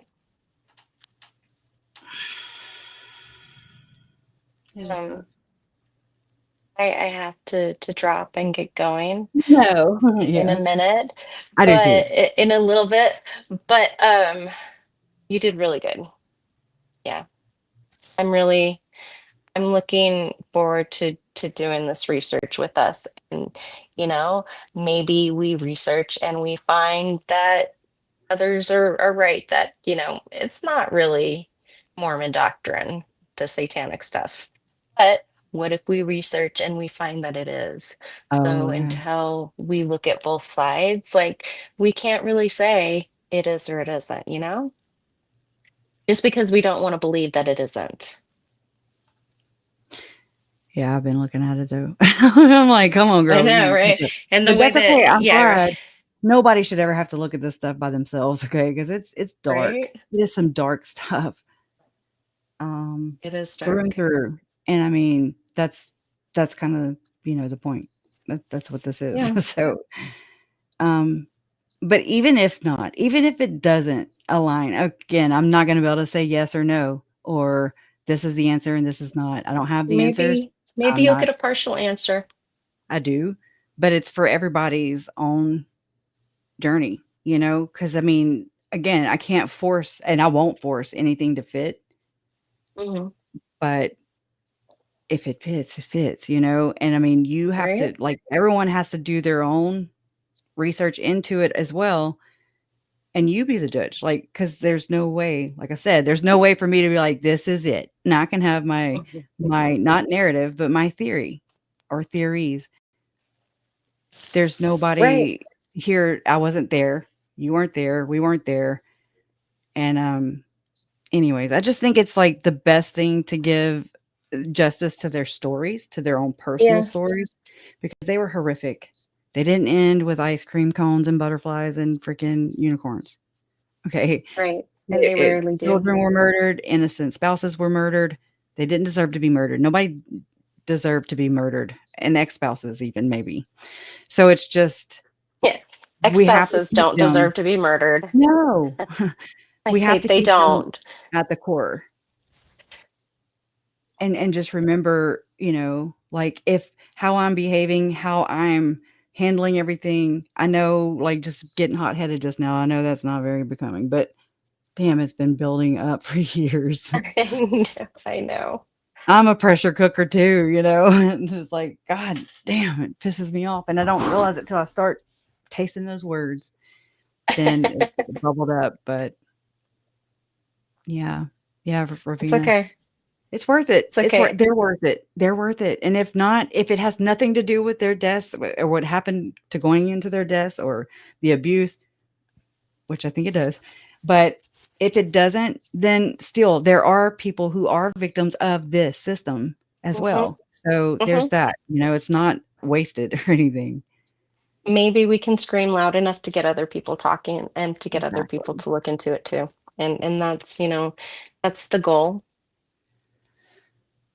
And in my case, I mean, that's the goal. We have to change things like within Mormonism in Utah. Otherwise, we're gonna have so many female murderers, they can't fit them all in the jail. Oh, I really no. think so. I think it's a ticking time bomb, and as everything, the economy gets worse, and anytime there's a natural disaster, I think it's going to cause people to go even more more cuckoo for Cocoa Puffs, Yep. I wish I'd have done it better. I couldn't breathe. I couldn't talk. Oh, sorry. It's so you've come such a long way from when you first started Lindsay's your like, that's channel. not Like it's hot-headed in so the much least. more organized, and it's great. I think you've done a great job. Thanks. I really And appreciate y'all. I think we'll, You. Learn as you go. Yeah. Be safe on your trip. And, Thank you. give her some little sugars or whatever from me. Just Excited. saying. I'm so excited to see that little baby. Enjoy So your many presents grandbaby. for her. I bet. And a few for my daughter too. I have so many Um, presents for her. I'm so excited. But yeah, thank you again for having me. And I'm gonna drop down and keep listening, but well, I no, I'm really going to drop appreciate down it. too. It is 4 hours Okay, again. cool. Dang it. Okay, cool. One day I'll flip it back to an hour and 30, okay? I swear it's going to be my New Year's resolution, allegedly. Anyways, have a safe trip. Thank you. And hit me up whenever you I want will. to. I will. I'll send you pictures. I'll send you pictures of the cutie pie. Okay. She's And so Donna says stinking sugars cute. from us all. Okay. So stinking cute. Yes. Sugar from everyone. Thank you guys, and thank you, Krisha, and have a great night. You too. And your husband. Thanks.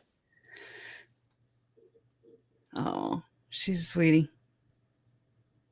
She's a sweetie. All right, y'all. Woo. Okay, now I got to go process. Okay. That's what I do. I know I did a lot of cussing, so if people share that part, okay, I feel bad. Go on Turtle Boy. I know, and I will wear, if I ever go on Turtle Boy, I will wear matching eyebrows. Sure will. We'll see who wore it best. He would win. I'm just saying. Never know, though. Never had such high arches. Them damn arches. Right? Anyways. All right. Well, it was fun, but it wasn't real fun, right? I had a friend that always said that. Yeah, that's a good idea. That's a good idea. Salt and Pepper here always has some good ideas. No need to redo it. But I do because I'm weird. Oh, thank you, Lou Ladybug Lover. It sucks though. It sucks. I want to talk about like stuff that isn't such a drag, that isn't so dark, you know? It's so gross. It's so dark. But it's necessary. And, you know, again, I can't, I feel like I'm not living up to my promise that I made to them, to the victims, to my family, to Tylee, Charles, and JJ, and also to Tammy and Joe, right? They're part of my little heavenly family, okay? And I didn't know them in life, but I got to know them in death, and they're all together, at least in my mind. So they all deserve justice. We all do. Like everybody on this planet does. And it's just such a disservice, you know. And it's just even more dehumanization to smear and exploit their deaths, you know, like it's just gross to me.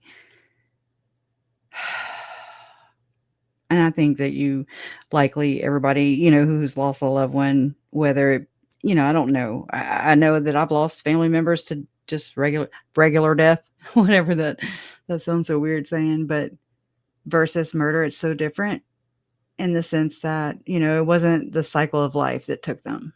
It was, well, but I mean, there are people who die by car accidents, drunk driving, you know, I get it. It just doesn't feel like it was their time to go. Like it wasn't natural.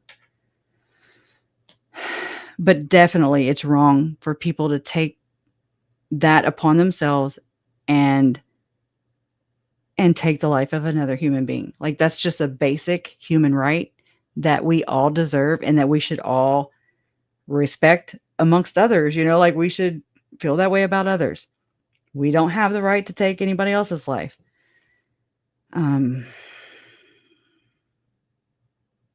Anyways, just, I don't know. It's a lot, and it has been a lot. Sometimes I don't realize how a lot it is. And that don't even make sense, but how much it really is. It's really a lot. And I wouldn't wish it on anybody. Not even, like Mom said, not even Lori and Chad. So they'll have to figure it out, you know. I can only do what I can do. You can only do what you can do.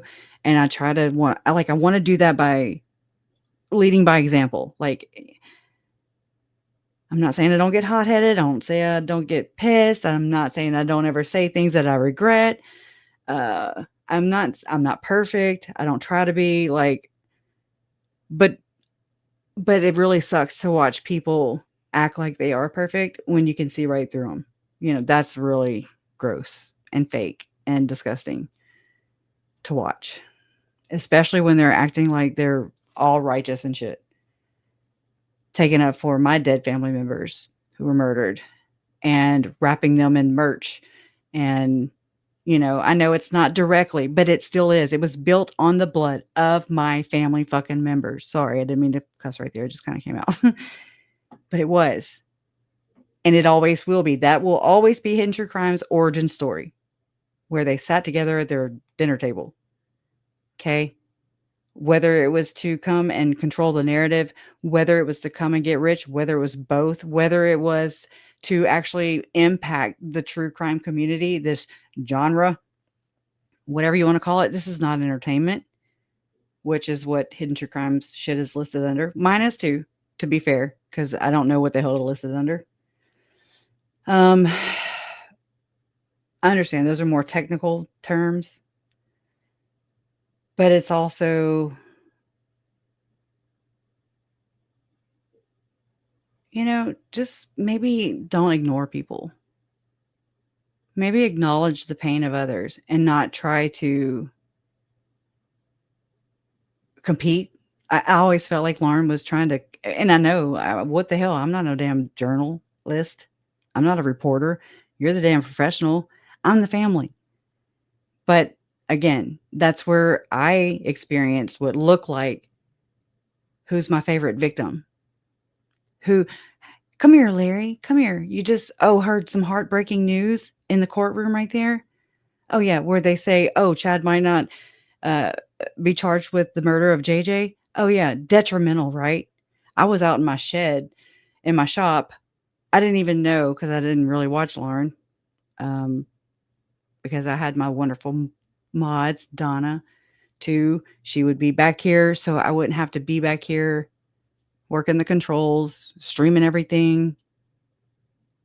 It really afforded me a lot of grace, and I haven't told you just how much I appreciate that, Donna. Thank you.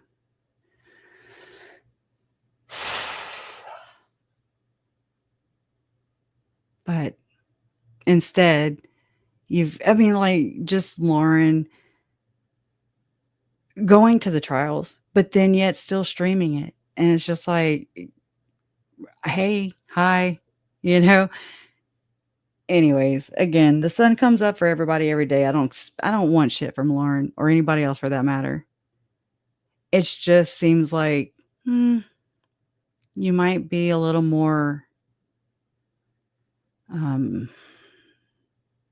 self-aware, and be like, oh, I might be hurting the feelings or whatever. It's kind of like the second channel. I had somebody throw this up in my face too, but I'm gonna say it again because I fucking mean it. Like Nate Eaton's second channel, like meeting the Eatons. And I'm like, good Lord, it gets a whole lot more traffic, I'm just saying, stop opening up places for traffic to be generated and funneled into your shit. Your second, third channels. And I'm over here like, not many people even knew I existed. Still don't. And I'm not the know all be all, but damn, don't I have a voice, Master? You think I could have a voice, Master? Just saying. You're not exalted. Neither am I. But I'm not a fucking slave either. I'm not your bitch. That's my family. And you're going to respect that much. I would do it for you. Okay, let me go for it. Just really, yes, it's very suppressed. I'm in a suppression. I stay in a damn suppression. But they are. Yes, this is nothing but an organic. I love it too. I do. I love that about this channel. And again, I've gained like 4,500 subscribers, I want to say. And let's see.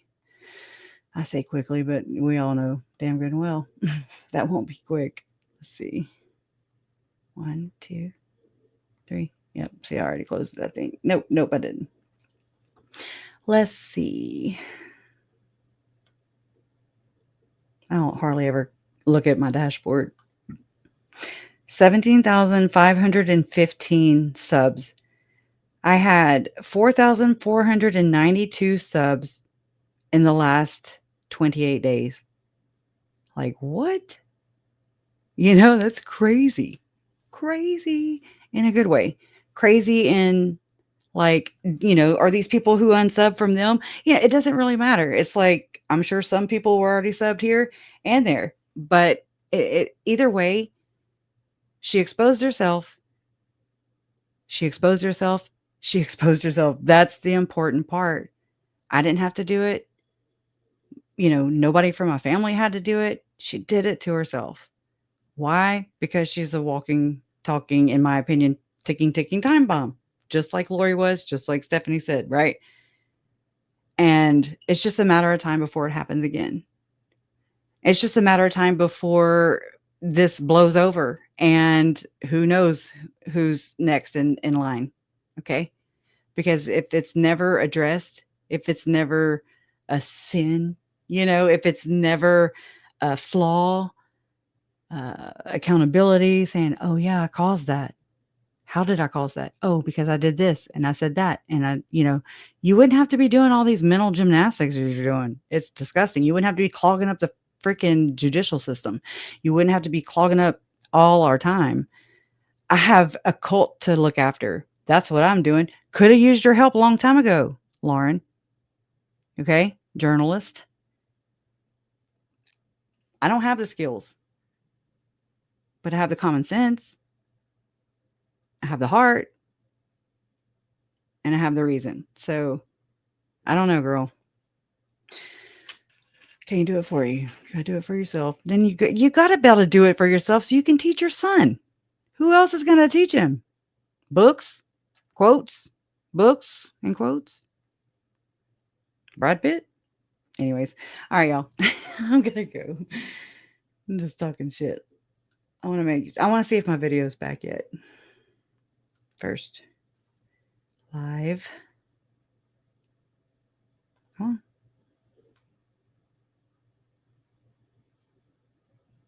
Let's see. Where it be? I don't think so. Well, I don't know how to know. Anyways, I guess I'll have to look at this on my own time because I can't really tell. It's hard to find a missing video. Anyways, plus I got to go fight the one on Facebook that she struck. This one was struck on YouTube October 29th, 2025. And then on Facebook, it was struck on November 4th, 2025. So she waited a couple days, I'm sure, till she found out where it was coming from, then shut me down. Same video. So she struck me twice, technically, by the way. Anyways. All right, y'all. Justice for Tylee, Charles, Tammy, JJ, and Joe. Love always wins. You guys are proof. See you next time. Y'all be good, or be good at it. Be good at it.